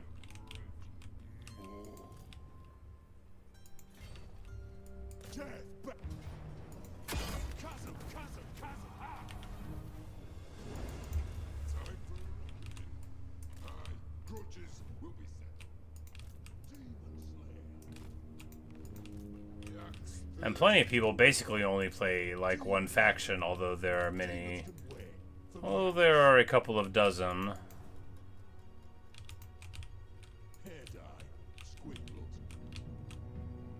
Right, it was Thorgrim that was supposed to get there. Karaz Ankor. Revenge incarnate. I mean, honestly, Belegar can do it, though. It's not that big of a deal. For the wisdom of Valea.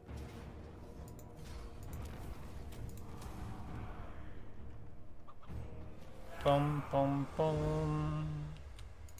Summon me if you dare. Demons. It should be somebody important. No. Nah, we'll probably let Thorgrim do it. Find our depths.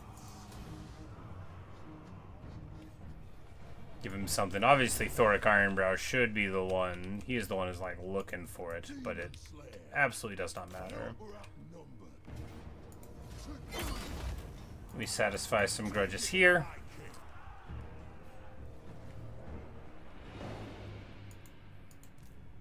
It's gonna feel so empty when we win. Like, what will we do with ourselves? Once again, I feel the need to point out that I don't do the third-person thing, like, in life. It's just, like, an affectation for the internet. I'm not, like, the queen.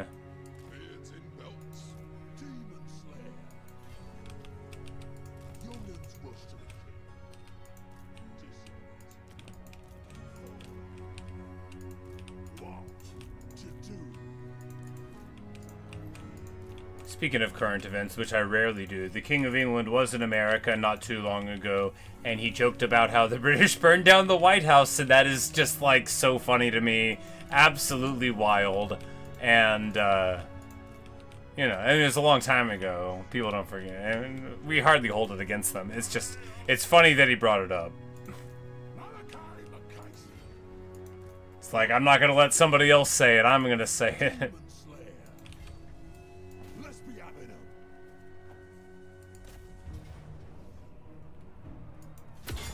War of 1812? Exactly, yep. It would have been in like 1814, I think, that happened. Because, of course, the war was longer than the year. You know who I am? You're the Great White Dwarf. What's that kid needs to do it? Well, you know, the British Empire, being British, considers the Canadians British. They were at the time. And they still are British, right? They're part of the Commonwealth and all that. The unsinkables don't live. Which means something more for Britain than it does for, like, Virginia, where it's just, like, a fancy word.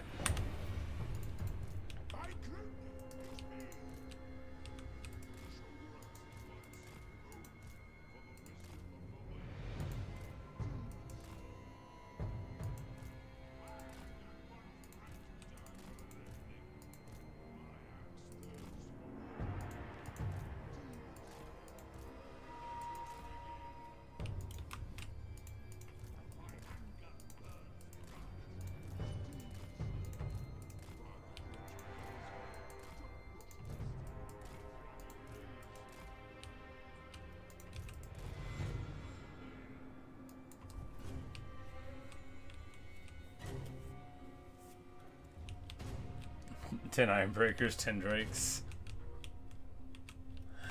That would be a fun army.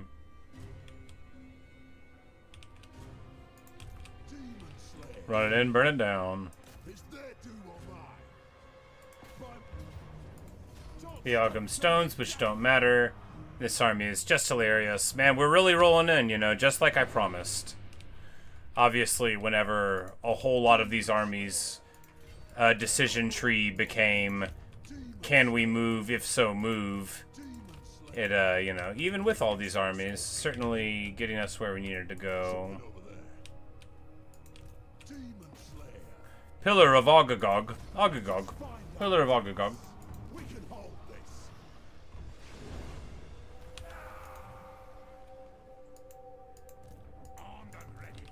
I hear Long Drong likes water.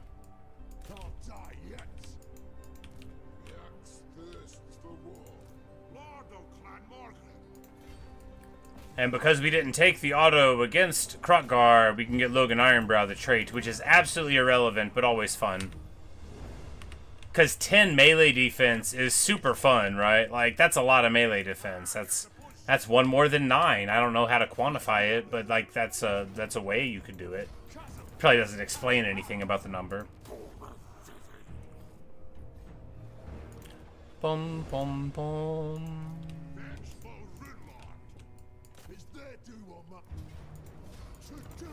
But after popping their great, I have 80 dinos armies, you know, there's only so much.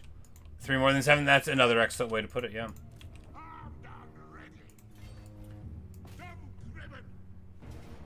Since 1 times 1 is 2, you can multiply that by 5, and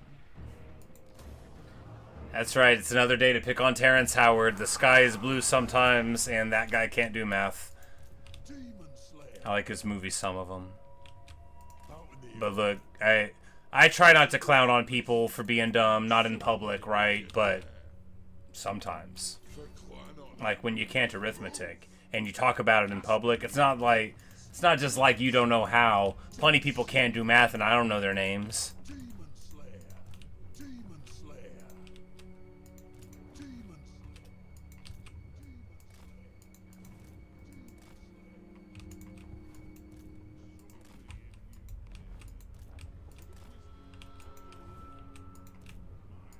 Thirsts for war. Demon. Alright, and this is all of that.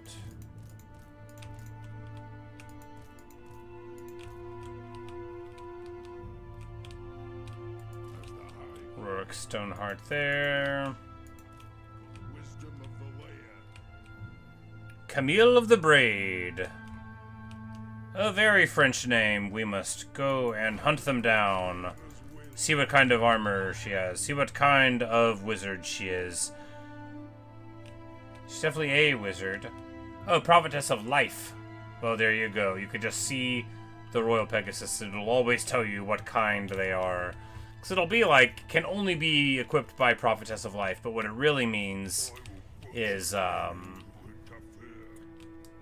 can be equipped by this specific lord who is Prophetess of Life. Thirsts for war. Fight.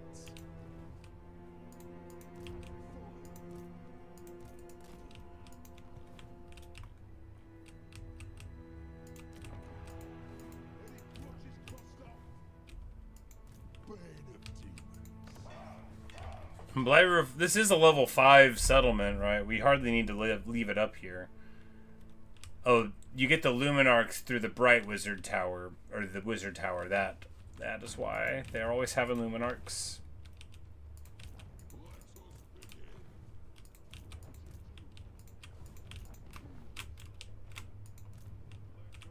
Bugman's just hanging out at home, just like Copperpot is, obviously. Their time in the story is over. Everybody's time in the story is about to be over, right?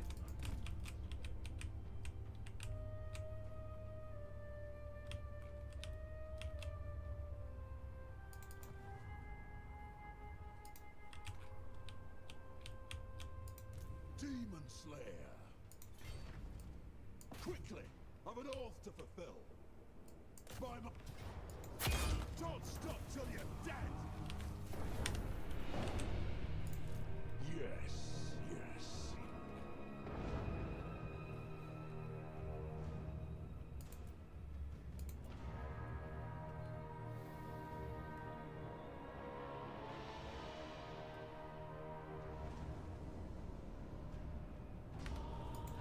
Doom chaser. More moving, less wincing. It's like, I guess the Guardian, you fight the rogue armies, you get the honored trait, and then you don't take the attrition. Not like it matters over much. Ungrim's army, and here we just go to the old Fortress Impossible, right? We're just gonna dive in and say, hello, anyone home?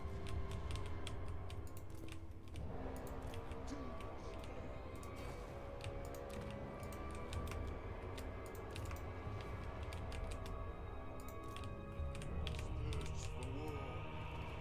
Forwards. Aha! This will be fun.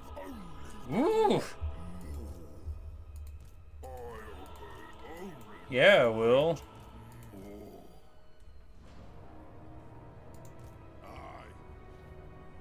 I hardly think this army is ready.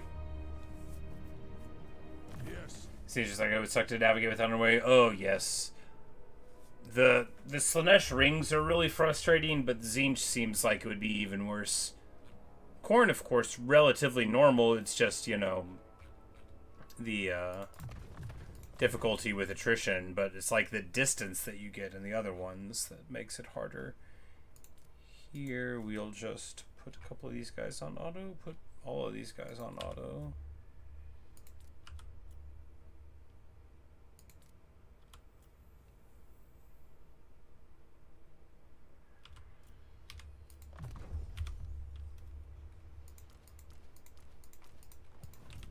ready. I will. And maybe they'll sail out to meet us after all. We're about to Summon me if you dare. we're about to get there. It's like now I'm seeing it's like, man, you just take this place. Cause okay, this is like an impassable reef. Right. So they have to come in through this little like break point there, it looks like, unless there's like something else. There might be one there too. That's awesome though. I love the idea of having like a pirate faction where you can actually have like a proper pirate hold and then like go out from it. Man, Old World's so cool. I need to rewrite time so that I understand computers so that I can make a long drawn campaign just, you know, casually, because I'm sure it's easy. You just retool Malakai and make his thing only work on the water, and then you change a bunch of the stuff, and then immediately it'd be fine. Noctilus still starts there. Ooh. I do like Noctilus. I'm just too lazy to use the little gangly dudes properly. Some people are like, I use 20 of them. I'm like, I'm gonna need my actual handguns and carronades and stuff. Carronades are good. You know, they don't have the punch of a dwarven cannon with all the juice on, but they're still so good. Alright, alright. And turn. Man, look at the Norskin throng. Absolutely dropping the hammer on Krokgar.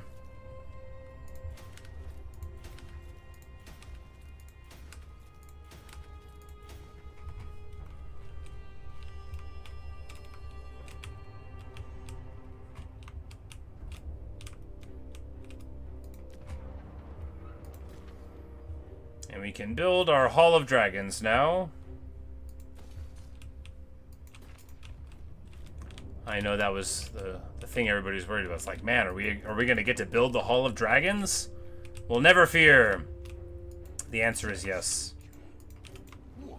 I mean, sometimes fear. If there's like a tiger, feel free to fear. Don't let me make you not afraid of a tiger. Sorry about the microphone bump. I never know how loud that is, but I bet it's not great. You know, sometimes when I expressively wave my hands, they bash into like ceiling fans or other people, because I'm very rude.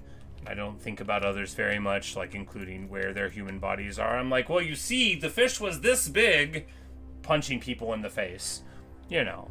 And then I'm like, sorry, I didn't see you there. They're like, I've been here all year. Where's statues? You know, that kind of thing.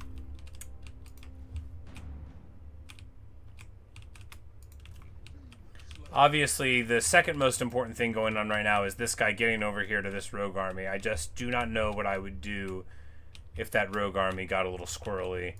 Speaking of, Argflux is over here, so we are going to send someone to deal with him too. I'm like, where else? Do we have any more of these interlopers?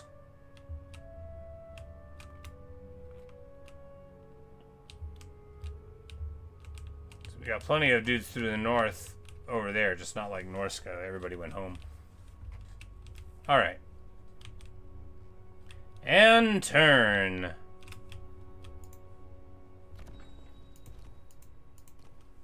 "903 regions owned." And looking at that map, it really doesn't look like there's too many more for me to get.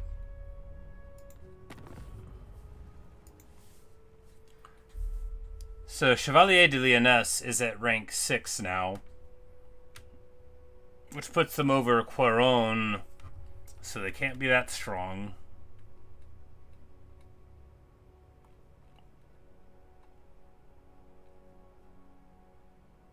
Because Anmir, which absolutely only has one magical forest, is stronger than all of them. They can't have that many armies there, right? I mean, some, but not that many.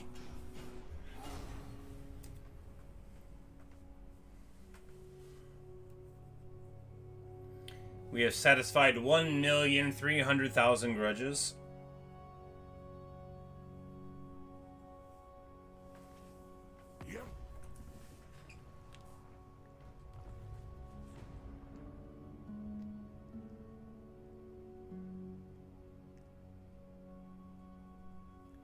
But I guess most of the realm of Tzeentch is taken over by Nurgle.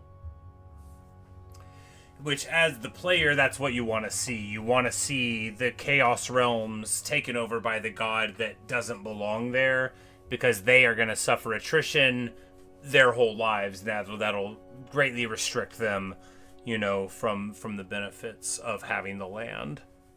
You know, they run away, bam, taking attrition. They move at you and you run away, now they're taking attrition. You know, they have to work under the same strictures as you do. 23 people left on the map. Oh, yeah. A fair fight. Lightning strikes me. There wasn't even anyone around. I didn't have anyone. Well, he lightning strikes me. Which is going to make him start, you know, winded, but not me. I'm going to take a quick break. And then we will come and deal with this. You know, flaming attacks actually will be pretty good against ogres where everything, you know, tends to regenerate.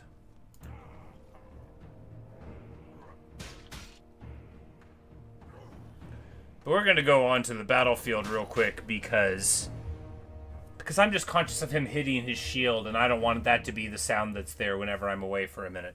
But anyway, looks like we've got a nice battlefield with a big channel to push people into, and then interior choke point to one side. So yeah, channel, choke. We'll probably set up here, you know, and anti-flank through the trees there.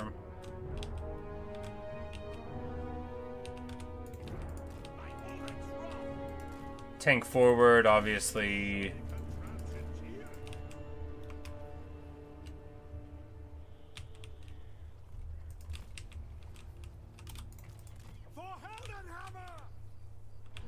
And it totally is represented by a Savage Orc Shaman with the little red crest though.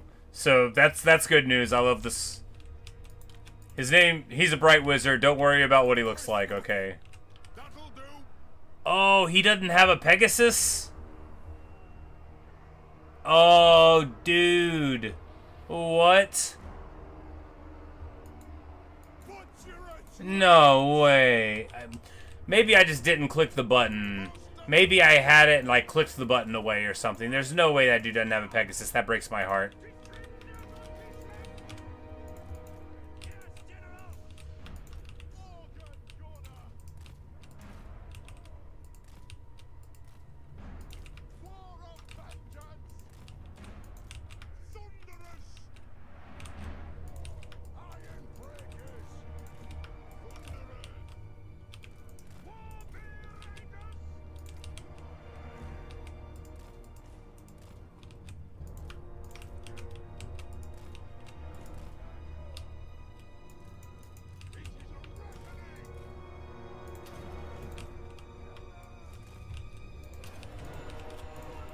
Anyway, I really thought that guy was going to have a Pegasus. That doesn't, like, ruin my whole plan. It just, you know, interrupts it. And we're just going to take these guys and run them forward a little bit. Once it starts. And then we'll have a very sketchy, small frontage where we've got so many single entities, and we'll just run them forward and try to meet the ogres, and it'll be fine, or it won't. I think it'll be fine. Awaiting orders.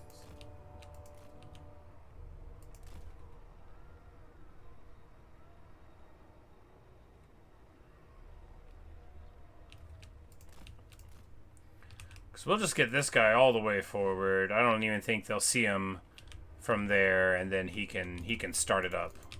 All right. And now I am going to take a short break, and when we return, we'll be back for this. This guy is stealthy, so we'll have him here. We'll just be like trying to throw fireballs at him, I guess. Anyway, we'll figure it out. But I'll be right back, and we'll do this battle. Boom, boom.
Alright, alright. You know...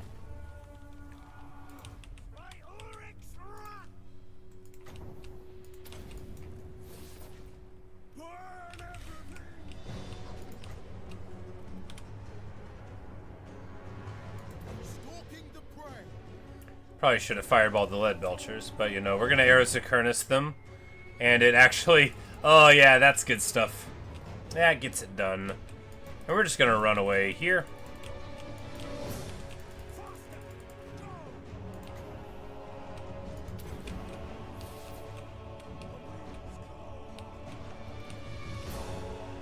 And this guy's probably just gonna, like, fireball the lead belchers and it'll be worth it.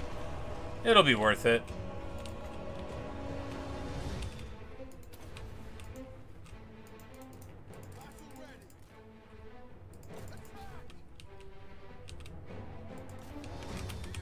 So now they are trying to get in.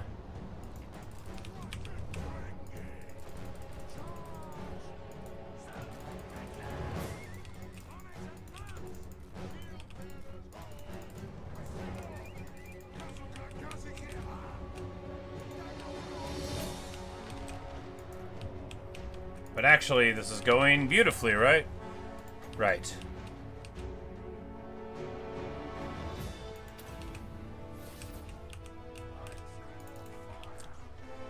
Because this dude is... Ungrim's doing awesome work here, right? Just shooting a lot of ammo. You gotta love it. Now, is he doing a lot of work? Who cares? He's using the ammo, and that's what matters. We're just gonna park this tank, like, right here.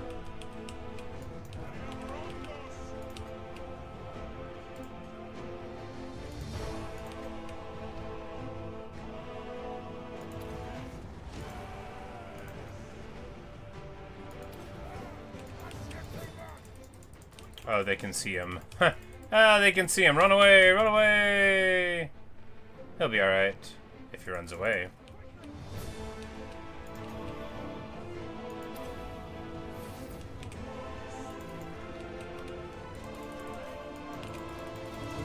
Go get him, Fergal!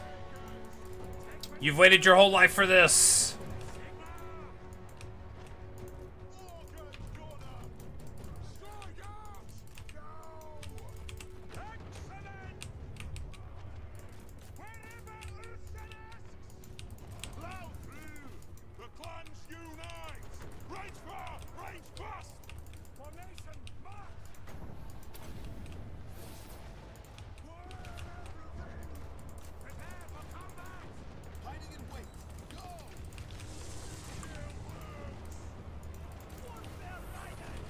And the bears come in. Oh yeah, that's the good stuff right there.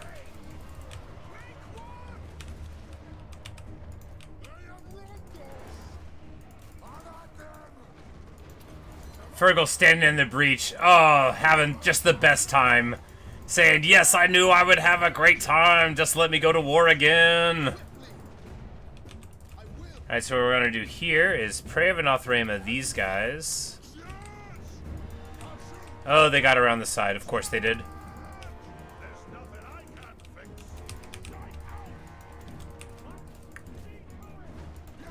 And that sticks him in place. Prey of Nothrama, super great ability. There's a really good reason they don't let the dwarves have it.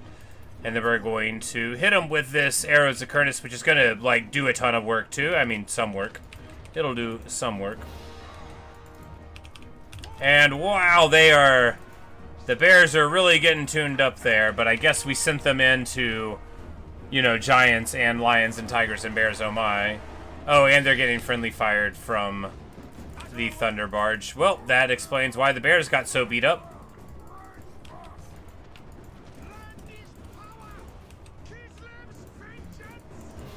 You know, this guy is 1v1ing the big dude here. 1v1ing plus fire support.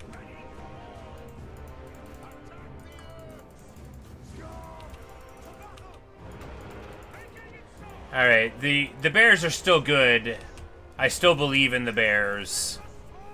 I'm not giving up on the bears. I mean, obviously, they're barely better than a Slayer, you know, when they're slow. But that means... Look, obviously they're not as good as Giant Slayers are. But we're gonna keep on using them. I'm not using these bears. It's just like how the tank would be better if it were something else, but I don't care.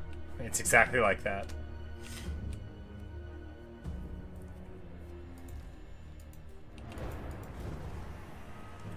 Do you want to know the way Stalker feels about what we did to Ethelred? I think this way Stalker is pragmatic.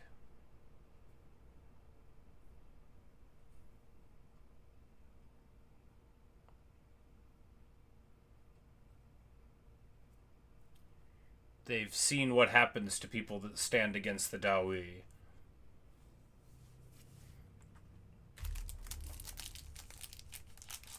But I imagine, you know, very displeased. I don't think most of the Bretonnians are happy to see the dwarves holding all of the, or most of the ports of Bretonnia, right?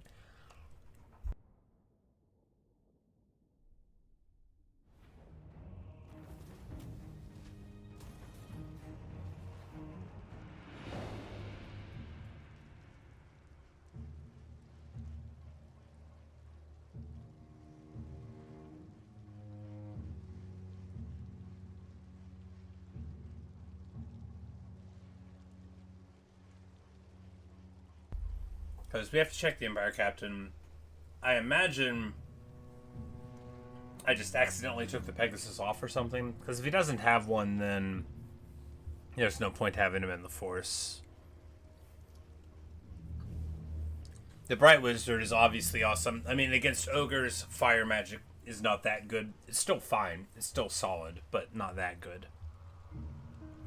But... Hey, another fight! Huzzah!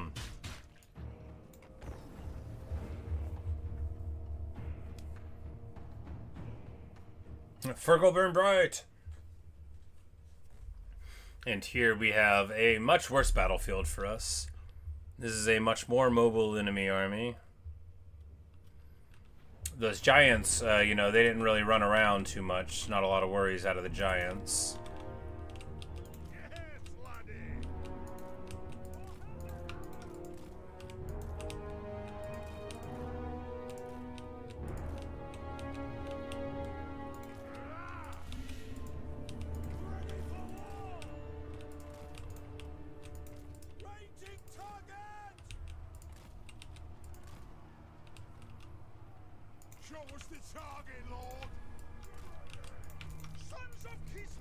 But we also just sort of ran the warbears, and these should be used like for specific flanking type things. You know, they don't have any tech, so what you see is what you get. We don't have healers. We don't have even we don't even have a runesmith, right, to give them a ward save. So we gotta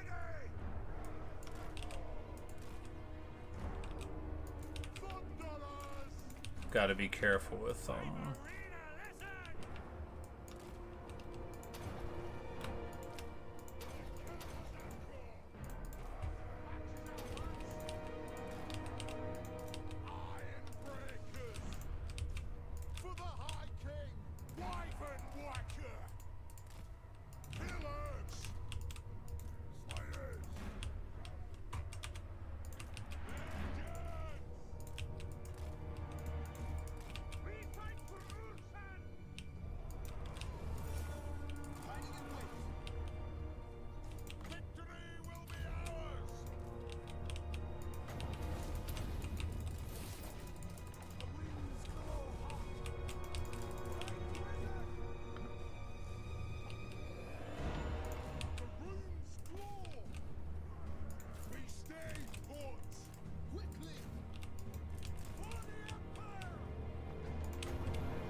The very brave Waystalker got trapped up and is probably gonna die. Oh well, they are very trapped. We netted them and we can't move.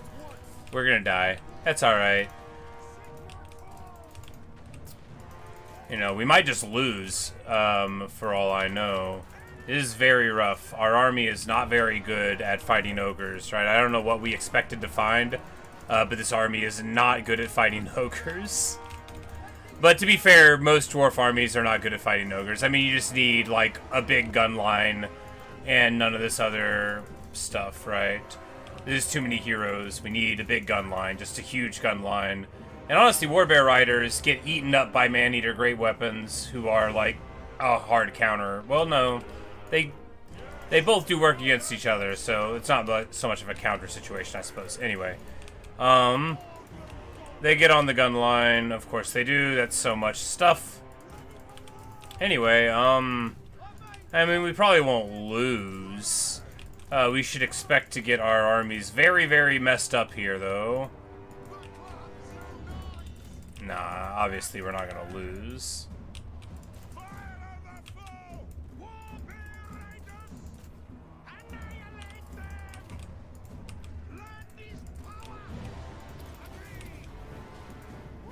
We are gonna lose all the artillery, I think.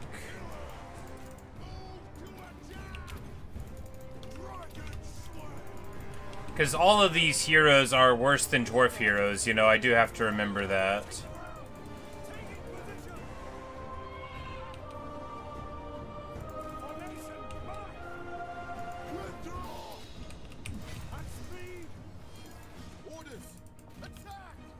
Like, it's not like these are hardy, like Thanes are, you know, or that they're good at fighting, like Dragon Slayers, like, you know, the Empire Captain's just a dude. And the Waystalker, for all that it's interesting, is never going to get that much value, because fundamentally, heroes like this aren't good. But, you know, we win the 1v1 twice, but we would not have won the 1v2 here, which is very, very clear with this. Very clear. You know, I mean, Fergal's having a great time. Look, we're winning. It was a good fight, but, like, man, this army does not work against ogres, and that is who we're fighting, isn't it?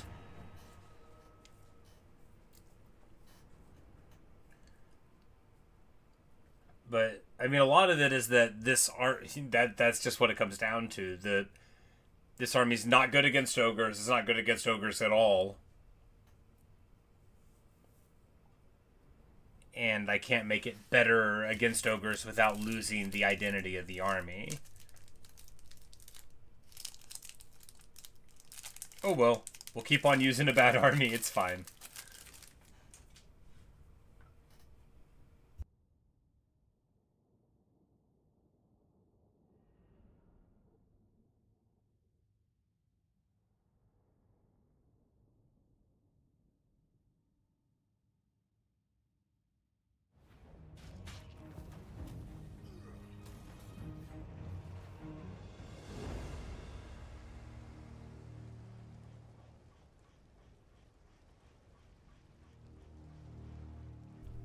Proof that he's not being overrun. I know, right?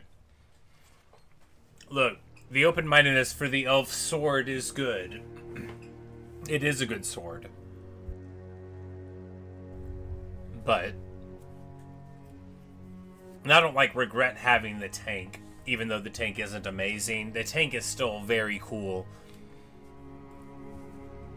And unlike all my other artillery, if they surround it, they're not going to just kill it. But is it, like, you know, as good as the Thunder Barge? No, obviously. It's just cooler because I have a bunch of Thunder Barges. Just as if I had access to a Thunder Barge with, like, Elspeth, even though I wouldn't need it at all, I would still want one. I feel like in the past I had that and didn't take it, but you know. Maybe I got one. I don't think I ever really used Thunder Barges right, though. That's true. Like I'm such a bad player. You know, it's a wonder I can get any success at all. When you consider like how I play, both like strategically and tactically, you know, I'm so much more motivated by this nebulous concept of fun than I am by like applying my knowledge for an outcome, which after all is what games are about. Plus, it always gives me a little bit of wiggle room. I'd be like, well, obviously I could be a better player. How much better? Well, that, I mean, who cares, right? You know, probably not a lot better. Judy! We will meet her on the field honorably.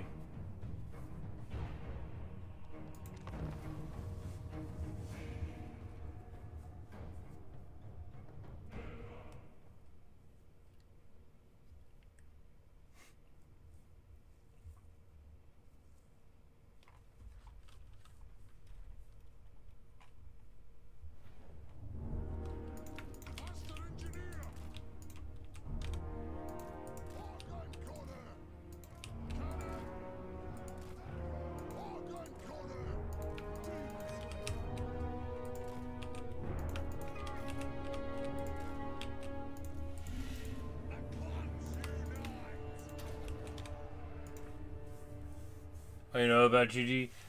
We only know about her because she has the name of a character in Avatar: The Last Airbender, who is like their little propaganda minder when they're in Ba Sing Se. She's the meme where the Earth Kingdom lady is at the door, and it's just like the centered thing with the very mad eyes. The Earth King has invited you to Lake Lagai. We are honored to accept this invitation.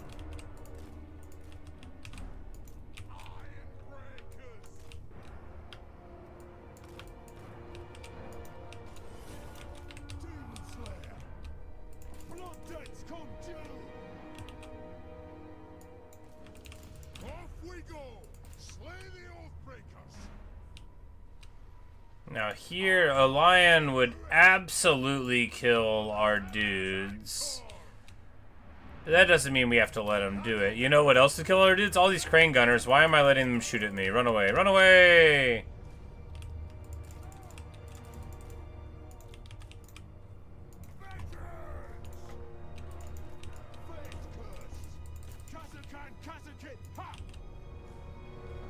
Celestial Dragon Guard will be, a tough nut to crack for our dudes. But I think what'll happen is, yeah, that's what I think will happen. All right.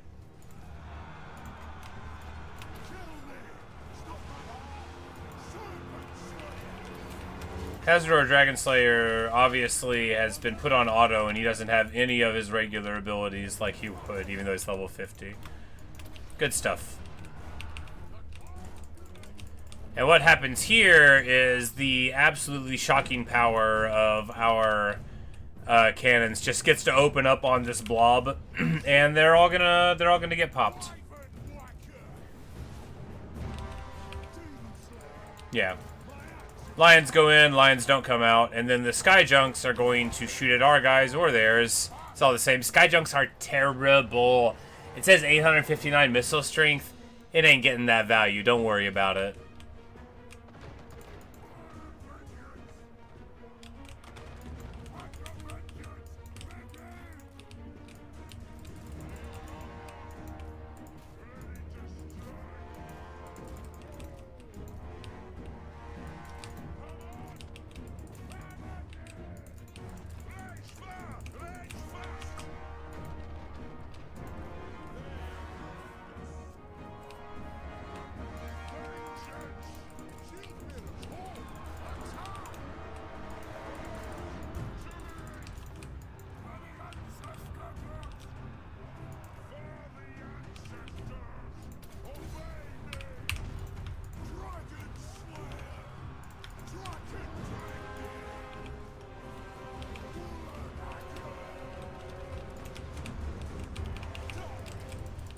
What's on us? Oh boy, oh boy, oh boy. Alright, so today in Unwise Decisions, we're just gonna go right up to these Celestial Lions. It'll be fine though, because Point Blank Spear does work. Point Blank Spear missed! Alright, Point Blank Spear can work. 2 Thunder Barges will be enough to get it off of us. Plus the engineer support here. There we go.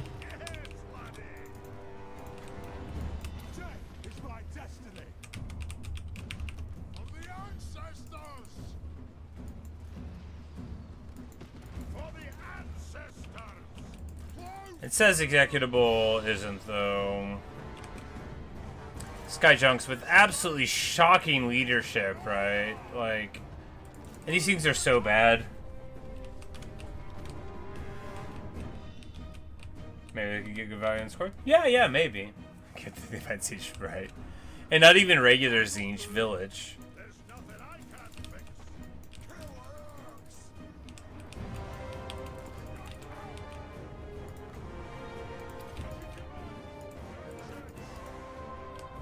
Oh, they're silenced. What? Oh, from the Jet Lion.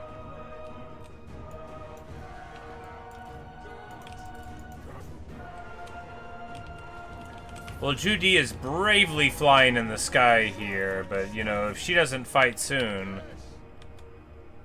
we'll make her...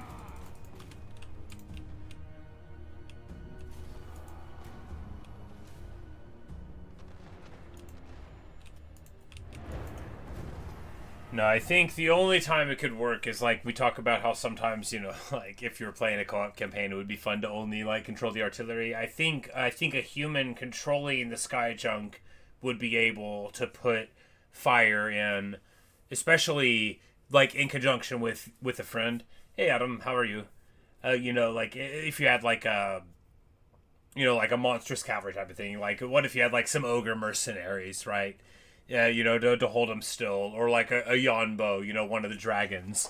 And then your Skyjunk, because you'd have like a blob thing, then you could really rain down and like really get it sighted in, you know.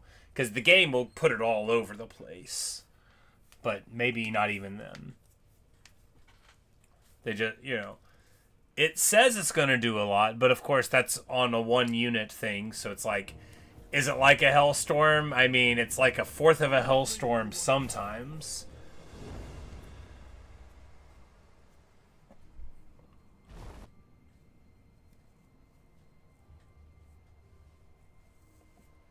Just like, you know, would you get hit by the menace below? No, but you're in the air, so now it's very easy for, you know, 1 rattling gun to kill you, as opposed to when you're artillery piece on the bound, where it's relative.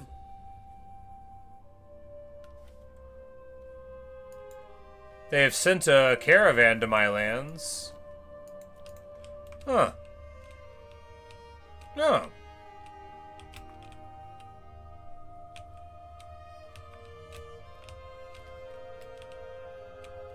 I thought we were at war with them. I guess they're like, look, if you just be cool, we can still trade and stuff.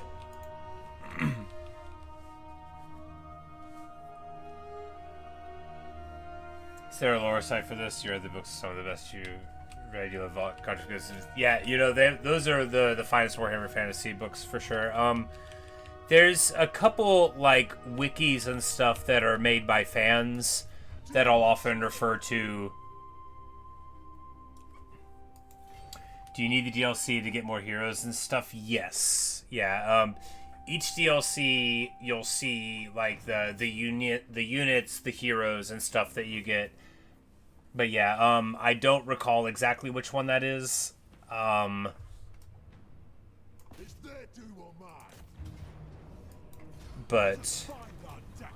yeah, and with the Warhammer 2 DLCs you have to get both halves. But, Shadow and the Blade of Smorters, yeah. Because for 3, you can get the pieces individually now. There's a whole thing about it, it's not important. But, for the earlier ones, yeah.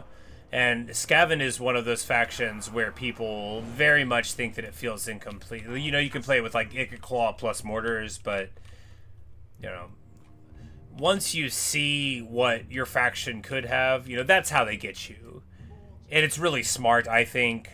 It's actually like why I started getting DLCs myself, because I was playing in Warhammer 1 and I saw my first regiments of renown, and I didn't know what they were, and I didn't have access to them. And I'm like, what do you mean? What do you mean I have to face against these awesome things and I don't get them, you know? Obviously, get more with rat infection, clearly, yeah. Makes perfect sense to me. Grudges will be settled. Demon Slayer. Demon Slayer. Armed and ready. Demon But I always try to just, you know, like, get the, well, until recently when I finally caught up, but I would just, you know, like, try to get a DLC when I thought I might play it one of these days or whatever. Even if I liked the faction, I wouldn't necessarily get it. But, you know, they do go on sale, like, all the time.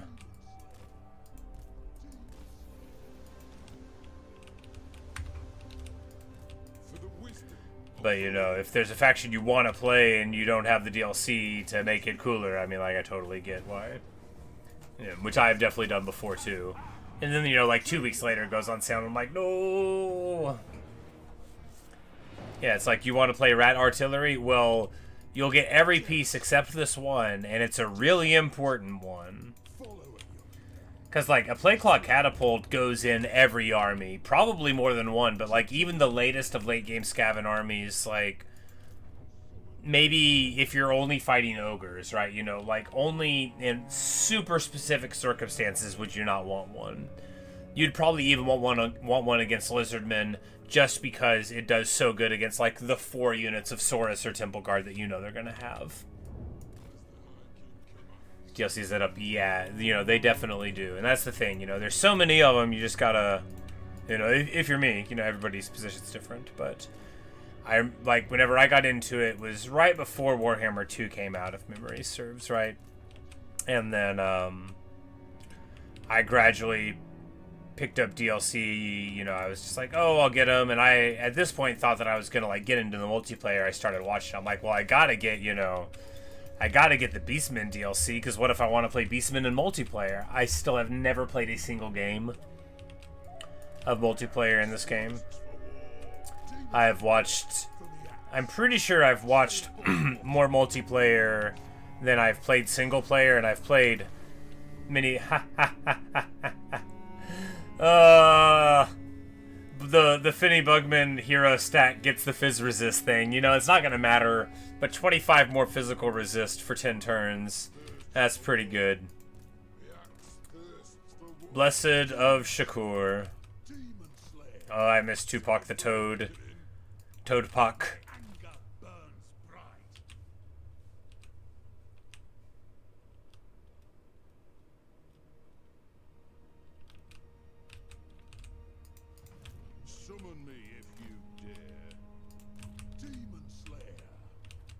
Dark Prince.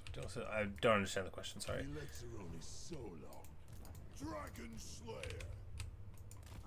There's a lot of Dark Princes in this game.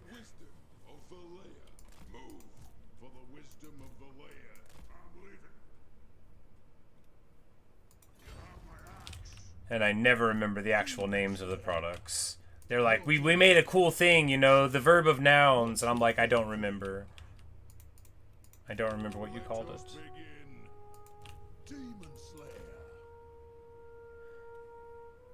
Like, I know the name of Shadows in Change, Shadows of Change, because it was a very contentious time in the community. But I don't, I don't remember what was in it. Was that the Changeling? I don't remember. My axe thirsts for war. Don't rush destiny to war. I remember people were really upset, and I remember I didn't buy it when it came out.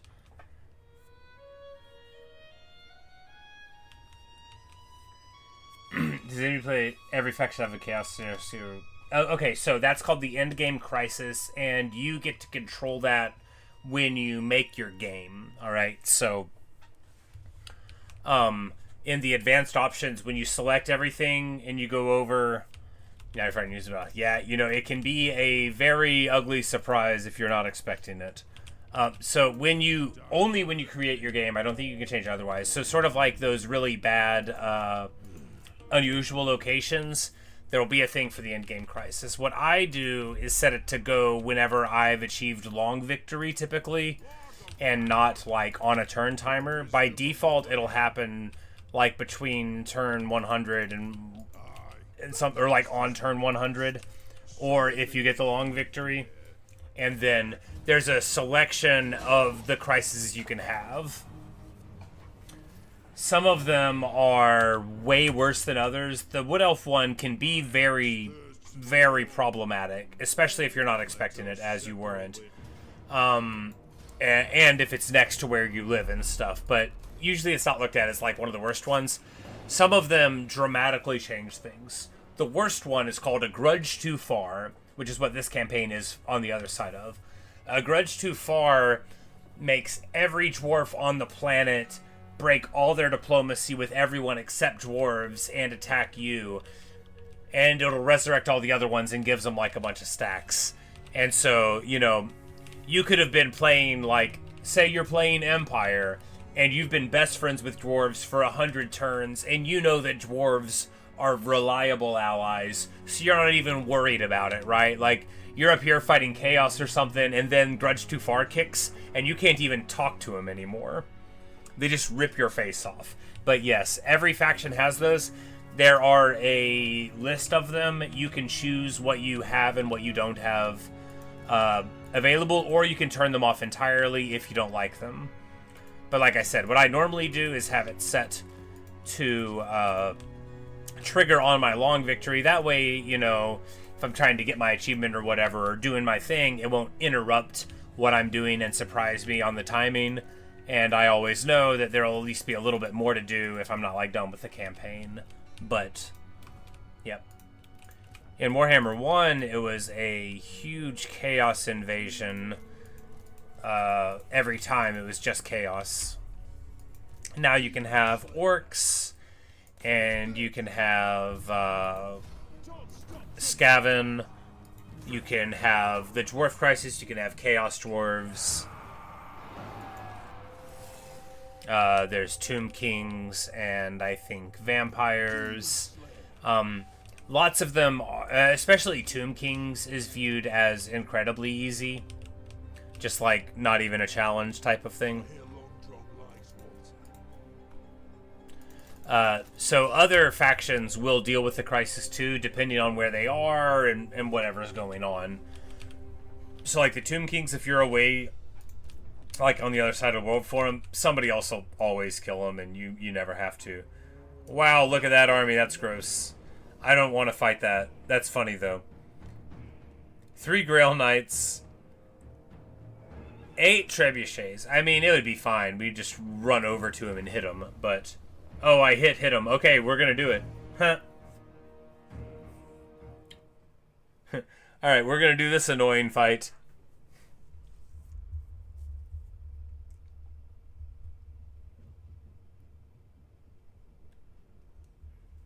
No, it's fine. We'll do what we always do. We'll charge the heroes across, and we'll stick back far here. They won't want to take a roundhouse kick to the face while we're wearing these bad boys. Oh, this is Morgrim's army. Sweet, yeah, then we've got extra. Like, we've got Vanguard on these guys, so we're just gonna get all up in there.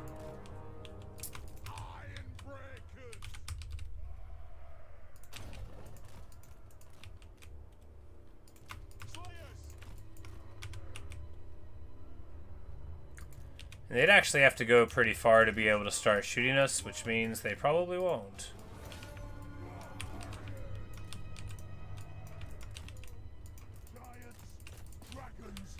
But, like, we're not afraid of you guys at all. And the Thane's like, my name is Jemmet Copperpot, and I am of the Copperpot clan. You will always remember the day you almost defeated Giant Copperpot. Oh, my, you know, we range them with our artillery, so that's pretty funny. That's right, because we've defeated Zatan the Black with this crew. Well, we see that, you know, having this many trebuchets, shockingly, is not very good. Morgan Dringer is a boss. He's going to get it done. We're going to hit these dudes.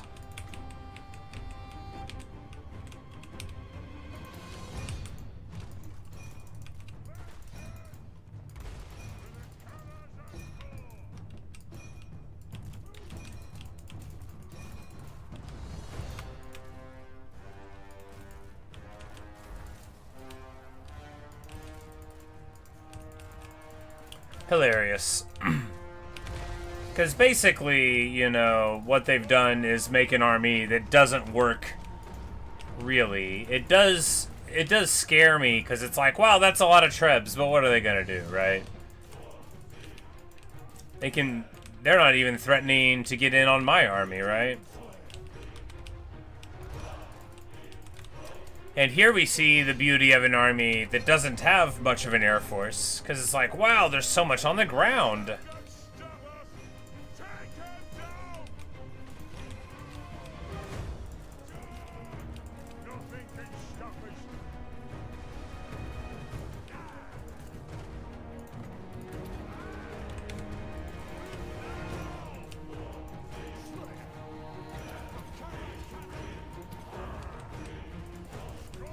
The bowmen don't do anything. And this grudge thrower rocking out. These organ guns dug in 465 range. Oh, it's brutal. Oh, it's brutal. What can men do against such reckless hate? And unlike the ogres, dwarves are amazing at fighting Bretonnia when you're Slayer heavy, right? Because their air force could be very good, but they're probably not going to have a bunch of royal hippos, right? And if not, then it's just legendary lords and a couple of heroes that you're going to have to worry about. The Pegasus here and there get shot at pretty easy. And your artillery just gets to feast. And no matter what their cavalry is, if you just have giant slayers to run at them, you rip them up.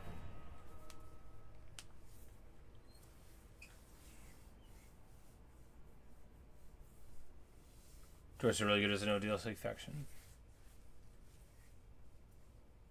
Dutchgar Belagar, what do you use from the Lord Boltfur? Right, and then were the Rangers part of that one?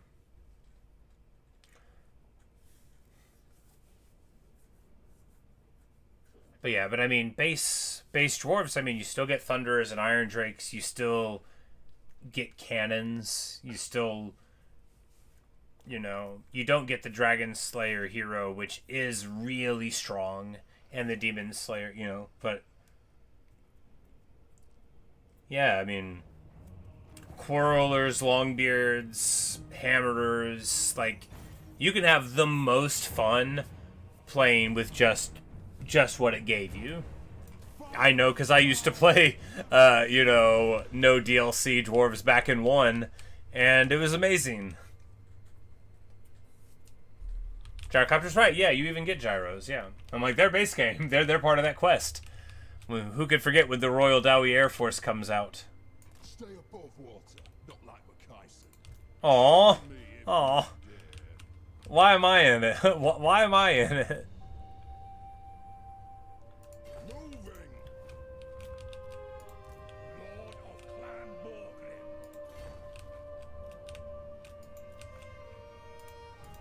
Demon Slayer. Let us find our depths. Oh, he said try and stay above water, not like Mackayson. For the High King. Well, DLC is the Dark Prince realm. This is the mod.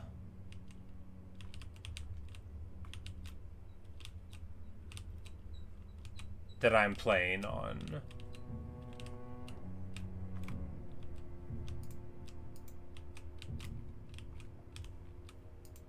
My It's called the Old World. Demon Slayer. The Realm of Chaos, which is a different map than the Immortal Empires, right? That's where you can find the Dark Prince's realm, and the proper realms as they exist in game is in that. People don't really play Realm of Chaos. I mean, some people must, but in my experience, everybody plays i.e. Immortal Empires, because it's the more expansive sandbox. This is called Old World. Belliger True Eye leaves his army, whoops, and goes back in. Vengeful Rune Lord.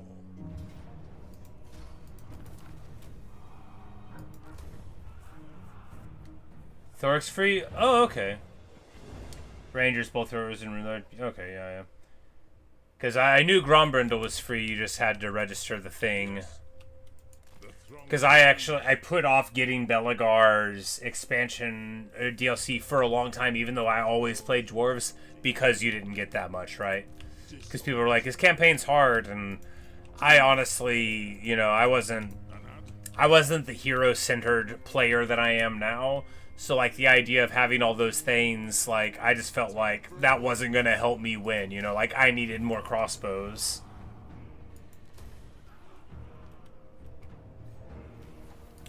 But Belegar, I ended up buying it because Belegar himself got picked all the time in PvP, and I told myself I wanted to play, or, you know, and I'm like, well, I don't want to be at a disadvantage, as I never play a game.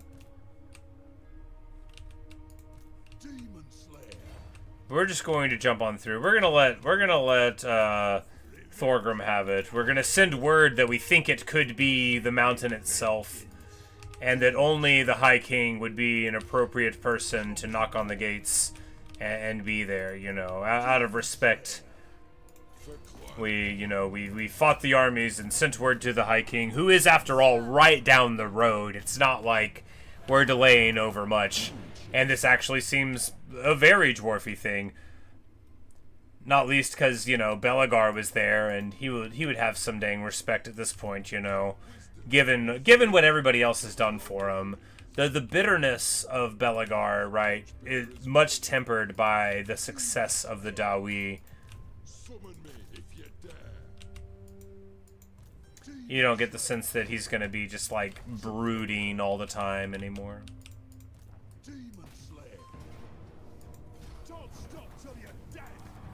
Thoric's future. Yeah, Thoric really gets the good stuff in. But Malakai actually gets chosen a lot because, unlike most ranged lords, he's actually good.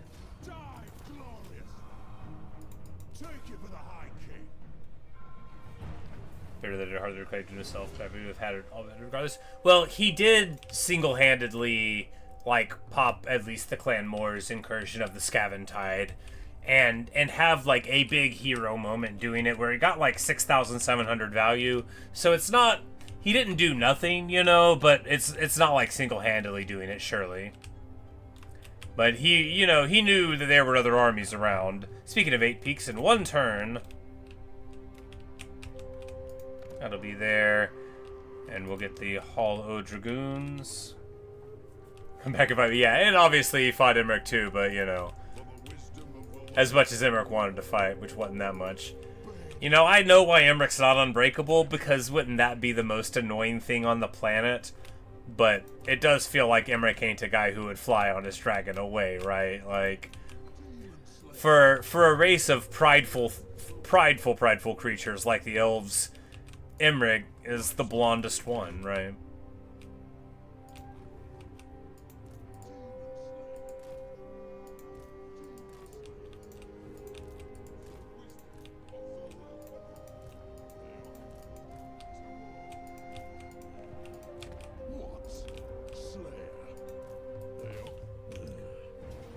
But we are just shoving them all the way back. 1,400,000 grudges settled. I cannot. If you say so, Knucklebreaker comes in here, calls me a beardling, insulting and hurtful, insubordinate and churlish.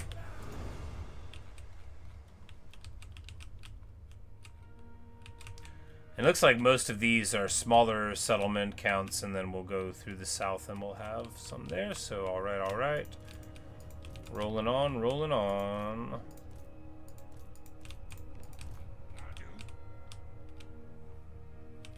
I'll cast the runes. For the king.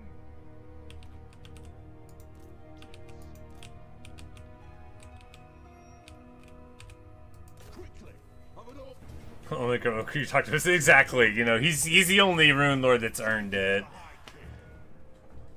Scally Silverhand, like, look, you're a hero, but you ain't like a big hero.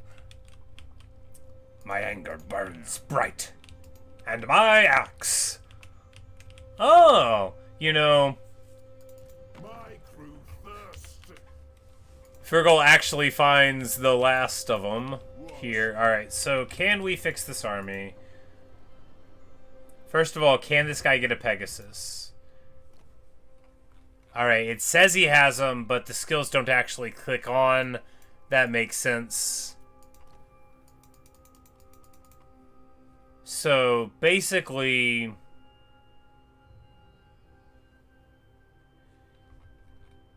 You know, this is just a non-functional guy. That's too bad, Magnus. That's a cool name. I'm taking your stuff.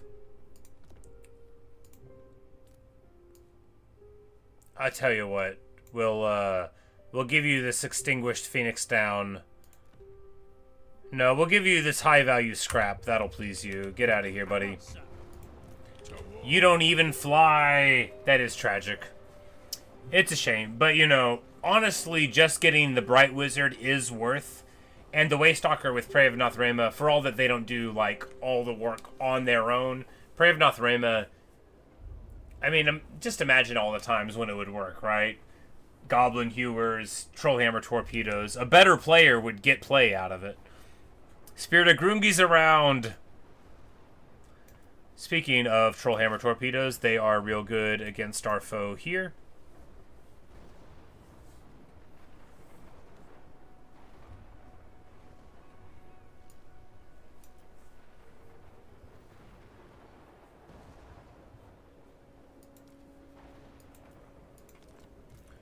You know, I think we're going to drop all the Thunderers from this army, because if we're fighting Ogres, right, the Troll Hammers will always be amazing.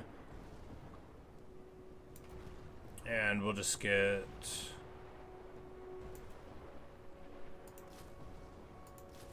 like 3 of them. Seems fine. Although another organ gun seems good too.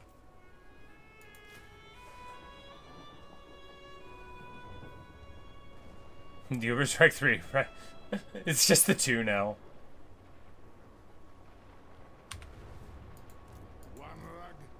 We ditched the Witch Hunter and the Thane.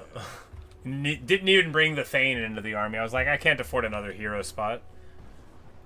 Plus, this guy has Guardian, but of course, he didn't end up being what we needed. But it's wild that this guy now has Grungi access, like, through the ocean. It's so good. But is this all? I mean, yeah. Couple of heroes to stick them there, a couple of warbears to run in and take a bunch of damage, troll hammers to follow it up, and the dig in organ guns to melt the foe beforehand. Seems like it's all right there, right? It is time. My axe thirsts for war. Let us begin. Attack!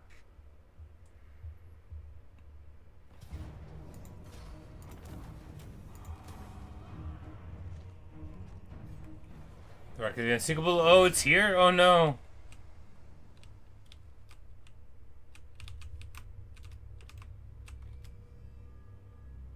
Ah, there it is. Vara School.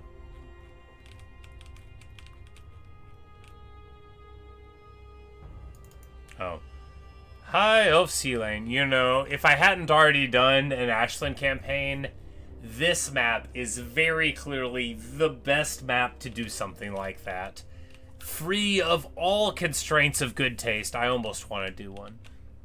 No, I'm just kidding. I don't want to play High Elves again. I mean, not right now. I don't hate the High Elf faction gameplay-wise. They're just not as interesting as a lot of factions are. Because if I was going to play High Elves, like, to me, just play Wood Elves, and you'll have a better time.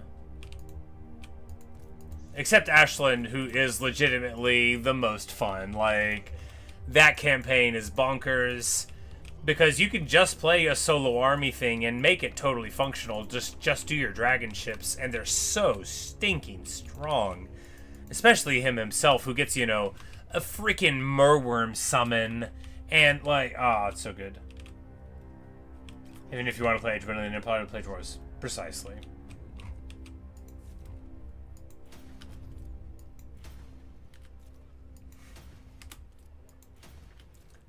And if you want to play a jerk who's good at being one, play the Chaos Dwarves.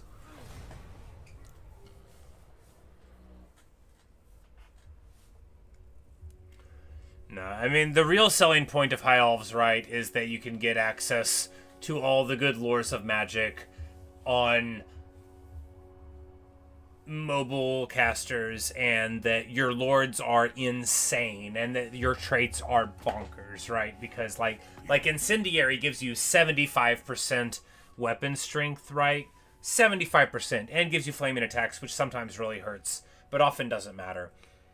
And then you get on a dragon with that character, and then suddenly you do just like 1,500 weapon skill, and you can just do that. That's not like, you don't have to be tricky to get it. Like, that just happens with one trait and leveling up. On a caster that could be like, you know, life or metal or fire. And yeah, real good. Or then like the princess on the dragon, like, she does such good work. All of their lords are awesome. Some of the legendary ones aren't as good, but like all of their base lords are great.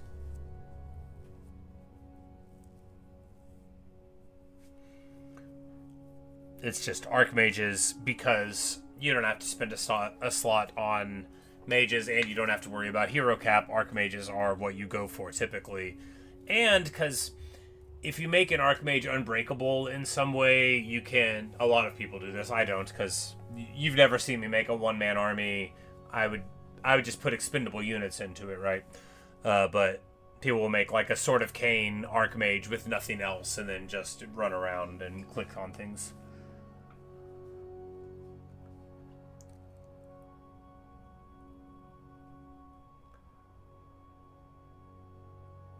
Say if you didn't have 40 models to build, you'd spin up an Old World Sisters run. I'm sort of thinking of doing one myself. I mean, we didn't play Wood Elves that long ago, but we played Drika, which is dramatically different than a Sisters campaign will be. I mean, like, gameplay-wise and, like, just theory-wise, right? Like, it's going to be a very, very different animal. Not a lot of Unga Bunga. I mean, you know me, there'll probably be some Unga Bunga to be had, but...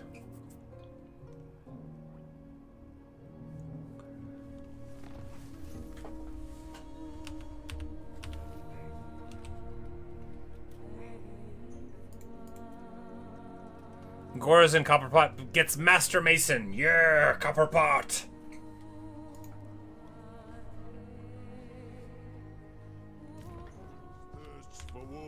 He's over here at Karakizaruf, getting everything done. That's right, we need to improve stuff. The High King has sent his final decree that Gorazin Copperpot's Karak here should be the finest in the land over there. Just because there's a lot of fine lands other places, you know, it's sort of hard to be better than all of those. And we can now build at Karaglun the Citadel. And these other things, which we'll build because it's Karaglun.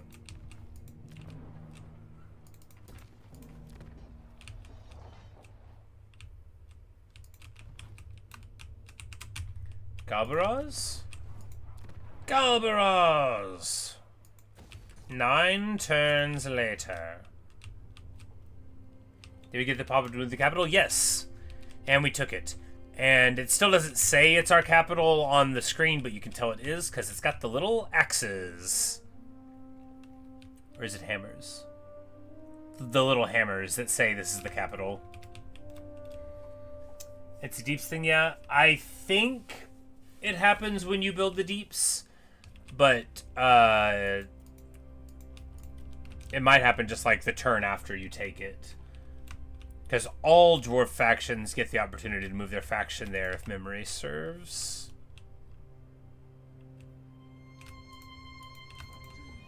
Even like Thorgrim. Slayer. Moving exposed. We can hold this. Doom chaser. Yes, yes.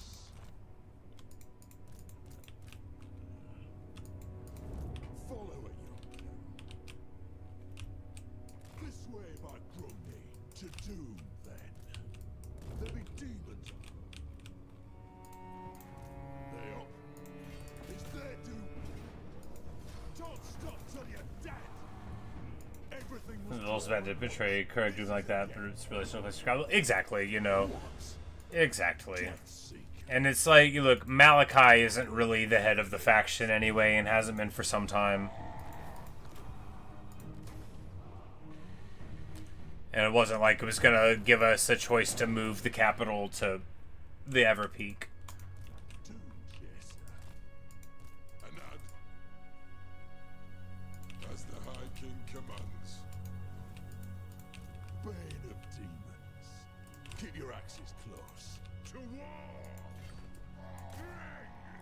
Alright, and the Grudge Bearer, By my vows. Let's be at it. him and Len will take it next turn.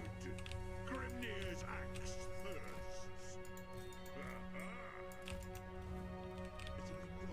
Demons in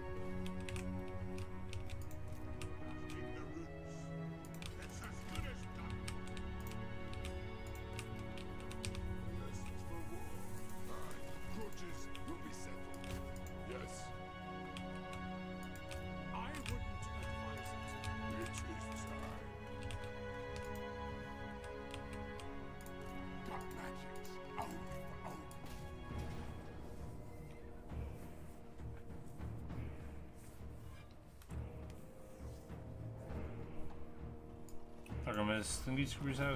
Grimnir's. I thought Thorgrim's was Morgrim's axe. I think it's Morgrim. And Gotrek has Grimnir's proper Grimnir's axe.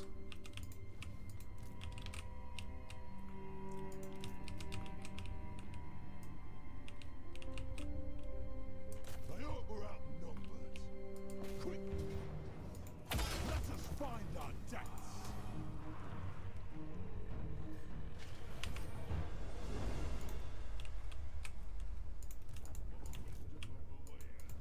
Ready. Slayer. Chasm. Count Baron devoted the Ural. We can hold this.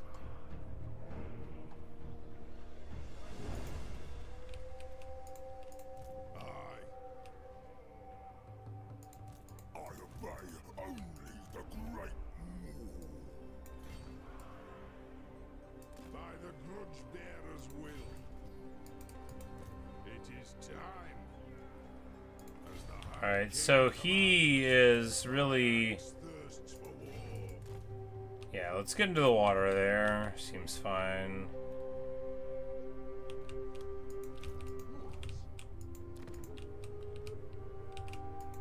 Dishonored. My legs are only so long. Master of Runecraft.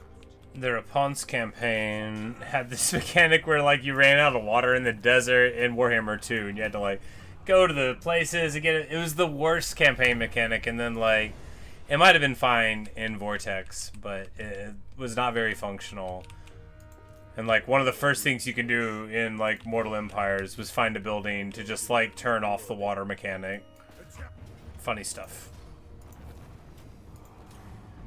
And unfortunately, Is Morgrim, yeah. Unfortunately, Ungrim does not get any... No, we had like one good fight here, right? You know, maybe they're just too far on the back foot. And it might end up that Groth's army gets the cool stuff anyway. We'll just see, you know.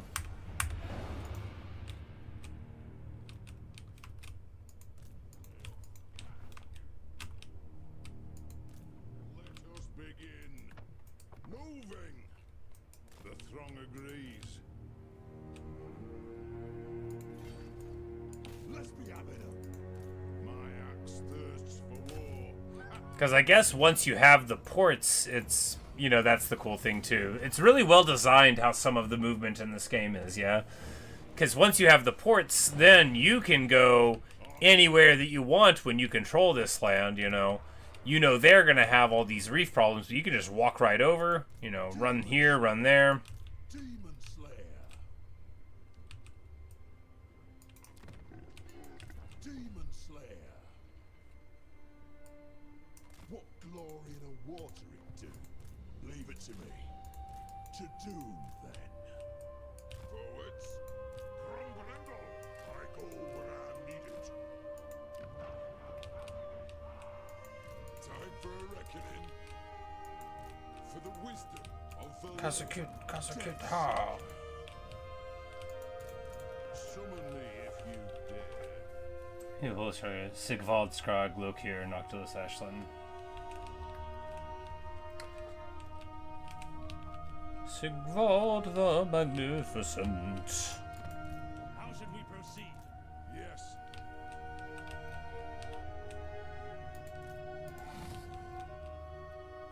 Wreck of Lindomitable. For the wisdom of the layer.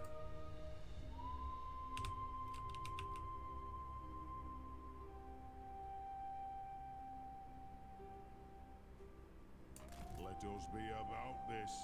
Tag them. The clan demands war. Suffering and attrition during storms. Yeesh. To war. Guess there's a storm.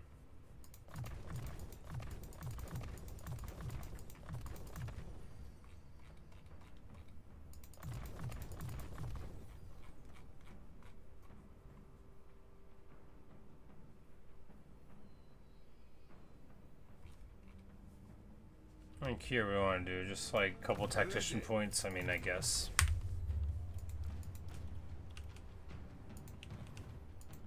Is it time? Aye. Engineer. Bane of demons. But if we take the Maelstrom, then we should get like immunity to the attrition, maybe. You know, immunity to storm and reef for all islands or something. It must be quite the Thunderdome. Who calls? And it must be incredibly annoying for, like, defending your stuff when you just, like, gotta worry about the water all the time. Demon Slayer. Demon Slayer. Demon Slayer. We're just gonna go over here. There's, you know, Bone Island. We're gonna have to take that. Absolutely gotta take Bone Island. Can't Follow at your Can't let that go past us. one rug to do.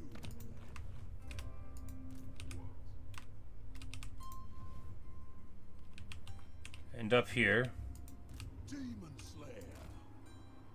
Mengel Manhide. We're gonna deal with you, old Manhide, if that is your real name.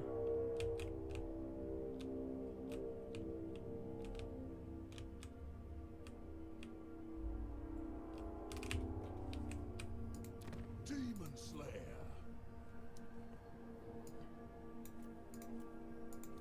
Time for a reckoning. But the armor's heavy, eh? What? My axe thirsts for war. Flattening me. And he'll stand there in ambush forever, because he won't take the attrition because of fighting the Tzeentch guy here. Let us. No demons down there, sadly. Dwarfs ain't meant for sea. Lord of Clan Margaret. Come with. Demon Slayer. Demon Slayer. Demon Slayer.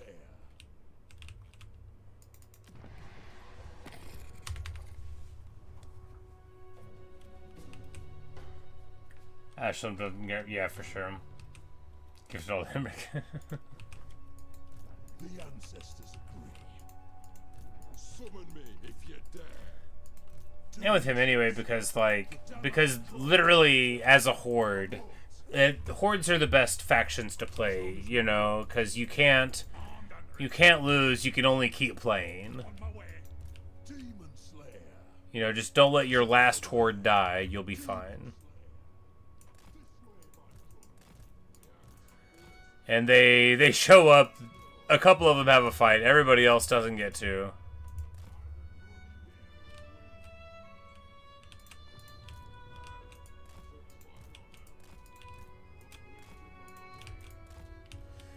It's somewhat of a foregone conclusion that a lot of these guys won't get to brawl, but at this point, we can't just leave them at sea.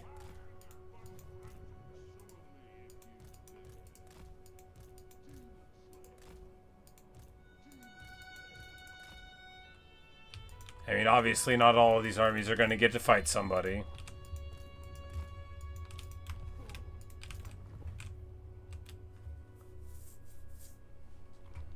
Warhammer 1 RT. Nothing better than getting Lightning Strike, going in and fighting just his army, and then making the whole crisis disappear with one hit. Nothing more fun than me playing dwarves, having that crisis happen, and being like, how do I deal with the chaos? Because, man, dude, Chaos Knights back in the day, yikes, like, how are you supposed to do anything? I was so bad at the game, of course. I mean, I still am, but I used to be too.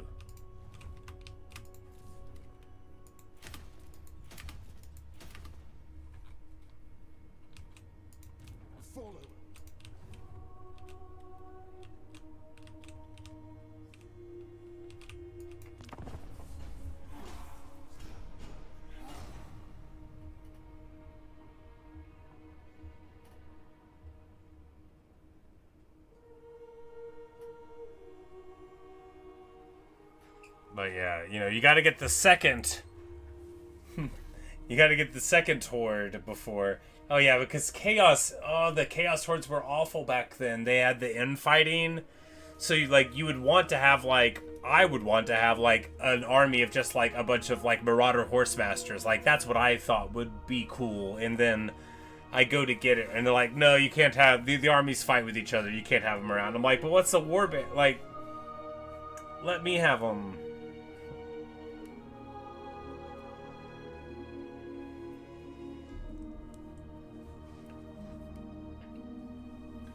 But, man, when you talk about, like, this game improving a faction over time, dude, Warriors of Chaos, which right now feel amazing to play. I mean, they're a little easy, right? But they're, as, like, a systematic approach to playing, like, a faction in an army, it's so satisfying.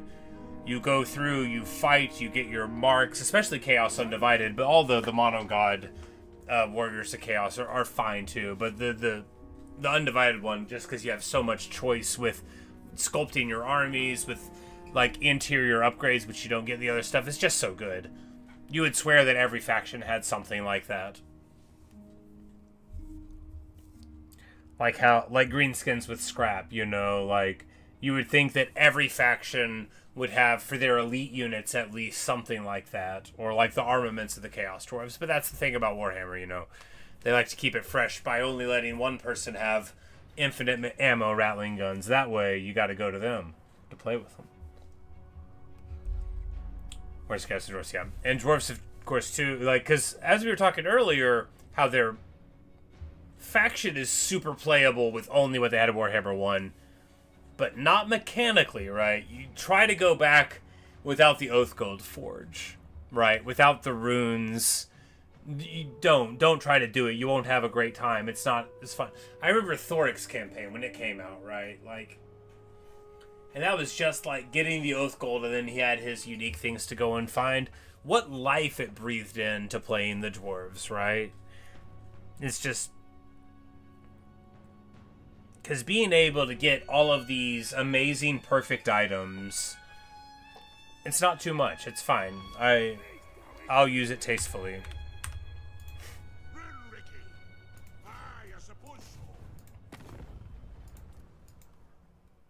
You have no power over me. Gandalf the Grey. You know, this army is actually super rough, huh? I mean, we might win. He might not win, though. This is just like a guy, right? This is just a dude. We'll probably get an assist from the garrison.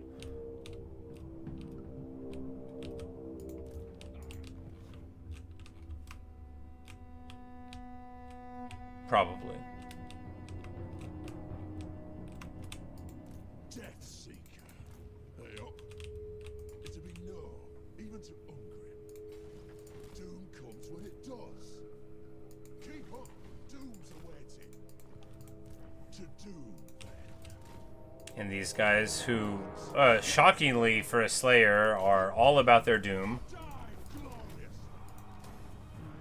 And then you look at, like, Bretonnia, not to be unfair, but, like, what have they ever done for the Bretonians? For the wisdom. And, you know, sure, Bretonnia is free, but that's no excuse to make it just boring. There's got to be something cool, right? Like, internal titles like the Wood Elves have. Why didn't Bretonnia have that? Like, why didn't Bretonnia have the weird internal management of fiefs and all of that, like the High Elves just got? I know the answer is because they haven't sold people Bretonnia, but why? Why don't they have it? But without the real answer, you know? They obviously deserve it. Would I play them? No, Bretonnia isn't my idea of a fun faction. Their infantry's not good enough.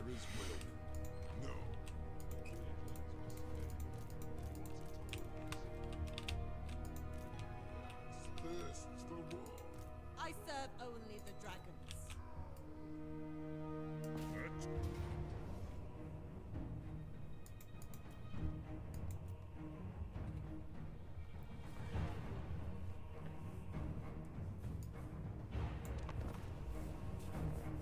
And Thorgrim will do his solo fight against Judy here at the gates.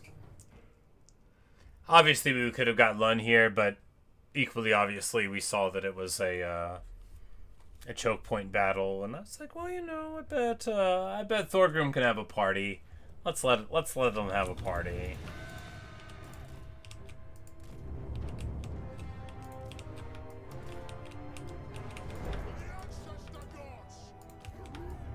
Because we got, like, the good arty here, right? We got a little bit of everything. We got the Grudge and the Grudge and the Grudge as far as artillery goes.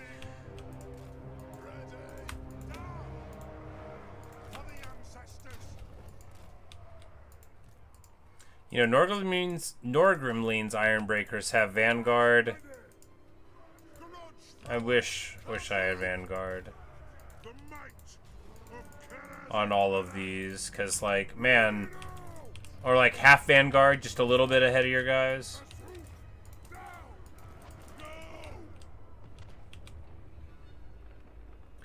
Because if these absolute walnuts think they're going to get away from us by running away, they won't.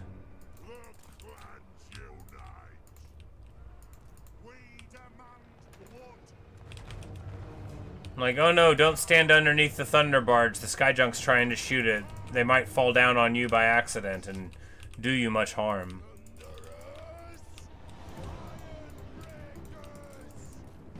Brutal stuff. The Skyjunk is getting flame cannoned. It's barely hitting it, but you see when the dark red bar is still there, letting you know this is how much HP you just lost.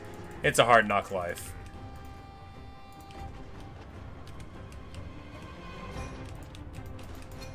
Oh, Judy. You don't wanna meet the king?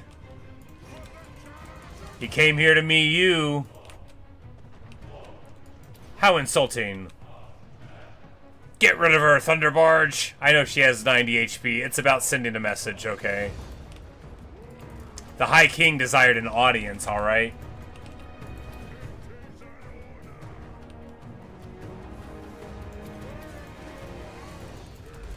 And he's like, I heard people talking about how cool everybody else was. High King's like, I'm sick of hearing about Belagar charging across the field at the foe. I can do it too. Look at me. I'm a big king. I'm a tough king. Flame cannon on characters to work. Yeah, you know, it's all about the angle. A flame cannon needs to be shooting downhill or it doesn't work.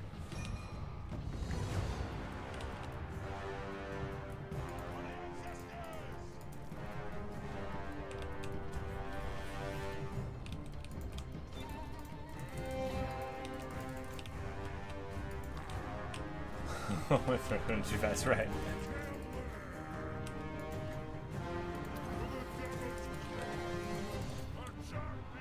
We're at Grimtideson's like, Hi King, no, my dad said I had to stay with you.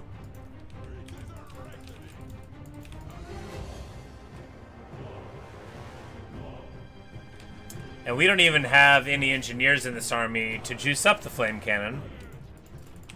This is all out of the box. Of course, the Grudge Settler version, very nice because it gets, you know, some shrapnel, that's right. The flame cannon Grudge Settler splits. So you need to be shooting downhill because then it breaks and then does the scatter shot.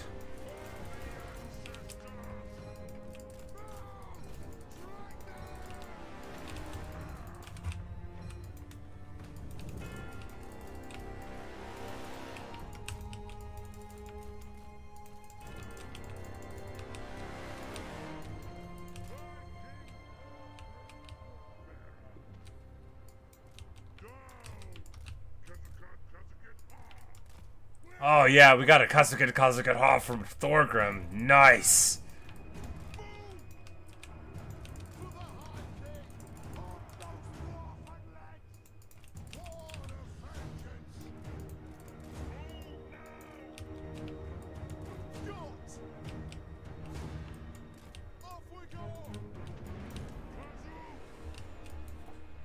And now they're gonna know the might of the Dawi, that's for sure.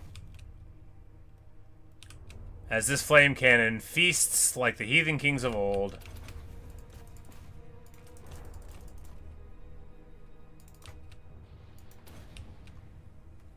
and that runesmith does get a cool 1300 value like a boss.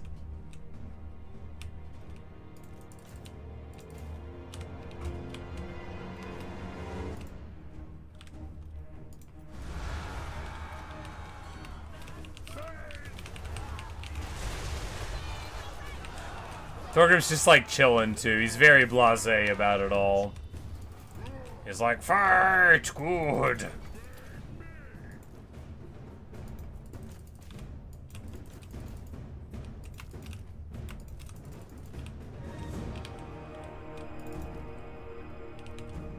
And you know, he didn't get that much value, but it's about sending a message.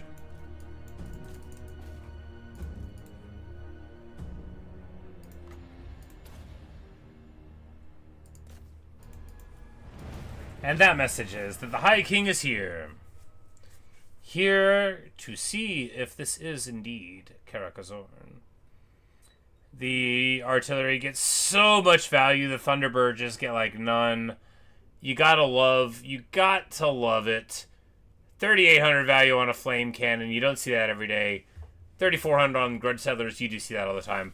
Grudge Settler Grudge Throwers, I firmly believe that we were all sleeping on these. I think these are so good. I think, yeah, the Monstrous Impact, I very dramatically undervalued looking at the unit card. Like, one of these belongs in every army. It's so good. It stacks with the other forms of slow. You know, if you get a suppressed on there or any of the freezing auras or whatever, that's immediately negative 90% speed.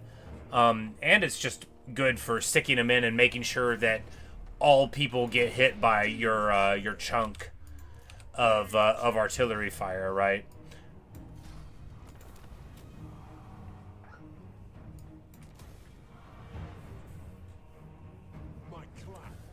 And they had it decorated, you know, improperly. Karaz is the dwarfs' ancestral birthplace, their first city. Long lost monuments of their ancient ancestors line this restored hall. Let us begin building it. We will break this trinket. We must build, of course, a wall here in Karaz.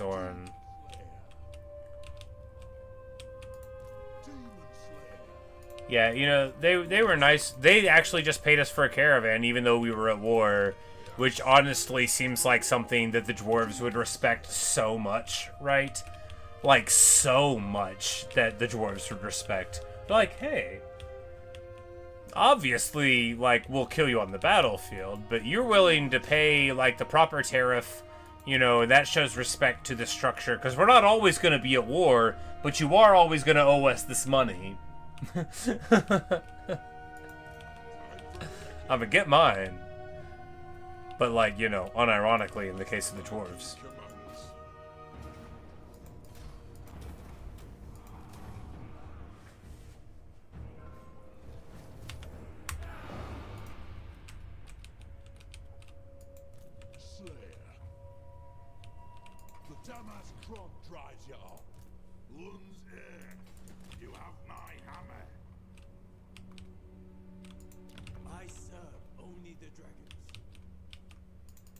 Dragons require your immediate demise.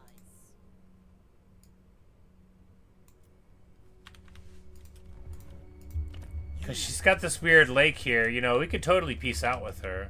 It is a mountain lake, though. It is a mountain lake, though. Yeah, sorry, my girl. Looks like the dragons are going to have to be content with living in Cathay. I mean, why am I apologizing to you? It's not like we've taken over any part of Cathay. You're the one living in a dwarf hold, my girl. My mind cannot be turned. No. My doom may lie below. Summon me if you dare. All right.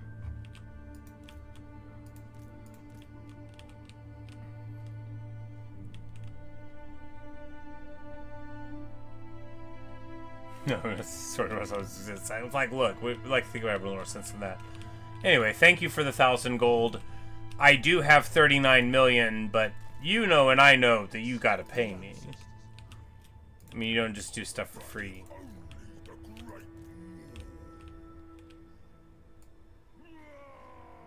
On to glory for the ancestors. No one tells a tyrant what to do.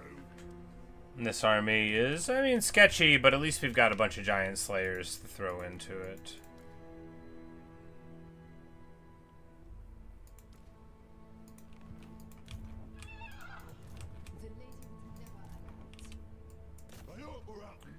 The lady will never allow it. Well, maybe once we take this library, she'll say a different thing.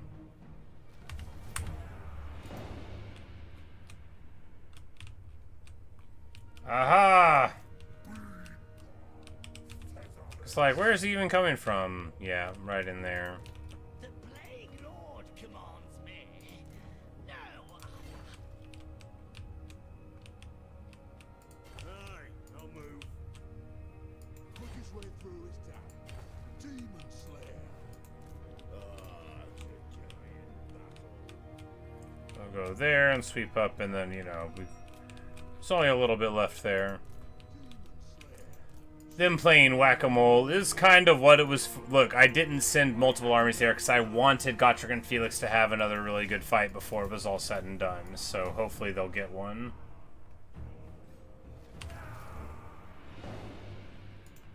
Anad, hog them. Demon Slayer.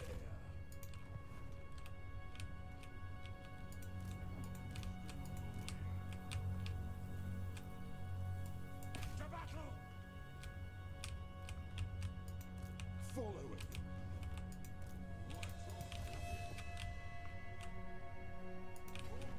Less witchy. Demon Slayer.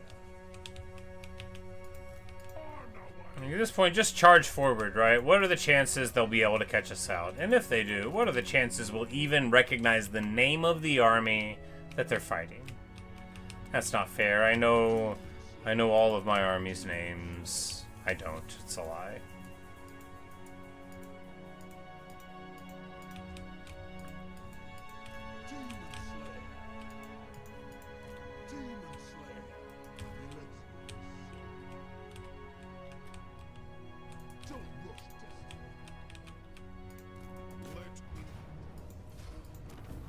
Let Fergal gets this wreck here. You know, at least we got like a fight out of it. It's too bad that it didn't quite work, right? We're going to...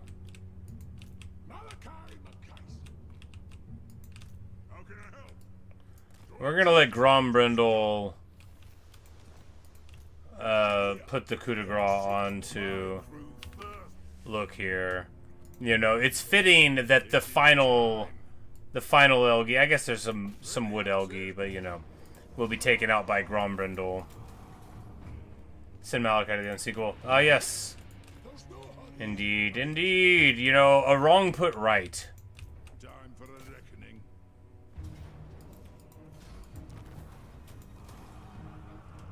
That's like a dragon ship. Look, no, that was a Tomb King ship. It just had an elfie name. Don't stop till you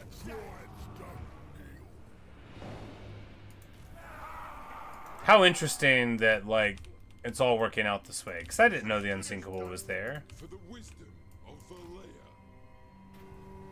I mean, I guess I knew it sank in the Maelstrom or whatever, but...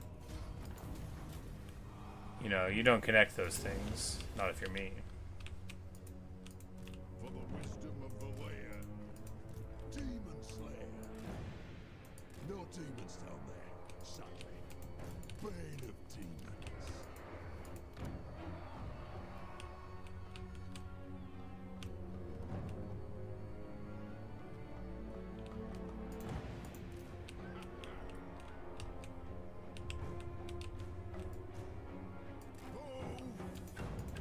Demon Slayer. Bum, bum, bum, bum, bum, bum, bum, bum.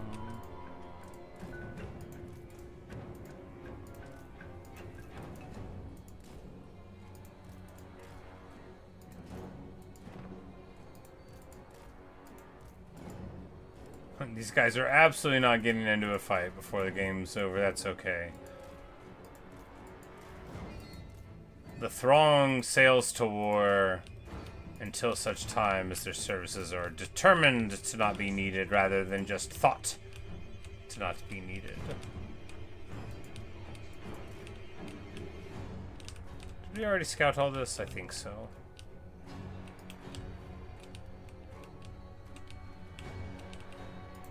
Demon Slayer. Demon Slayer. Keep up. Doom's waiting.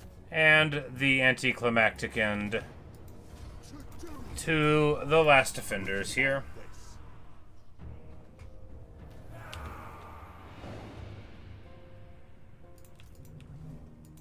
Doom Chaser. Is their doom or mine? Die, glory. And with that, the end of the Lizardmen.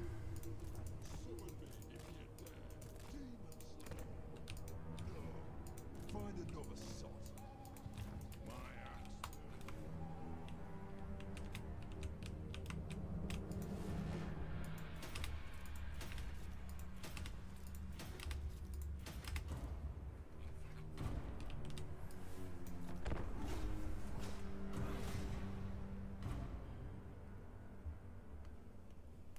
Scally Death Dealer.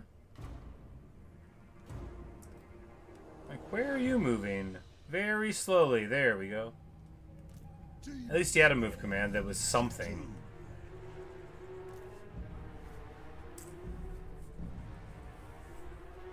Two gateway settlements and one in the middle. I see, I see. So you can't sail through until you take the two and then... Which is awesome.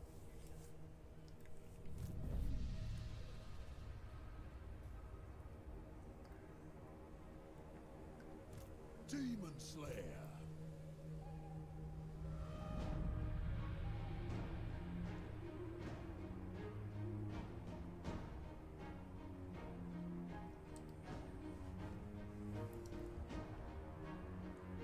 Man, that took a long time, and that was just my part of it.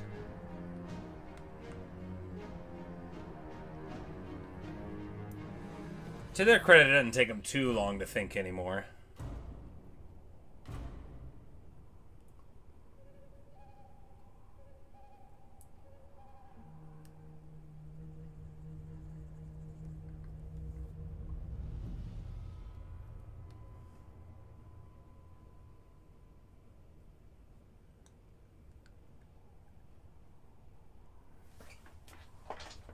I say that, and then Scrag thinks more than any ogre has ever thought before. Might as well be called Throg.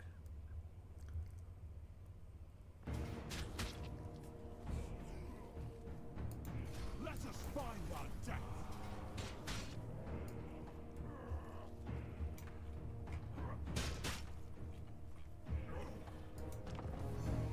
It's kind of a brawl. Let's see how it goes.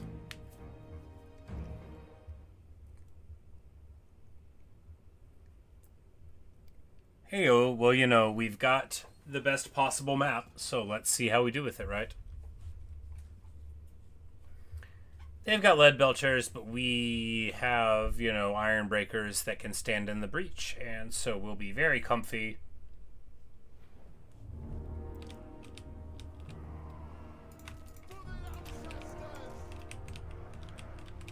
This is the map that we got nervous about with the other build, but this one, you know, they don't have any way to punish us here. The lead belchers will range from like here in, and we'll be able to very casually shoot them. We're just going to keep our Air Force quite deep set. Show us the target.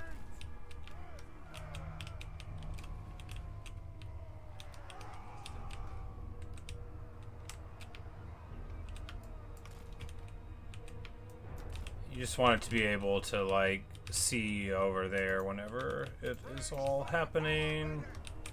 Yes, ranged power ready.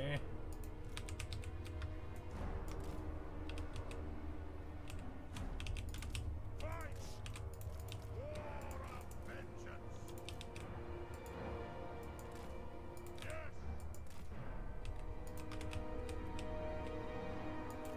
Really, he should be there for the Guardian.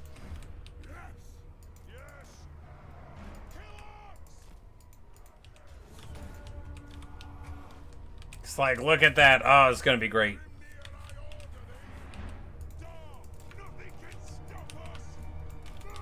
Because they don't have what you need to make me move, right? They've got, like, some artillery. That won't be enough. We'll just hang out here. I'm not afraid of you. Should be. I'm not.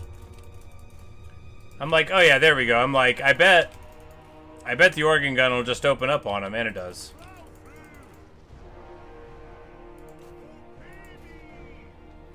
We're just gonna start working on these iron guts. You know, they've got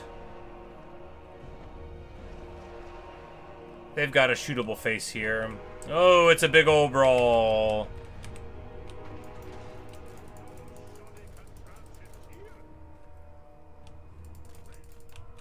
The organ gun having a time. This organ gun, by the end of this, is going to have the most value. Let's go ahead and get a restock on it right now.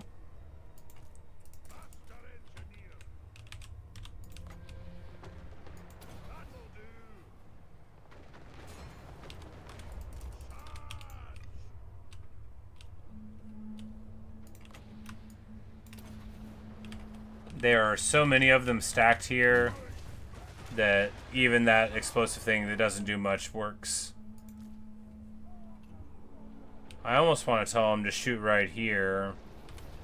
But with artillery, if they're shooting something productive, especially at a time like this, you just want to let them keep doing it. This is so good for us because they're not going to have the mass to get through either of these. Like, iron breakers are real sticky. And then with Giant Slayer plus Giant Slayer to back, this is basically the perfect time to sit here with artillery. If we had more artillery, it would obviously be even better. But this is enough. Because they're not shooting us at all, right? they're just like, in their head, they like think they're doing well. They hit us with one of their army abilities. One of the ones that makes you feel like maybe army abilities are fine, you know? This stone horde just getting shot up.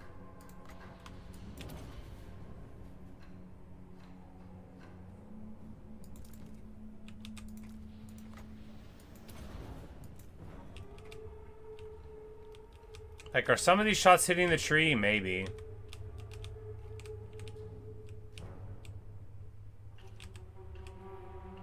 Some might be hitting this other tree. But they're just, like, sitting there, right? I mean, you hardly... I'm not gonna move.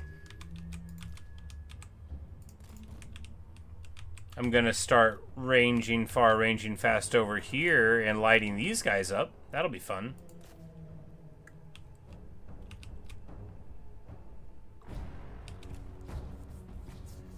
Because, like, I will absolutely troll hammer you fools down.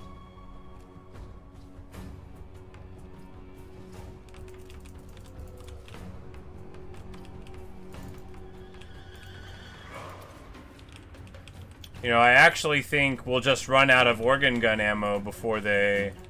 Nah, here we go. I'm like, they've got to move. They can't be this patient. 14,000 value on the organ gun, and they are still sitting still. They think... You know, I guess they think that I'm gonna come to them. 14,000. If only we had a couple more engineers, right? 'Cause they're just in this block.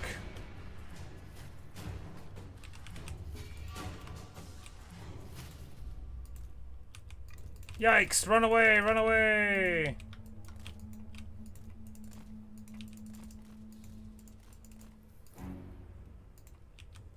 Alright, they finally brought their artillery out. You know what that means. It's time for us to go and attack it.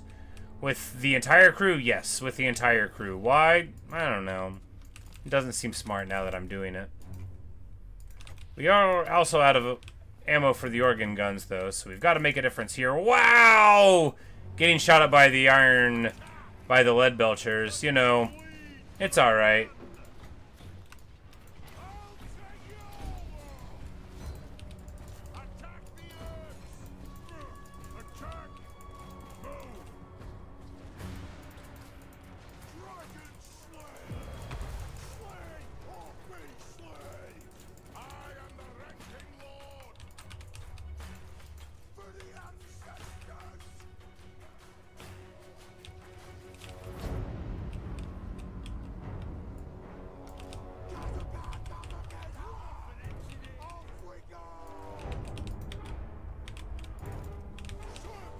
In conclusion, these guys are really doing a lot of thinking here. The lead belchers firing in at this guy who has decent resistance to these sorts of problems. Not great, though. You know, if we could just get on them, but, you know, ogres have too much mass for you to just push around. And Iron Guts have a lot of armor. All these guys have a lot of armor, right? You know. Well, not Ogre Bull's dual weapons. Why can't we get the Thane to fight them?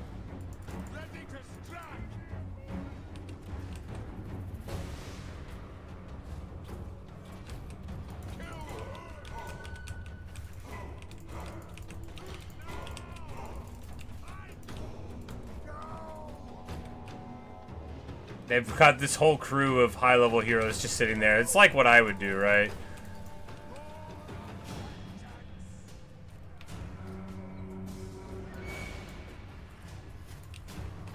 But now dig in hits, and I think from here they'll be able to get some other nice shots.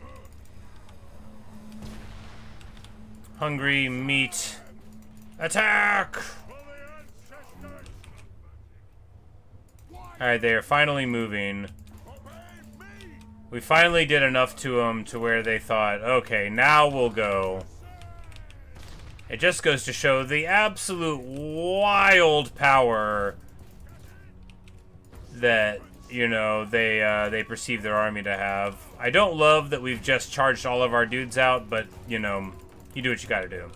We're gonna have these guys right here. It's gonna be fine. These troll hammers are going to be able to fire very well here too, right?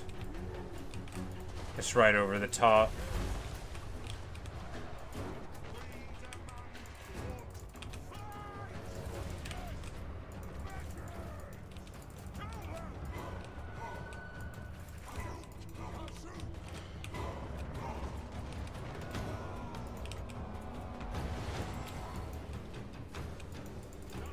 Alright, so Lord gets on him, and we're on them, and then we're just gonna come in here to the rear.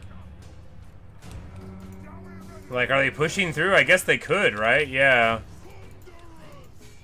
It's just wild, but, you know, they do have a lot of ogres. And yeah, they just push right through our guys to get into the Thunderers. Not a lot of them, just a few. Alright, we pull them back in.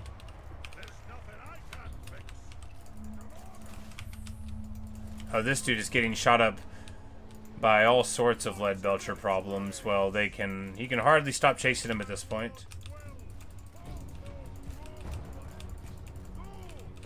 But on this front, they're holding quite well. And here, the incursions aren't really getting incurred. These Thunderers are down the hill.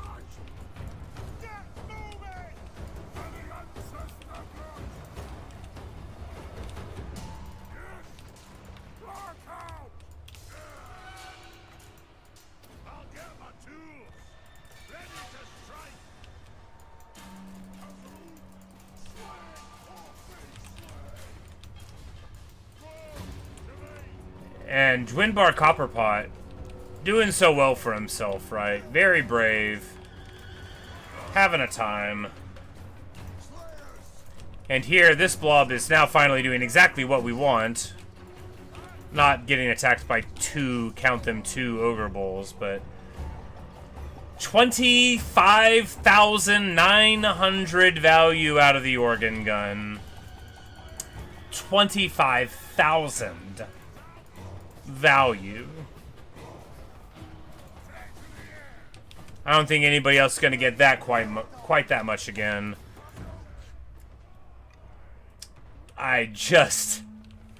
Wow, wow, wow. And that's not even a juiced artillery piece, right? That's just one engineer in the army giving it twice as much ammo as it should have. Yeah, it was just one thing of restocks. We have one engineer.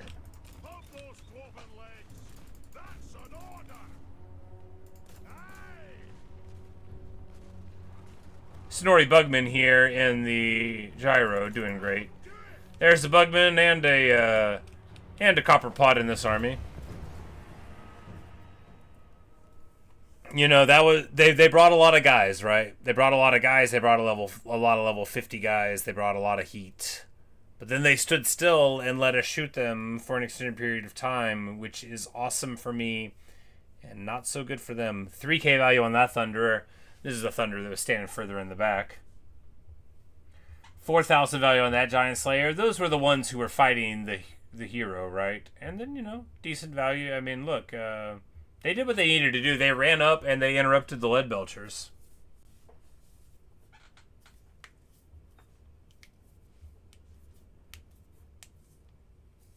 One of the Bogans have to continue satisfying the Grudge and the Copper Pot to return the favor. Exactly. You know, it all comes around. Until the realms are retaken. Although technically we're kind of close to retaking the realms now.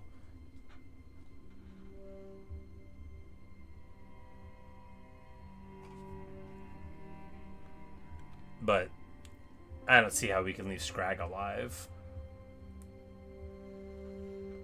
Just because the Ogre Grudge isn't in the book, inside of the Great Book in the game, like, it would be in the Great Book for, like, you know, this. I mean, it might as well have been Scraganekron. Sure, it was Balthazar Gelt, but he's gone now, so we gotta blame somebody. And he just confederated the Thunderhoof.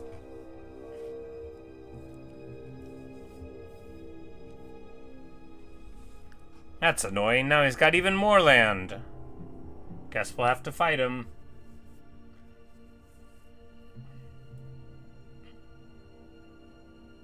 In Golgos and Buggum's Brewery. Yeah, indeed. Not just there, but all over the place, right? That dude was in the 8 Peaks.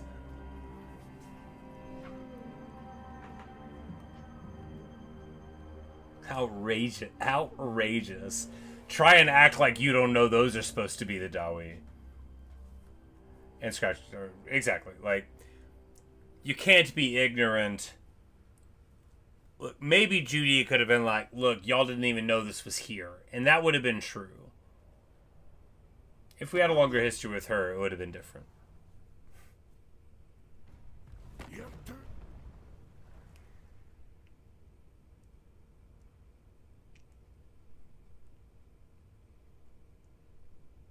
We only have 9 wars now.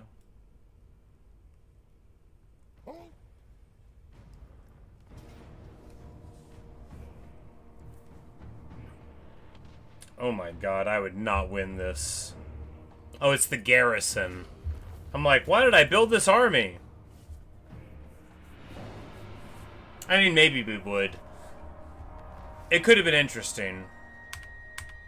It could have been interesting. Maybe I should have done it. But we're trying to move it ahead.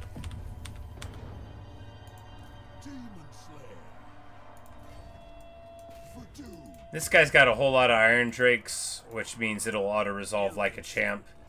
The game loves Iron Drakes to the auto-resolve. Look at all of that value that it assigns them. You'll get like 800 on a Quarreler and 2,000 on one of them. For some reason, it thinks that Shades aren't going to shoot up a bunch of Iron Drakes. I'm willing to accept it. No, Iron Drakes, Warp Fire Throwers, any Flamethrower units, like the Skaven Warp Fire Throwers, if you're having trouble with auto-resolves, just get a bunch of those in your army. Watch the game reward you for existing.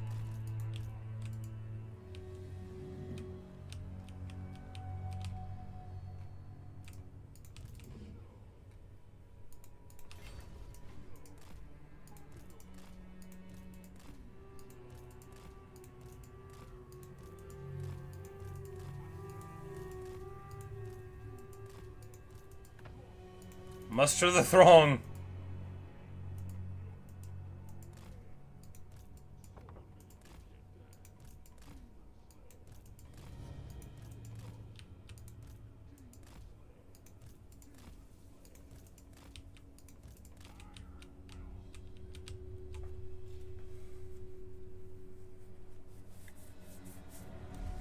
Maybe it's time to let the throngs go home. You know, maybe.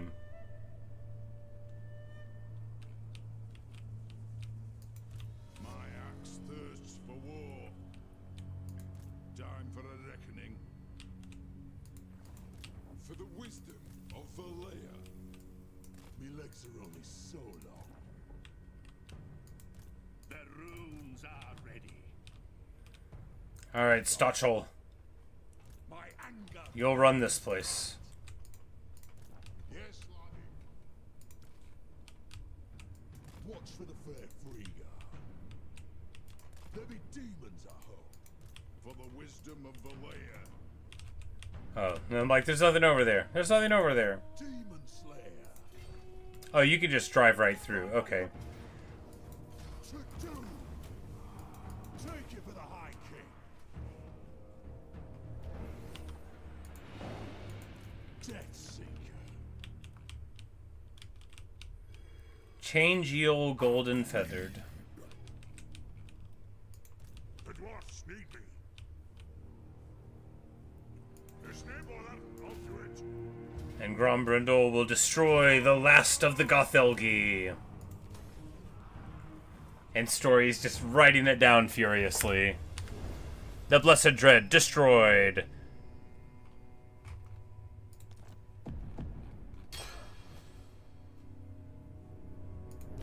A unique lord is entered into the pool. Legendary Grudge Lord. Mikhail leads strong. He does start at level 49. Global recruitment duration, -1 turn for all units. Lord's army. This man would have 1 turn Thunder Barges. This man would have 1 turn Thunder Barges. Let us begin.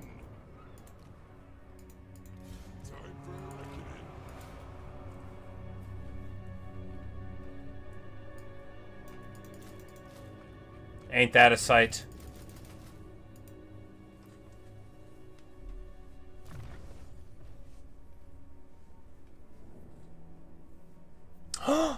No.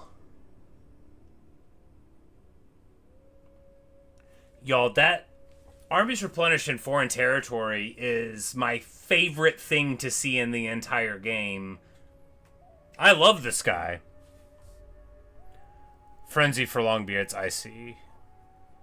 Fizz resist, you know, it's cool that he buffs them, but really it's just all about that wording there, replenish in foreign territory, because now you can go anywhere you want with this guy now that the campaign's over.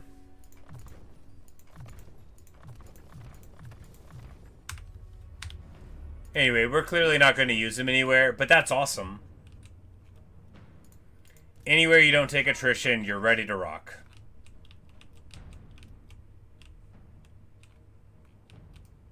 My airship needs some tinkering with. You know who I am?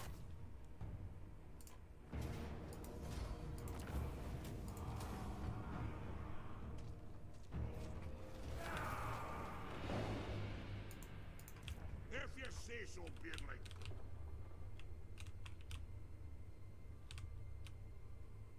My doom, it's out there. So these are all the Ashland fast travel points, and they're all right there. Got it. And I think he has a couple more, maybe, but those are most of them. It's as good as done. That'll do. Yes, my axe thirsts for war. Summon me if you dare. Move.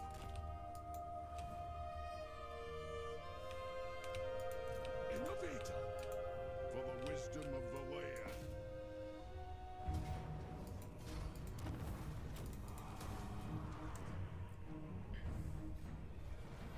Because honestly, Frenzy Longbeards with 15% more Fizz resist, look, they're still worse than Hammerers, but it does make them affordable.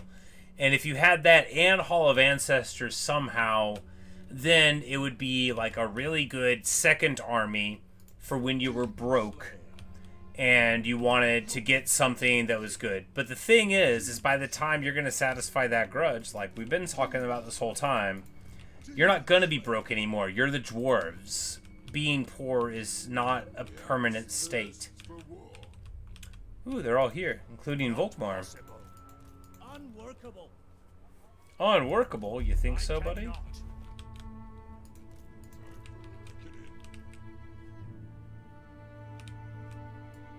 Casting the roots.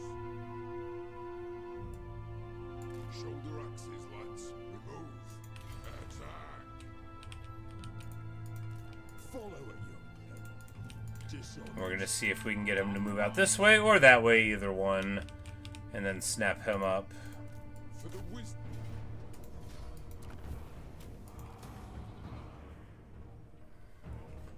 And with a Kazakit Ha, we move forward a little bit more. Demons can wait for the axe. Lord of the Ungrim, our ancestors would be. And Belagar will sort them out here. We remain true to Cathay. Demon Slayer.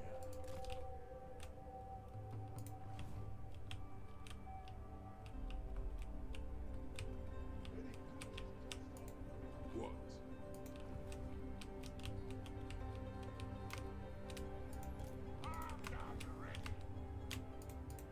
Summon me if you dare. The axe thirsts for war. Let us begin. For the wisdom of the layer. Thank them. Demon Slayer.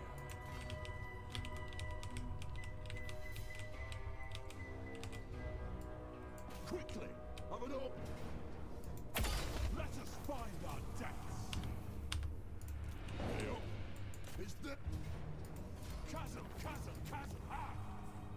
We can hold. Not many mountains left for her to take. It's true. Demon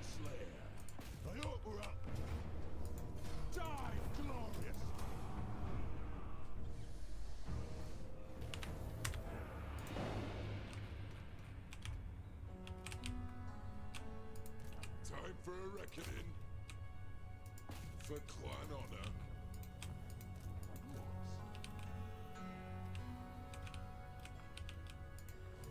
Good.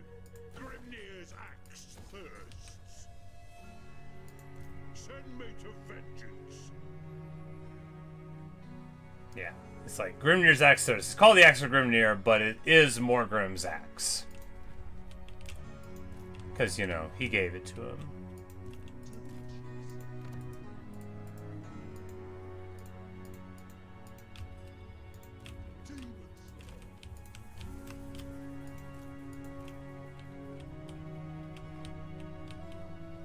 And then Dimsad's strong arm comes in right here. No, we gotta take the swamp.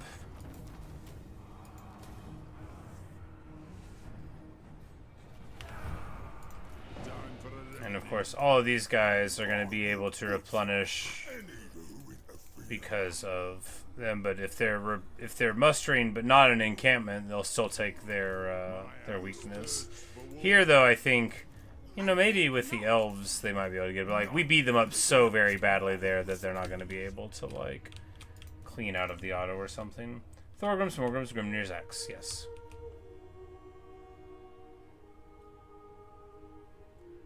And here's your immune to desert attrition and sandstorm attrition thing. Yeah, this is the thing that you get with Jeanne d'Arc immediately that trivializes her campaign mechanic the rest of the time.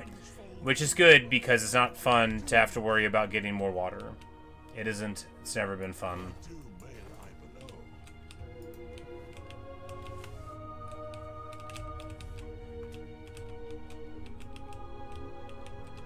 Oh, it's like it's several. I was thinking it was going to be one long one, but you get a whole big long thing, which is actually very defensible too, right? Well, I mean, not from this side so much, but I mean, there's nothing from the south. So if you hold this here, and then over here at Baramus, you'd be able to pretty well control that. You know, this isn't like a major settlement, but, you know, the one in the middle is, yeah. Just like a pretty nice place you can't underway in. Bunker up there. Alternate start dwarves. No.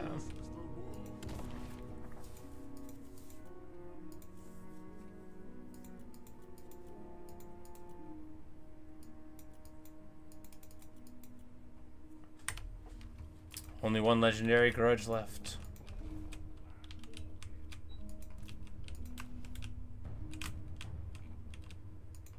Demon Slayer. I grow restless.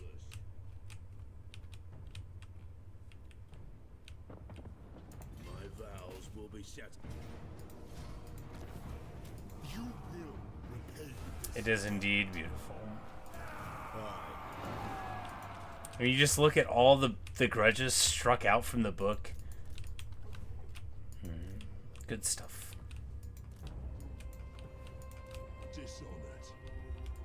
Stay above water. Not Aha! doom comes when it does. No prey, no pay. The Crimson Corsairs. But we're immune to vampiric attrition, of course. Demon Slayer. Like, this is my idea of the best start in the world, right? An island in the middle of the sea, so annoying to get to. All you have to do is figure out how to defend it, and then you can go out and do anything you want as a pirate. Yo-ho, yo-ho. For the wisdom of the layer. Ready. Summon me if you dare. Fergalburn Bright explores the island. And gets the Slayer's Belt. My axe thirsts for war.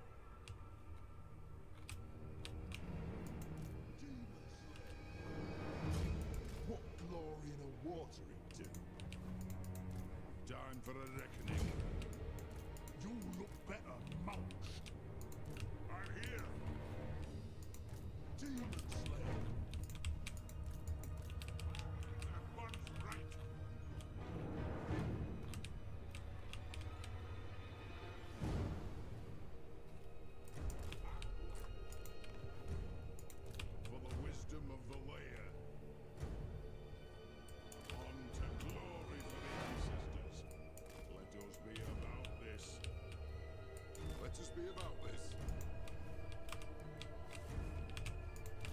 Summon me if you dare. Demon Slayer. Demon Slayer.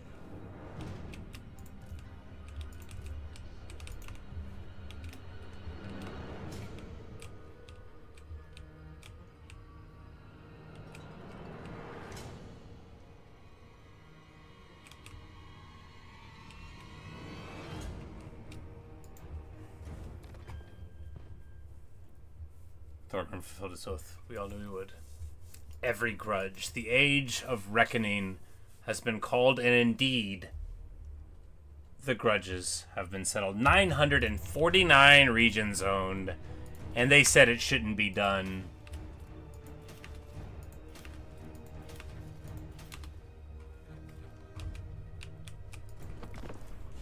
And it's gonna be so wild if we end up where look, there'd be no way for me to plan it like this, where we end up getting the Great Grudge struck from the book right when we end up sorting out the Realm of the Sorcerer. Like, how funny, right? It all just, no wasted time, right? No wasted time in this whole campaign. Oh, you want a brawl? Very well, I accept.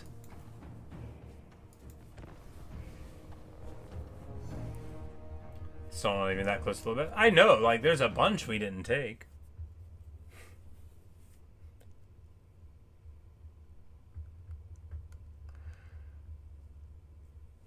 But at least we'll get to have one big fair fight against them. I mean, fair-ish. I mean, look. We got 5 Slayers. It ain't gonna be that fair.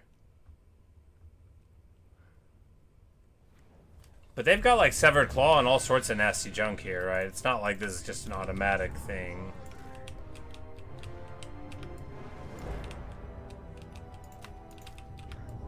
This guy's got regular Slayers. This army's been around for so long.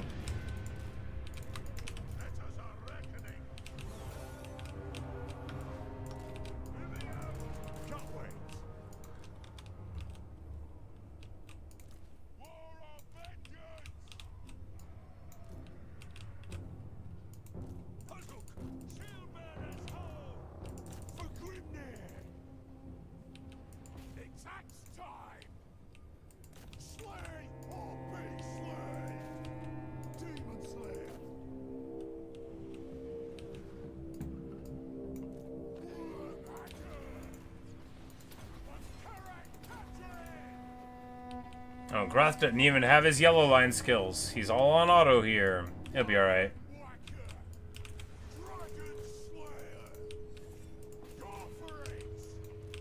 I mean, we'll probably be alright. He might die, but we'll probably be fine.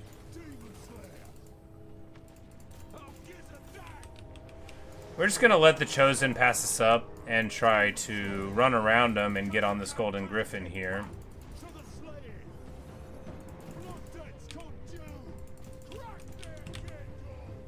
And it works. The Soul Grinder wants to fight, but we're going to come in here and murk this Exalti Flamer, which is perfect.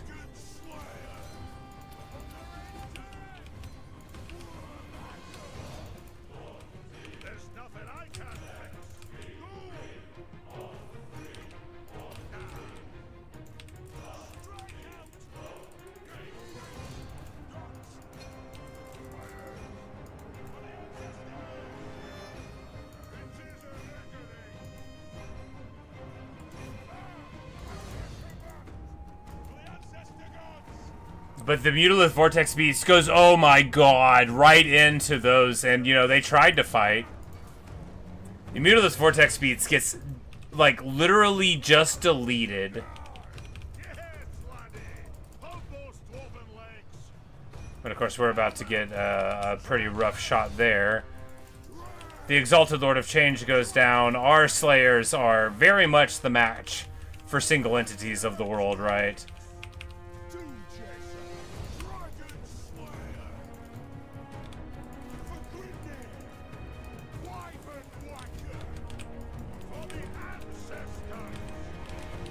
And of course, you never had me, you never had your car. Goblin Hewers are really, really strong if you can, you know, get them to shoot at something and not get them jumped on. And obviously, a couple of them will just kill something with, you know, 12,000 inch points. They'll kill one thing.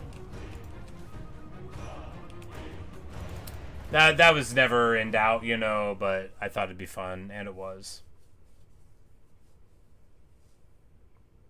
3,700 value there, 2K there. You could see which ones were shooting the real thing. Plenty of value to go around on those Slayers, and plenty of... These guys are regular Slayers. That's crazy that I still have an army with regular Slayers in it. But, you know, ages ago, we were probably like, well, if they're not going to fall on the battlefield, we might as well. And then, you know, before you know it, you're still stuck with Slayers. Nice brawl there. I don't know what killed the Severed Claw.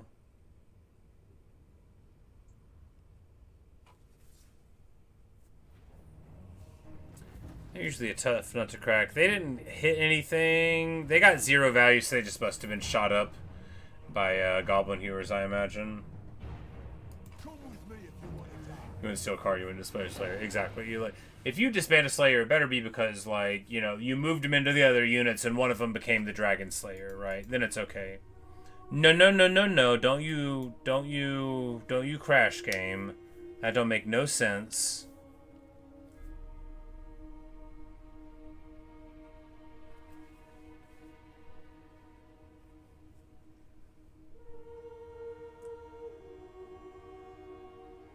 Come on now.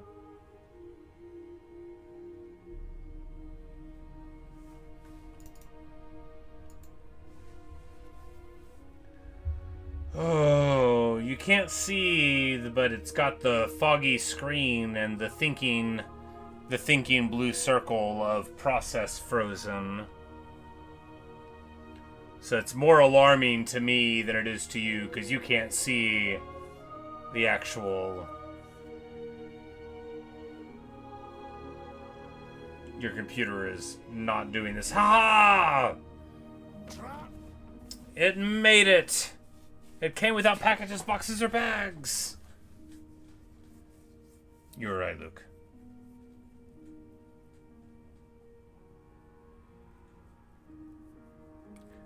Once again, the throng shall march underground as the crow flies. Look, I know it's a phrase to mean like in a straight line. But march underground as the crow flies? As the crow flies underground? What kind of crows you got underground, man? Like, it's just... I mean, you could fit an airship down there. Obviously, you could fit a crow. I mean, who could forget when we brought in, you know, like 10 airships out of the mountains for the war with Elspeth? That ended very quick, and she's already totally over. There's only 16 factions left alive now. Nice. I guess we got rid of a couple of the rogue armies.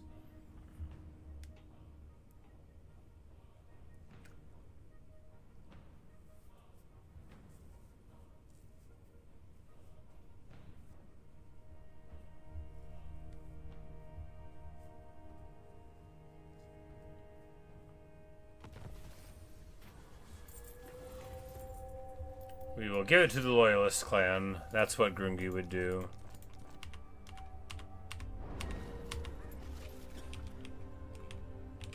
You'll be a mere bloodstain on my path to doom. To doom! Win the battle, they will come. Demon Slayer. I grow restless. Very well, this may work.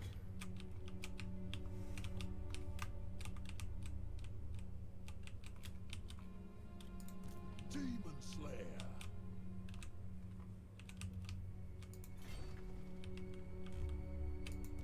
For the wisdom of Valea.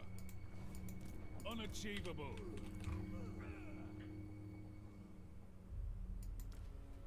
Could do with a drink.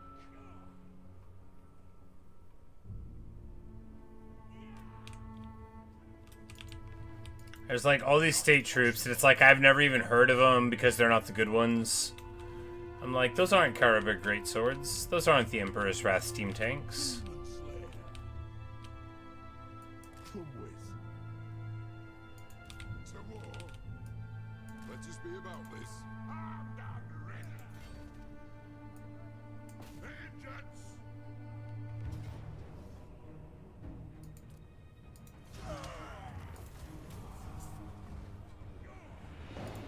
Let us begin.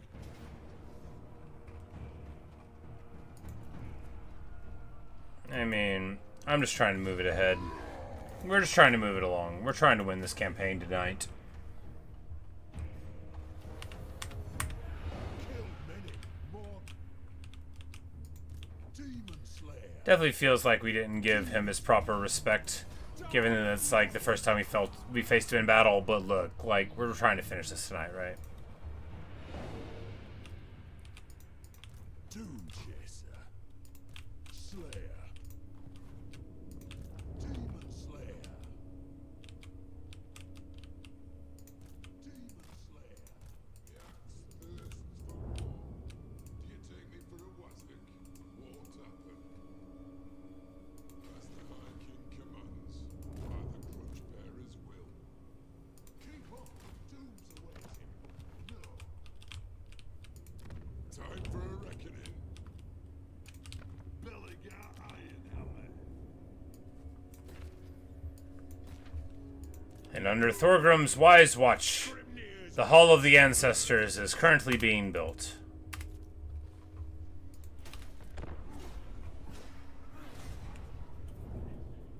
The best bad artillery piece.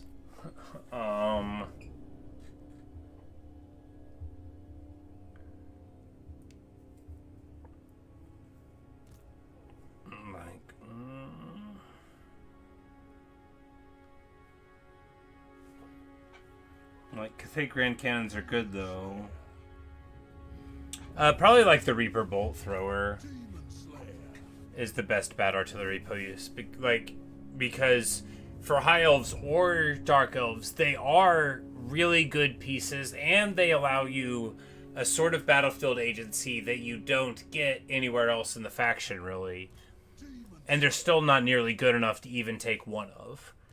Because fundamentally, you don't care. Because both of those factions can force the enemy to give battle through flying heroes or wizards, right? And that's the only thing you need to worry about.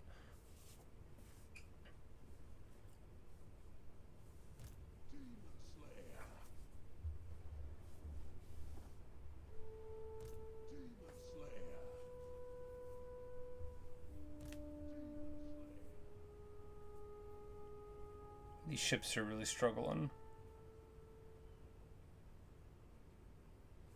The graphic struggles mightily.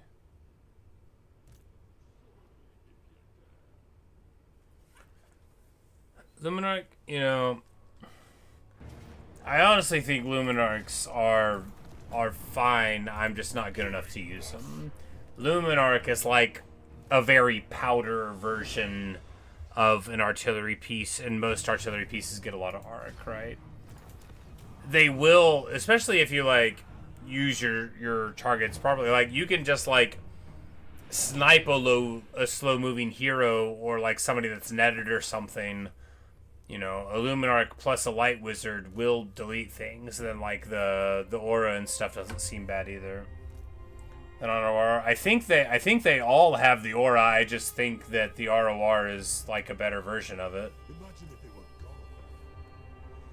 And like the other ROR is just like an even better version of it, but because really, like, magic attacks that do like 2,000 per shot, it's got a really slow reload, and if you don't babysit where it's shooting, most artillery you'll be like, okay, or me anyway, I'm like, look, if my cannon is shooting, most of the time I don't even care where, unless I have to shoot one specific thing with it. But a Luminarch, like, you can't let it self-direct. It's not enough to shoot at like a wall of iron breakers, like would make me upset. Like, that won't do for all of them. And man, it's taking forever. I gotta quit moving these guys. We gotta disband all these armies or something. It is killing me, because it takes dramatically longer for them to move 3 inches. You know, I was just trying to move it along, and this is worse. This is worse than moving. This actually takes longer than moving all the armies and checking to see if I moved all the armies 10 times. I could have moved every army in that a scroll for them to move 3 inches. Terrible. Terrible. And all the way back here, because the game has no internal logic beyond whatever it thinks it is. I hate everything. It's as good as done. I hate everything. Demon Slayer. Demon Slayer. None of these armies need to exist, and they're all wasting my time.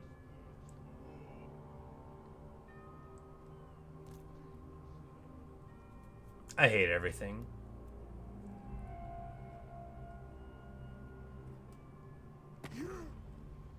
Like, every single one of those armies is just wasting my time.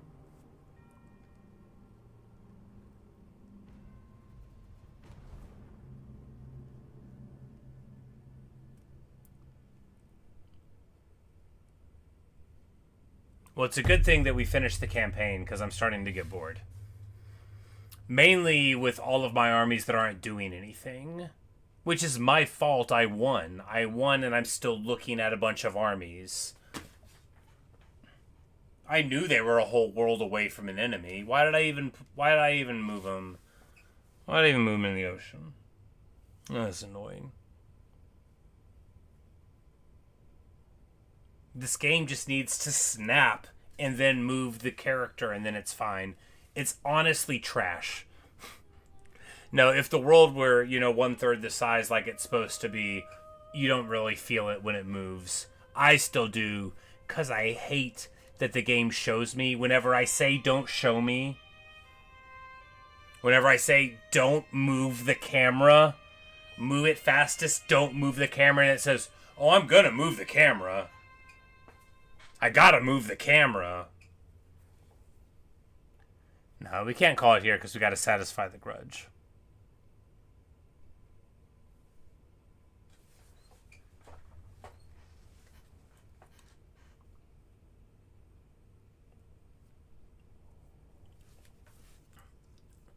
I've never gotten all the grudges clicked out of the book, right? Did we do that in the other campaign?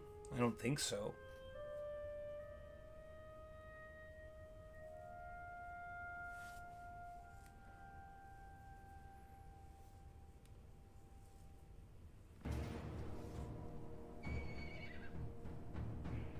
I don't remember killing every Dark Elf.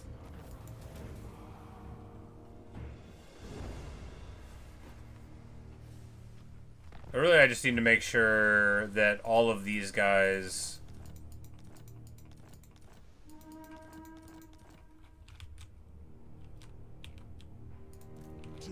I hate that they're in the middle of the ocean, because just for thematic sense, they mustn't be allowed. They're just going to hang out here on Albion.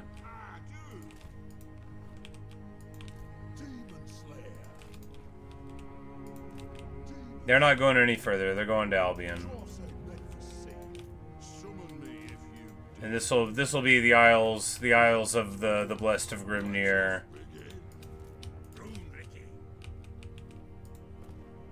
Because I can't just abandon them at sea, and I also can't stand the idea of watching them move again.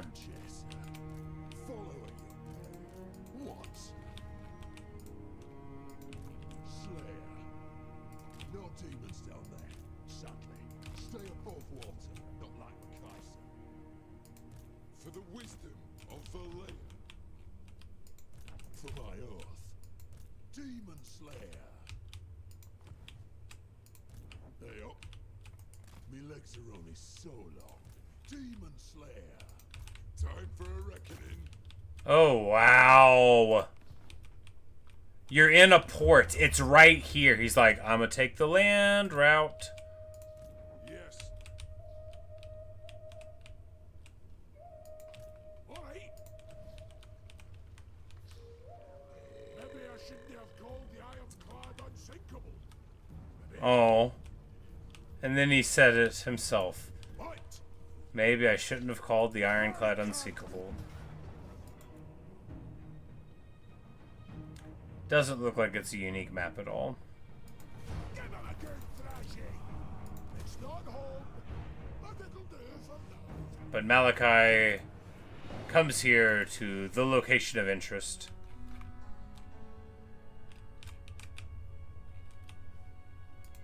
Vengeful Runelord. For thy faith.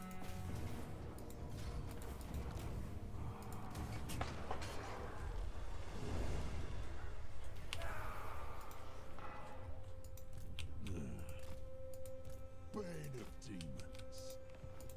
For the wisdom of the lair, dishonored. What? One rug. I am the White Dwarf. You know who I am. Let's go. Yeah, it didn't fall down all the way, right? The unsunk, they'll call it.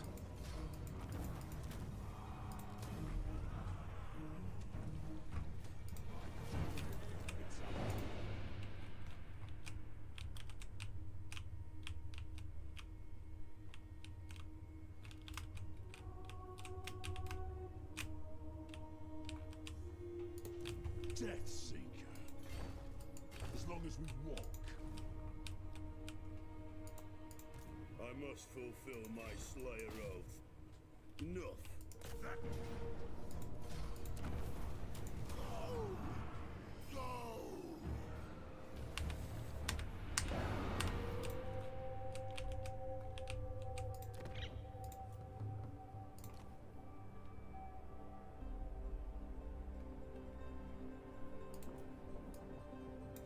Demon Slayer. Who's mad enough to follow me?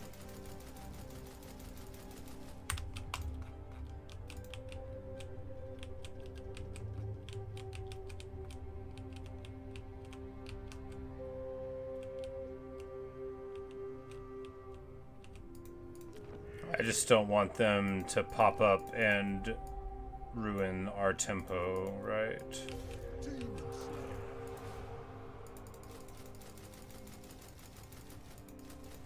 Apparently we only have 31 global slots. There we go. We had one battle. No, he didn't. That was it with the other one, right? He wasn't even there for it. Yeah. Feels bad. Demon Slayer. Chasm, chasm, chasm, ah!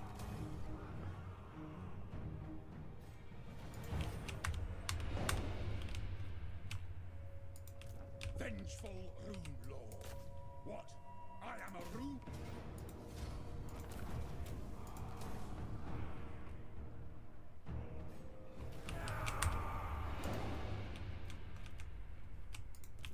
Let us begin. We got to use our bears a couple of times and decide, I mean, honestly, what I should have known before, which is that giant slayers are just what you need. Just get yourself a giant slayer. My axe thirsts for war. Time for a reckoning. No, I will not shame my clan. What? It is time. Slayer, it'll be no, even to Ungrim. Yes, yes. Doom comes when it does. I stand defiant. On to glory, for the ancestors. Leaving.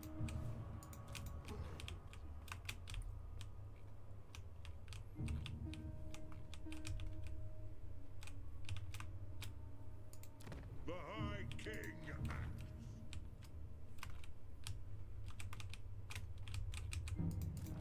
They up.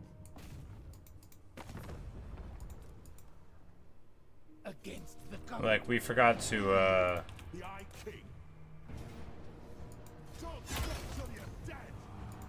Everything was Dwarven once. Oh, I love this. It's got a little lighthouse and everything. Demon Slayer. Dishonored. Watch for the fair Frigga. To doom, then.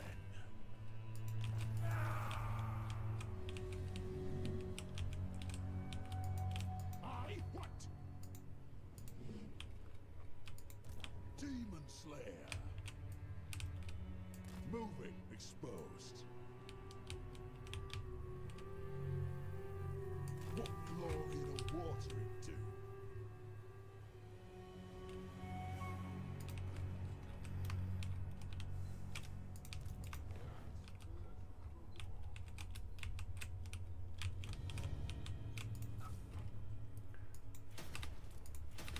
Honor the ancestors, that's how we roll.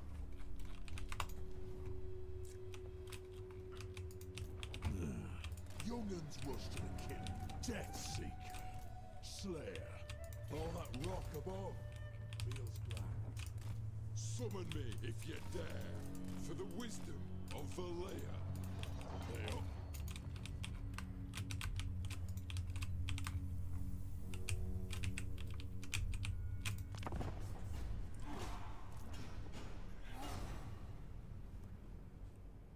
So like something in St. Jude's fight, yeah. Wait, what? Okay.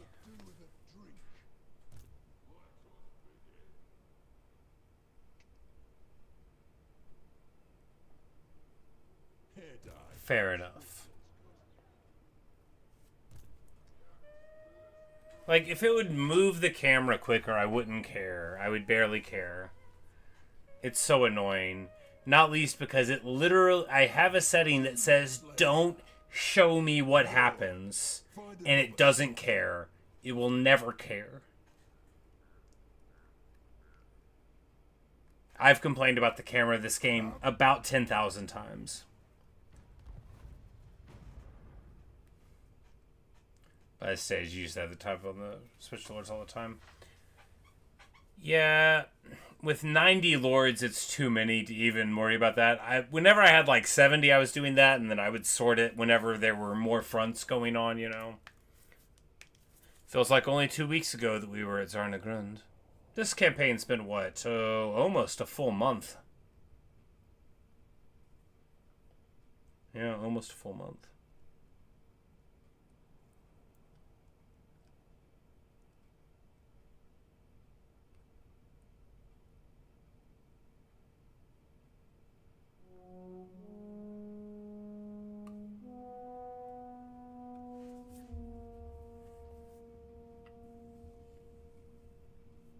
For the endeavor. Indeed. No, I regret nothing. We played some other stuff too, you know. Was I playing Cuphead during this? Probably. It seems recent enough. Yeah, I was playing other stuff too.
Bane of demons. By my vow. Goth Oath Keeper's gonna roll in here and pop Kairos Fate Weaver, the last of Kairos. Your machinations are at an end. The oracles of Tzeentch are no more. Follow it, you. Something over there. Ooh, well. Leave me be. Well, this is the fight that we wanted for Ungrim. The Slayer in me seeks death. Well, To die in battle. I honestly just want to get rid of this army so Ungrim can have the fight. Yeah. I'm no leader, but someone has to be. What? Just don't get in my way. Yeah, that's the right thing to do. And that'll be like the very finalist battle. Send me to vengeance. Time for a reckoning. Ha ha. For clan honor.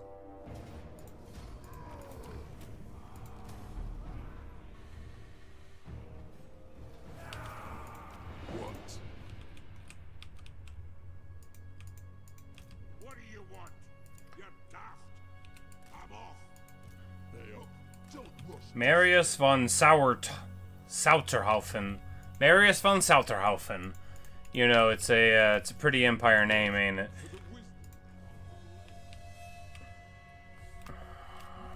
All right, yeah, we're just gonna move it along because we're about to win the game. Malakai can end at the wreck of the Unsinkable.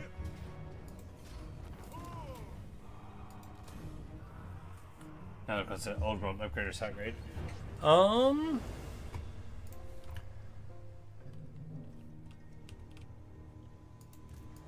Slayer. I would say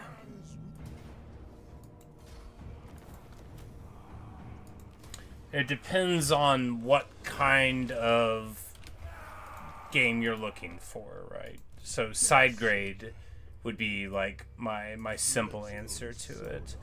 Because if you wanted to play what I would think of as like a normal game of Total War, Warhammer, I don't think the old world would really give it to you, right? Because the stuff with tempo, you know, and just like how you spend so long fighting one opponent. I think it's really cool, but it's not like exactly like, it's not what everybody is always going to be looking for.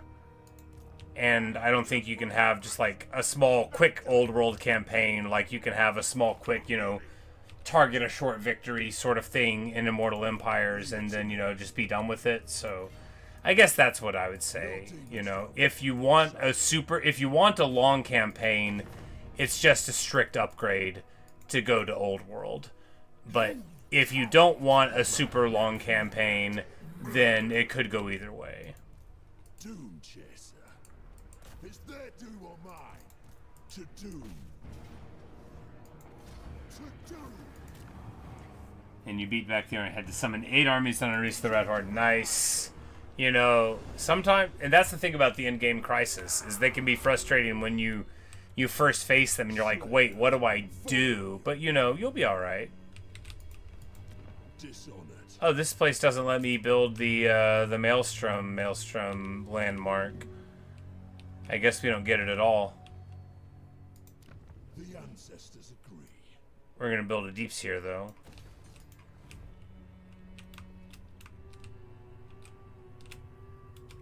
Look, you were gonna be vulnerable to sea and reef attrition.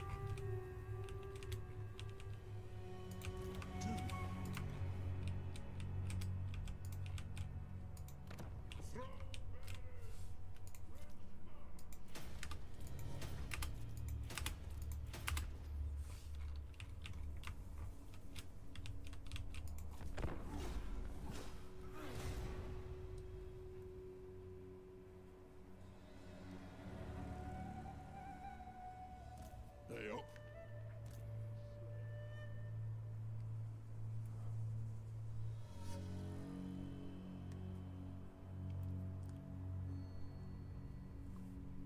Imagine if it were Gorok.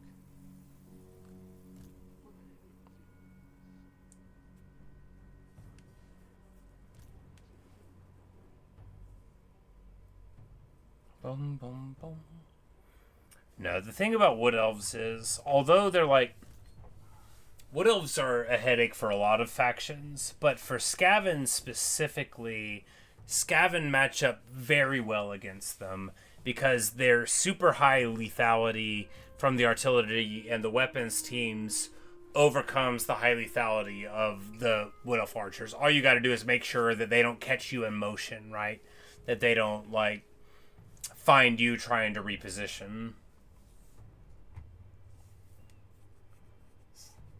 So you like you watch my stream and play on your PC? Well, I'm glad that you're finding me useful.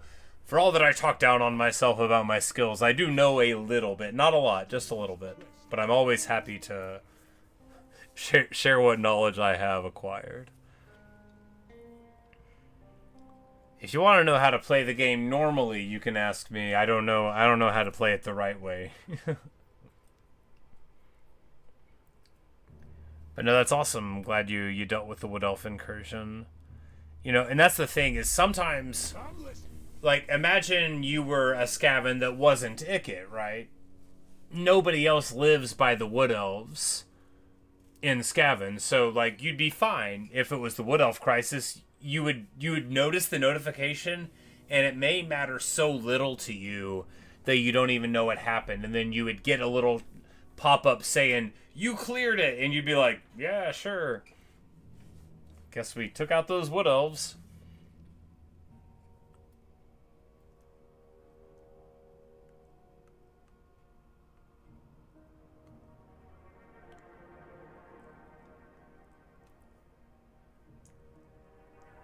It's like how the Skaven Vermintide crisis works, which is the one we dealt with in this one, is every Skaven faction gets resurrected.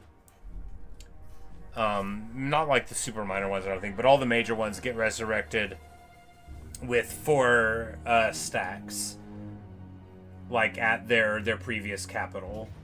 And if they're still alive, they just get the stacks on top of it.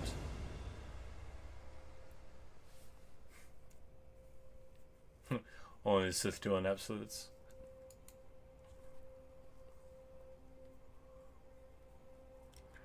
No, like I'll be on Reddit or whatever for Total War, and people will talk about their army builds, and I'm like, I couldn't do that. Like, what do you mean you don't have any troops? They're like, yeah, you just shoot them. I'm like, no, I gotta have somebody. I gotta have somebody to stand in the front. I gotta have someone. I mean, I haven't played Kislev, so like ever. My sister doesn't have to, you know, and that's why you can't trust a Jedi.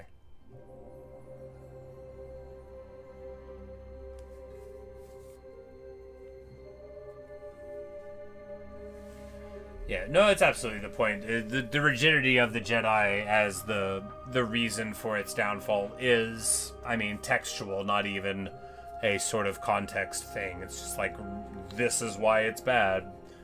They're like, oh, you know, you're too old. You're not impressionable enough because you're, you know, 8 and might love your mother. You know, we need younger soldiers for the Jedi factory. Because Love Story is cool. Oh, I think so too. I've played, you know, the intro. I played the tutorial when I got the game because I was like, well, you know, that'll be fun. Can I help you? Armed and ready. I won't. Doom comes when it does. Follow at your peril. Dwarfs ain't meant for sea. And then I think I played a Demons of Chaos one in Realm of Chaos. And then I started playing Immortal Empires, and I never ever played anything else again. Watch for the fair Frigga, if you want it done right. Alright, so Long Drong will stay at sea here, of course. Obviously. What glory in a water do? Chasm, chasm, chasm, ah! Dishonored. And he'll just stay there forever. I hear Long Drong likes one.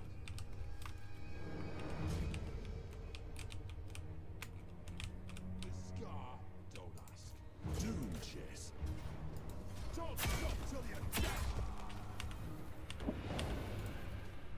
These guys can defend the island there. Death Seeker. Burn it, demons. I must fulfill my Slayer oath. My doom may lie below. I am the Slayer King. here, we're just moving forward. We're gonna move to take this one with this troop. Keep your axes close.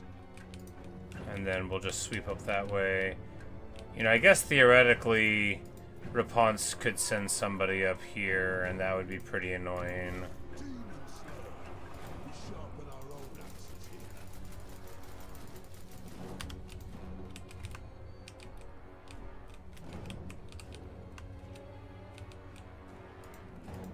Retake. Next turn, retake the realms.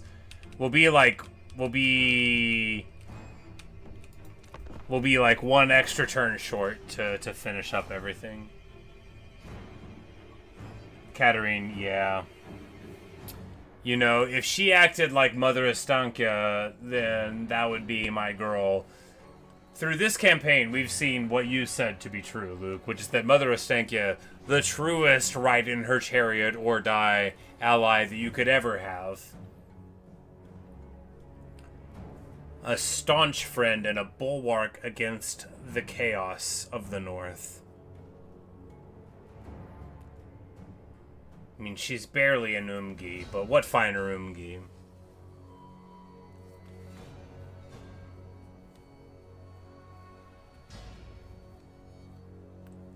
That's a wizard who did know better. Take that, Gelt.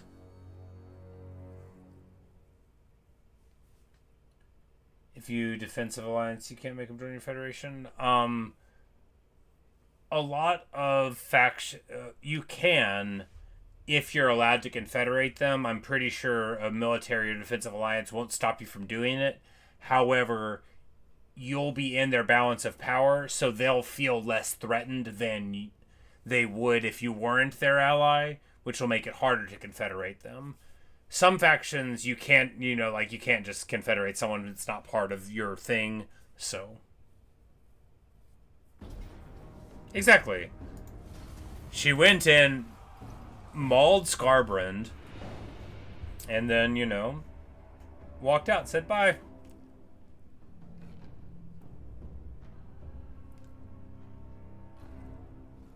No.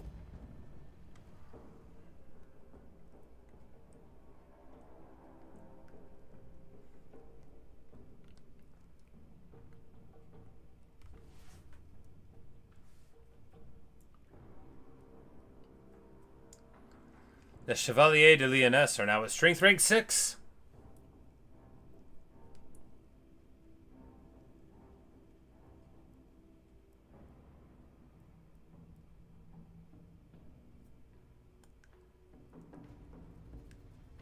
Out of 15.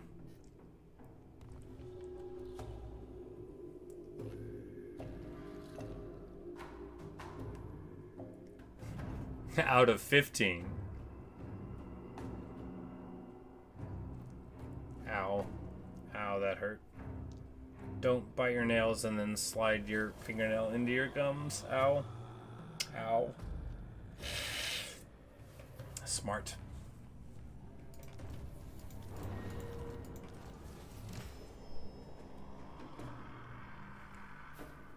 A grudge removed. That's right, we get some oath gold and some settled grudges. Let me tell you, this is not an appropriate reward.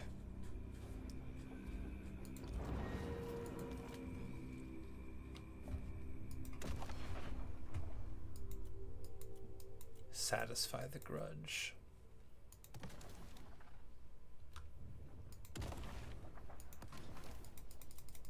If you can't get a legendary lord, you need to flip back to page 1 of the legendary grudges and then go to the lord page.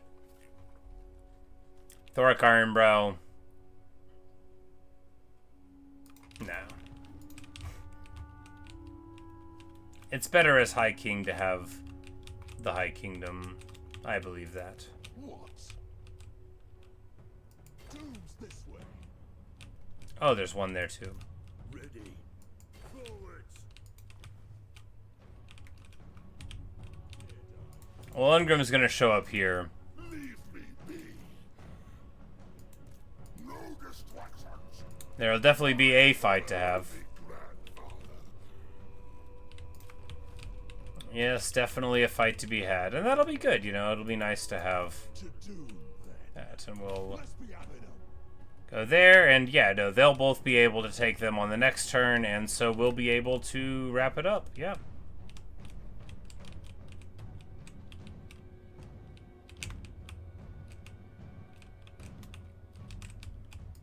Doom chaser. Well, in that case, all the mountain holds are under our authority. I am Volkmar, the Empire's great defender. Yes.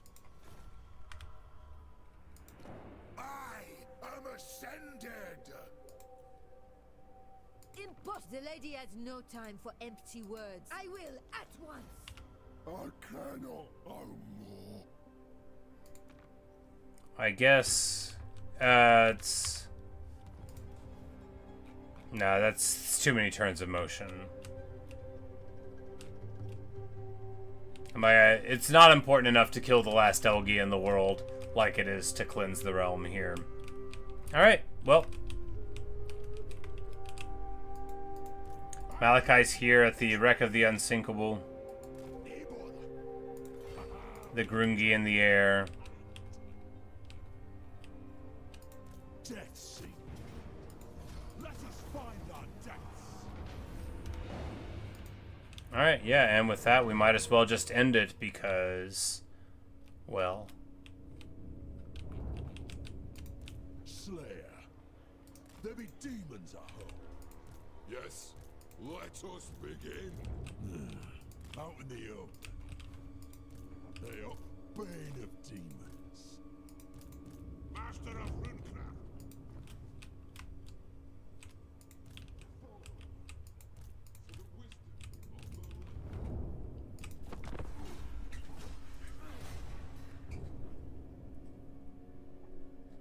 For that one on Frugal's Way Circus. Yeah, maybe that's where they're from, right?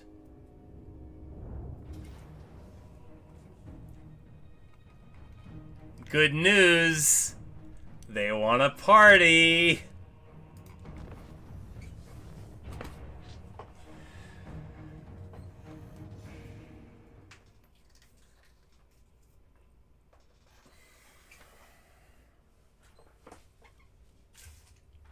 The Battle of Ninth Library. They've got toad dragons, they've got greater demons, they've got plague ogres, we've got it. Then we can race Thingy and call it day? Exactly. Exactly.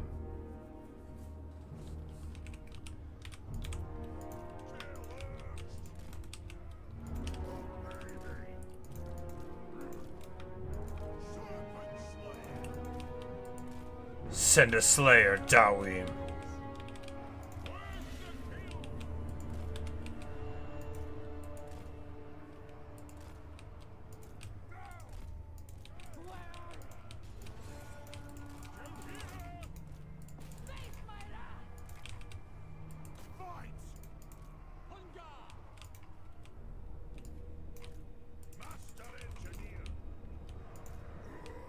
Let's go, boys.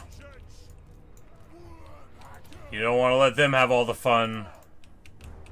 Ulrika! Darkness empower me!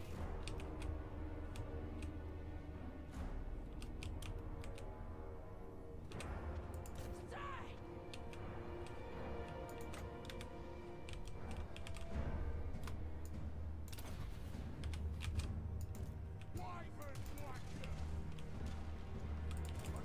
Snorri's quick. Gotrek just gets to 44 speed because he doesn't get all the other cool fast junk. Oh, they're trying to catch us with these plague bears. Let's just run ahead of them, right?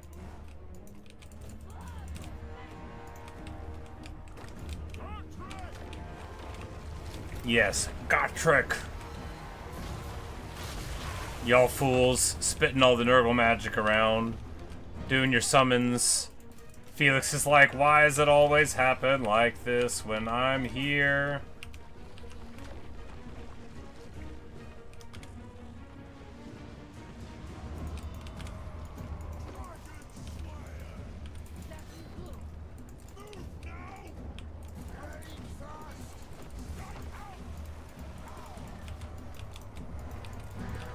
Come on, Ungrim, get in there. You walking too slow, buddy.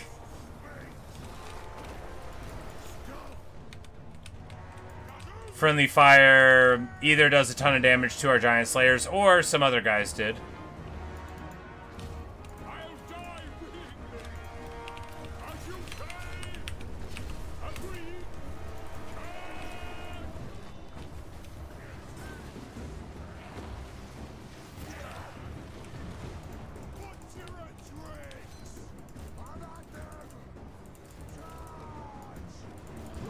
Boki, get him, Boki!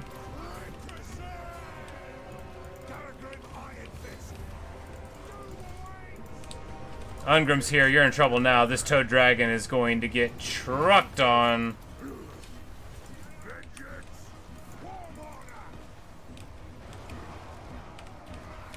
Father and son. Gargrim's in there somewhere. Ungrim's right here. You can see he's got a great mohawk. You could always see Ungrim. Also, he's a little taller than the other ones. Exalted Great Unclean Ones. And this is the fight that I wanted all along. This is absolutely the fight we needed for Gotrek and Felix.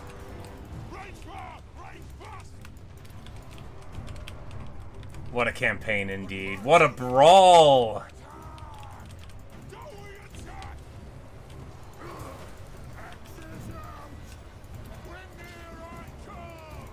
Okri and Boki burn bright.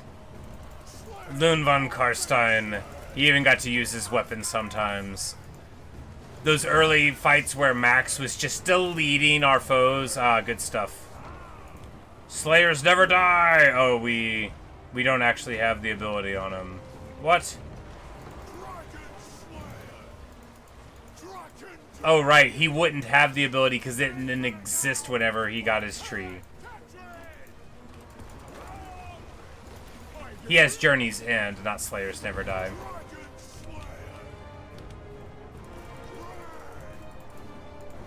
Carrick Dramar or something, I think.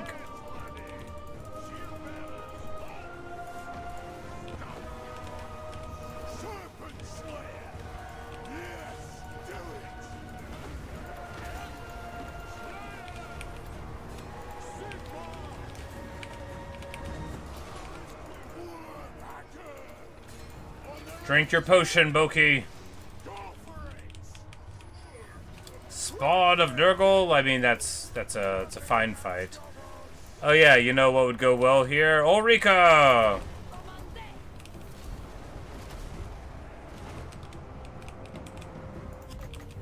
And then we're gonna throw an overcasted... No, like, I messed it up.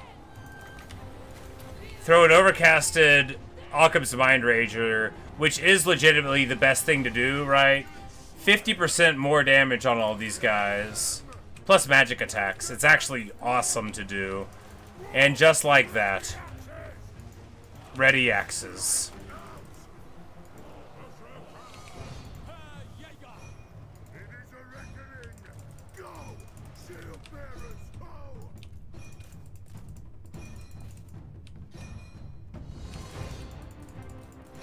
Awesome. Awesome.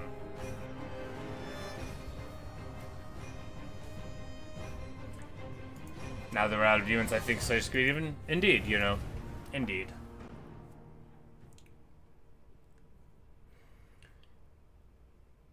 After all, when the whole world is under the banners of the Karaz Ankor, every part of it that you care about, including the realms of Valaya, represented by the ancestor gods individually. I mean, I think you did a good enough job seeking your doom.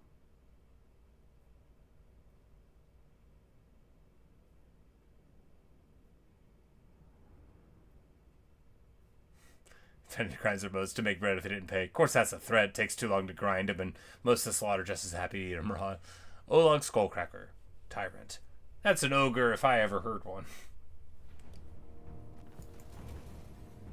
What a fight. What a fight.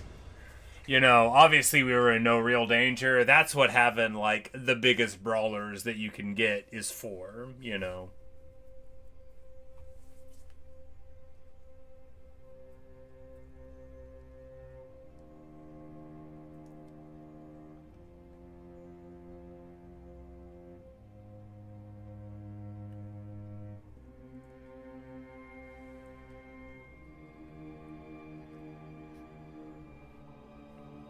what a campaign.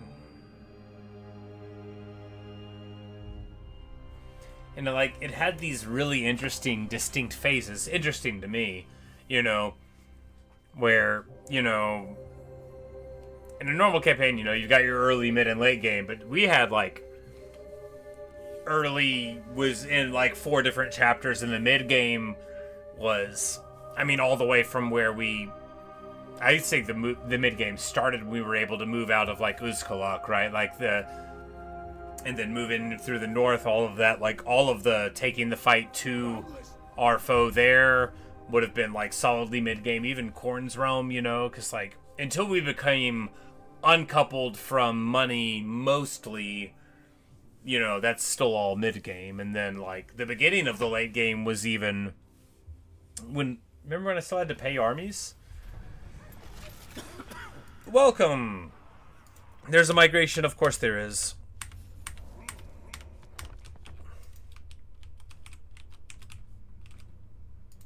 Demon Slayer. By my vow. To do.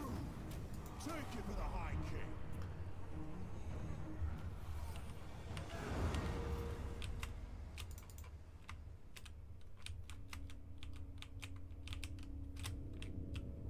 Karagulg.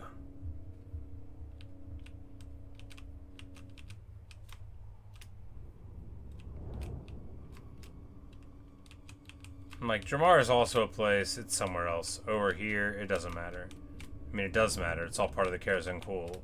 Karaz Ankor are very important, but I don't remember where it is, and it doesn't matter to the point where I'm going to look for it right now.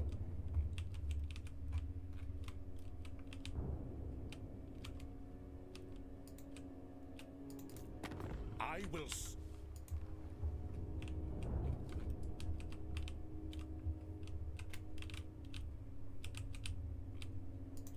Demon Slayer. Don't stop till you're dead.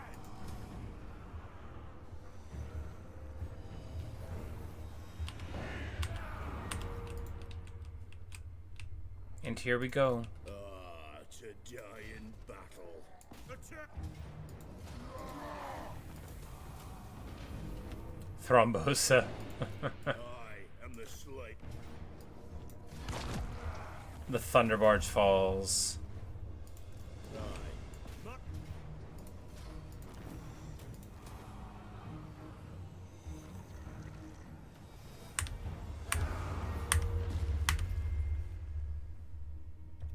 The Talisman of Pestilence destroyed.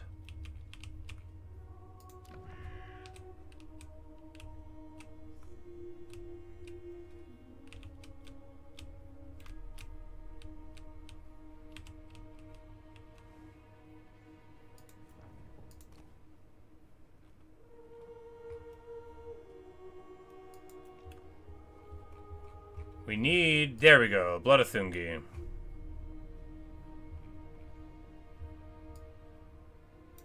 I'll cast the runes. Does it spell like that? Thungnim? Thungnim.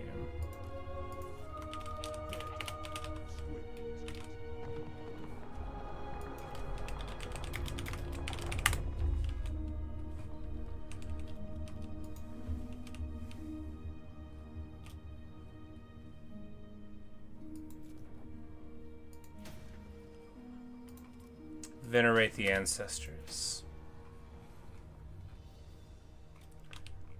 Isn't it cool?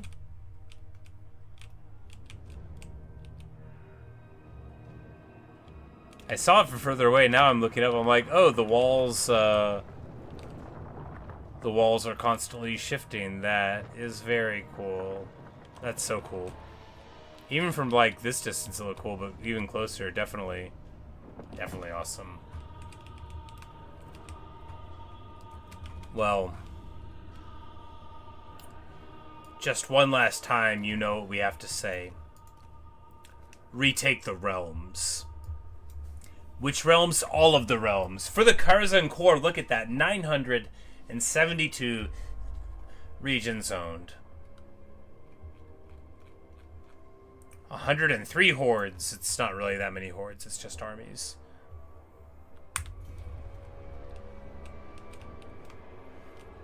What greater deeds were ever done?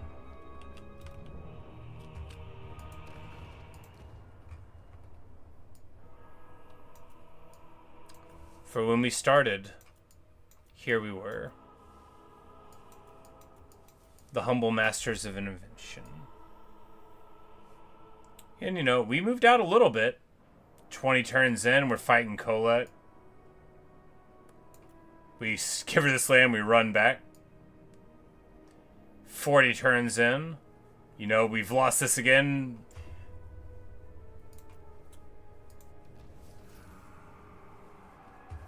Hargrim Ironforge, back in those days, was winning the battles over the mount, you know?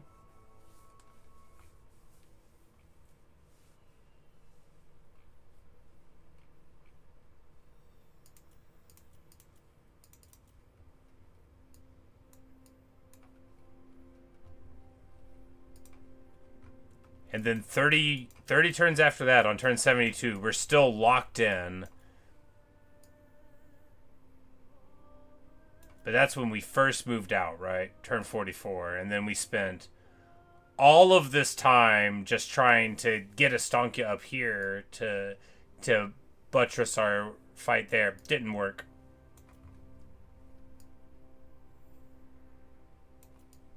And then we finally meet Thoric. Try to get out. Doesn't work. Turn 100, that's when we finally get the armies going, right?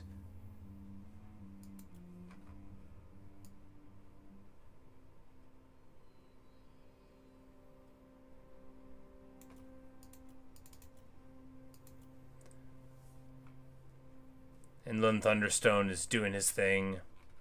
Turn 109, and we're just right here.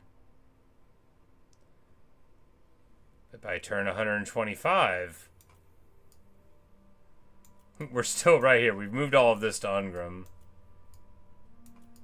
But then, that's when we turn the corner. We get the north sorted out.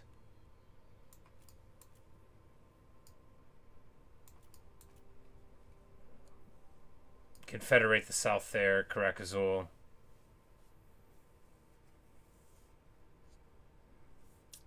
Every besiege never taken, indeed.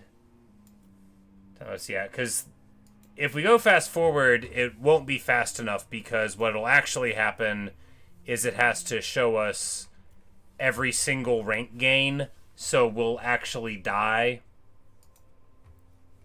I'm like, no, there's got to be a way.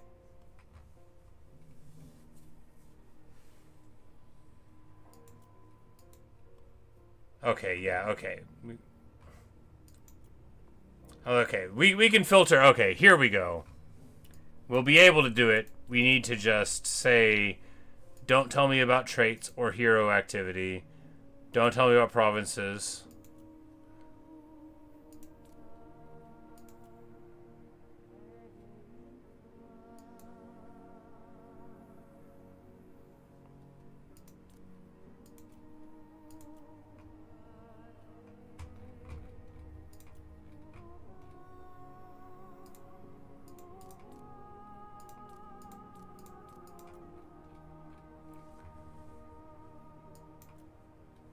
I'm like, where's...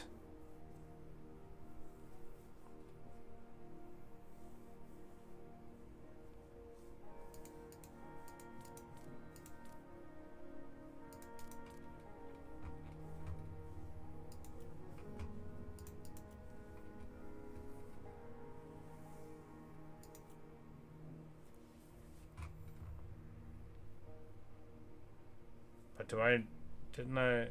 Alright, so... Filter out those.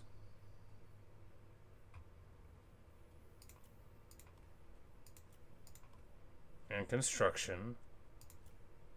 And heroes. But now I don't get to see...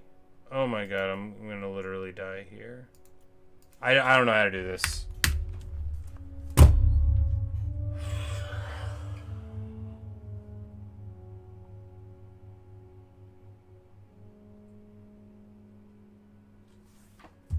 If we just disable everything, then it'll slide along beautifully, right?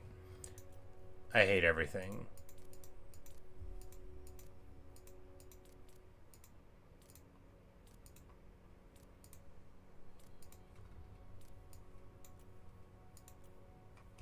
Here we go. Don't tell me any events. I hate... Why? What? Okay, there we go. Jeez. Okay, but it's still telling me all this trash? I don't understand. I hate everything. We're not...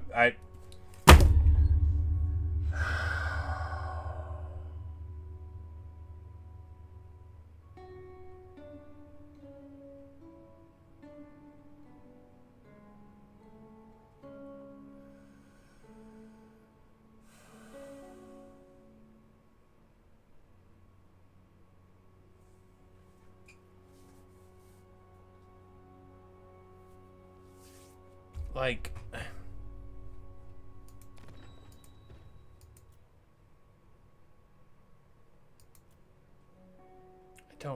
I don't get it. I don't get it. I ruined my whole feelings about this. I messed it up.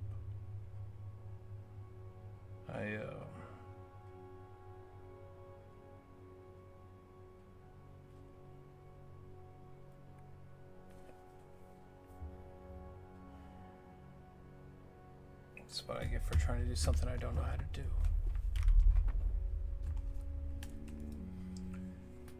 I can't do anything right. It doesn't matter. Anyway, you know, we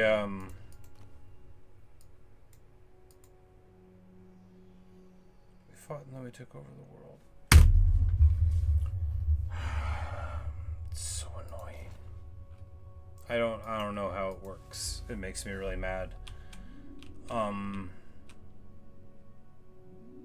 I had such good feelings, and then I just ruined all of them by trying to do something that I didn't understand and then failing. Story of my life, right? I don't want to end this on a mad note, though, because I really loved this campaign, and the way I feel now has nothing to do with anything in this game, or anything except my own brain and how much I hate it. It's ridiculous brain that I'm stuck with. But good luck putting it out into a jar or finding something useful to do with it, right? Good luck. Alright, am I capable of putting these feelings past me and talking about the campaign for a bit? Yes, probably.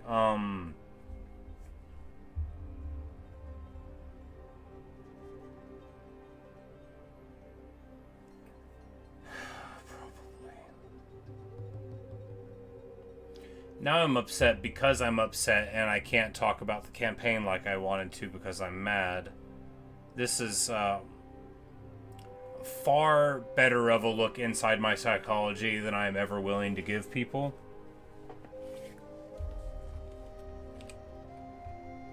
Anyway, we satisfied the grudge. Yeah, I ruined it. I ruined it.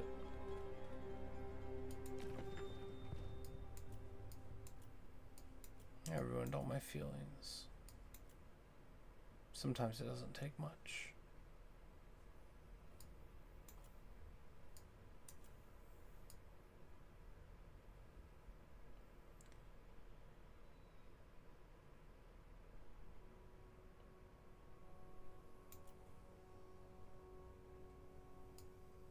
It's a good campaign. It's a great campaign, you know. Some of the best stories that we get. You know, exactly like you said. You know, we get, especially for Total Warhammer, between like Okri and Boki, which were like I love Okri Burnbright. Like, you know, like that's gonna be my guy. You know, we're gonna be naming a Rune Lord. We're gonna be recruiting a Rune Lord early in Dwarf campaigns just so we can make him Okri Burnbright. and it won't even matter that Rune Lords are bad, you know? Like, that's how much I like him.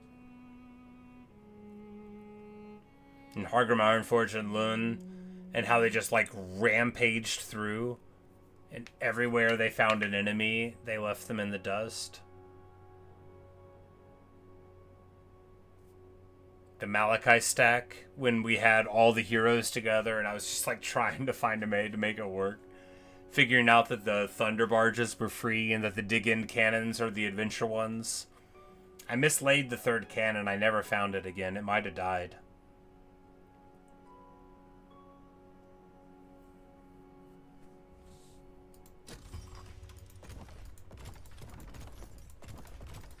Completing all of these except for... No, we did all of them. It just didn't light up some of these, you know.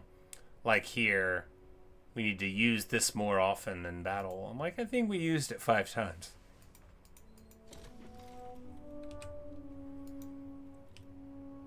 But, you know...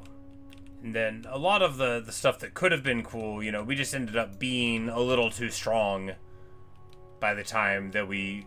were able to pivot towards the 8 peaks. So rather than having like a battle over them, it was a battle for them, you know, and then just pushed everybody out.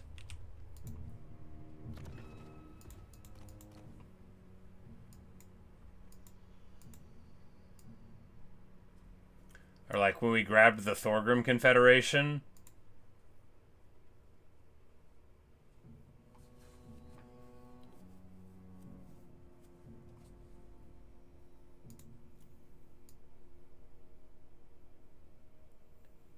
That was turn 180. Yeah, it was almost turn 200 when we did that. After we finally sorted out Zarnagrund and everything, and then... So when did we go Realm of Corn?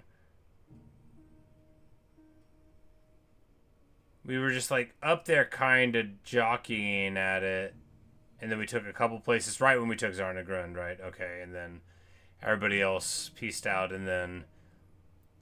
Eventually, they all get up there.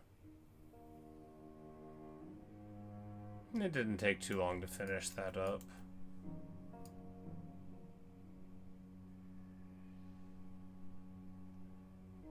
And it took, like, the rest of the whole game to finish the Nurgle Realm.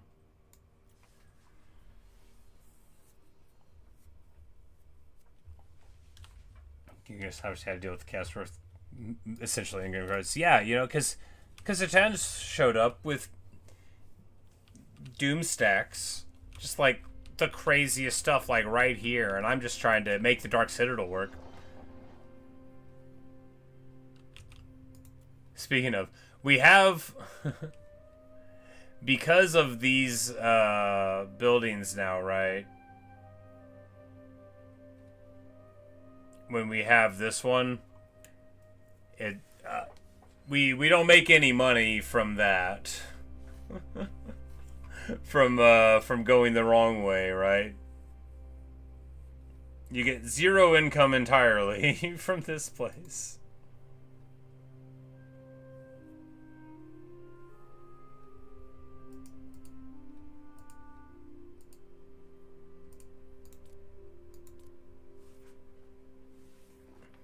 Yeah. Negative 3,610% income. That's bad. So all the places that used to make money now don't. That's okay. We're not gonna like fix it or anything. I'm going.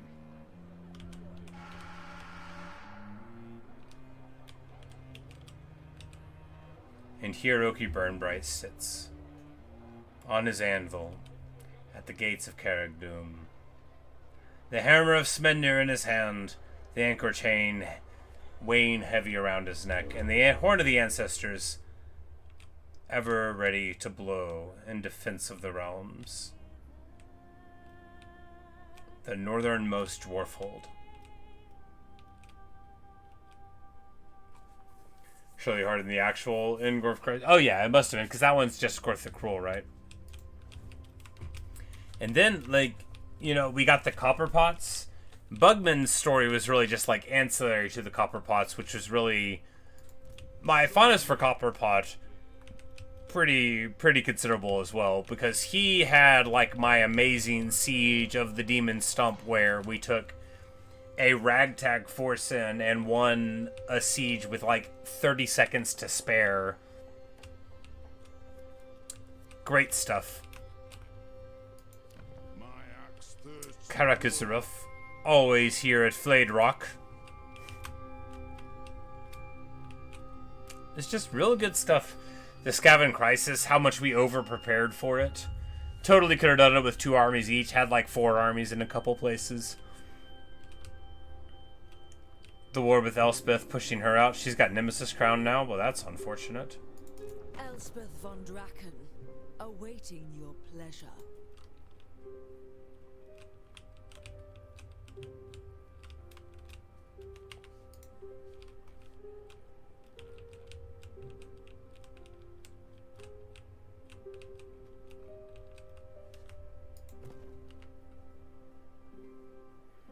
Grossland is strength rank 12. That makes him stronger than the Scriveners of Fate.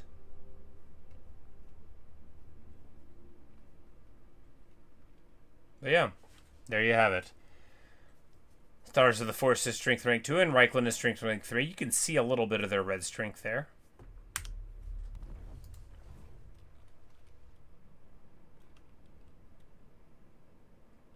We've satisfied the grudge. We've retaken the realms. Of the book, let us just bask in the Damaskron, the great book of grudges. And yet, what is there in it? The age of reckoning is over. The age of the Dawi is now. Malakai and Gromby.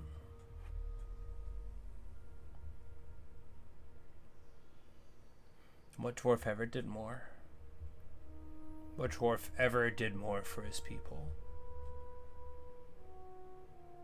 From every corner of the world, his mighty thunder barges can be seen. What foe of the Dawi does not dread that this dwarf drew breath? Through the seas and the islands, the realms formerly of chaos, and every corner of the mountains and plains where the Chaos Dwarves once held sway, their bodies now lie in the dust, thanks to the mighty engineering of Malakai and Gromby, the bravery of the dwarfs, the axes of the slayers, the casting of the runes. Retake the realms. Every dwarf hold is in its rightful hands. And they call it a mine. A mine. It's not a mine, it is a kingdom. A restored empire of the dwarves. What greater deeds were ever done? Malakai and Gromby, Gotrek and Felix, Ulrika Magdova, Hargrim Ironforge, Moon Thunderstone, Okri Burnbright, and Boki Burnbright, Gorzin Copperpot,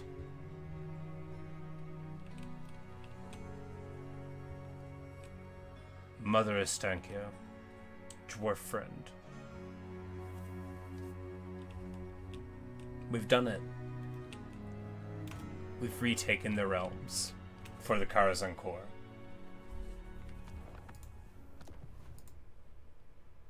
And now, we can finally say that we win.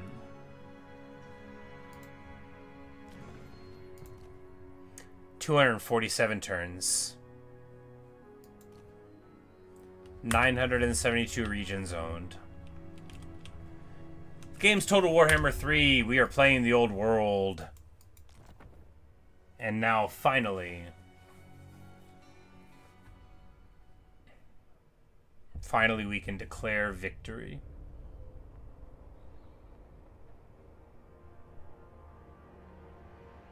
What a great mod. What a great game and a great experience. I had a super good time ignoring the 5 minutes of absolutely sickening anxiety because I couldn't figure out how to change the filters around properly. Everything else was great.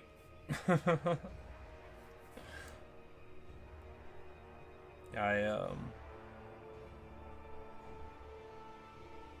had the best time with this campaign, which probably came across by the fact that I just wouldn't drop it.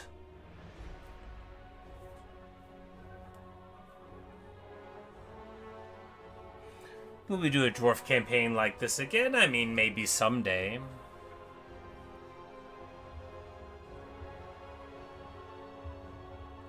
But I think the next thing we do will be a little more regular in pacing, right? I don't think we'll try to take over 900 settlements again for a little while.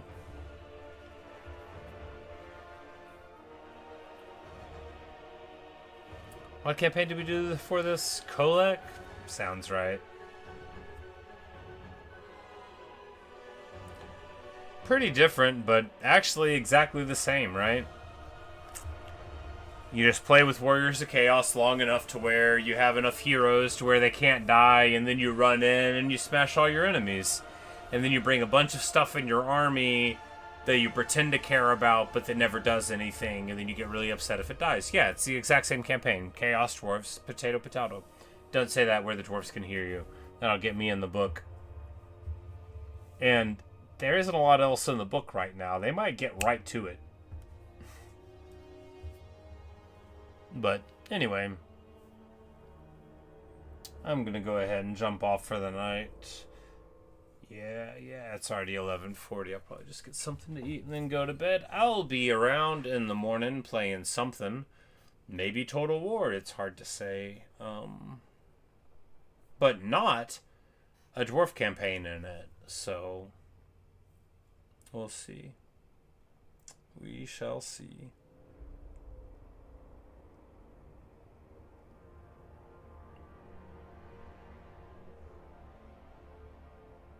What a strange and empty feeling, you know? It's... You know, the longer you play as Gotrek, the more you feel like Gotrek, right? Where you're like, why are there no worthy opponents? Why am I so much stronger?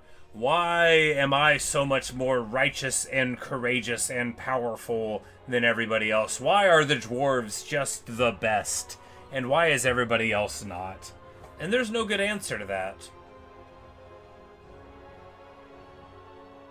Someone has to be the best, and it's obviously the dwarves.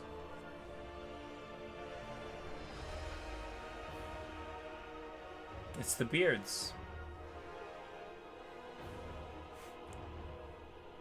But good night, OKU. Good to see you. Good night, Luke. So glad to have you around for the campaign. Good night, Adam.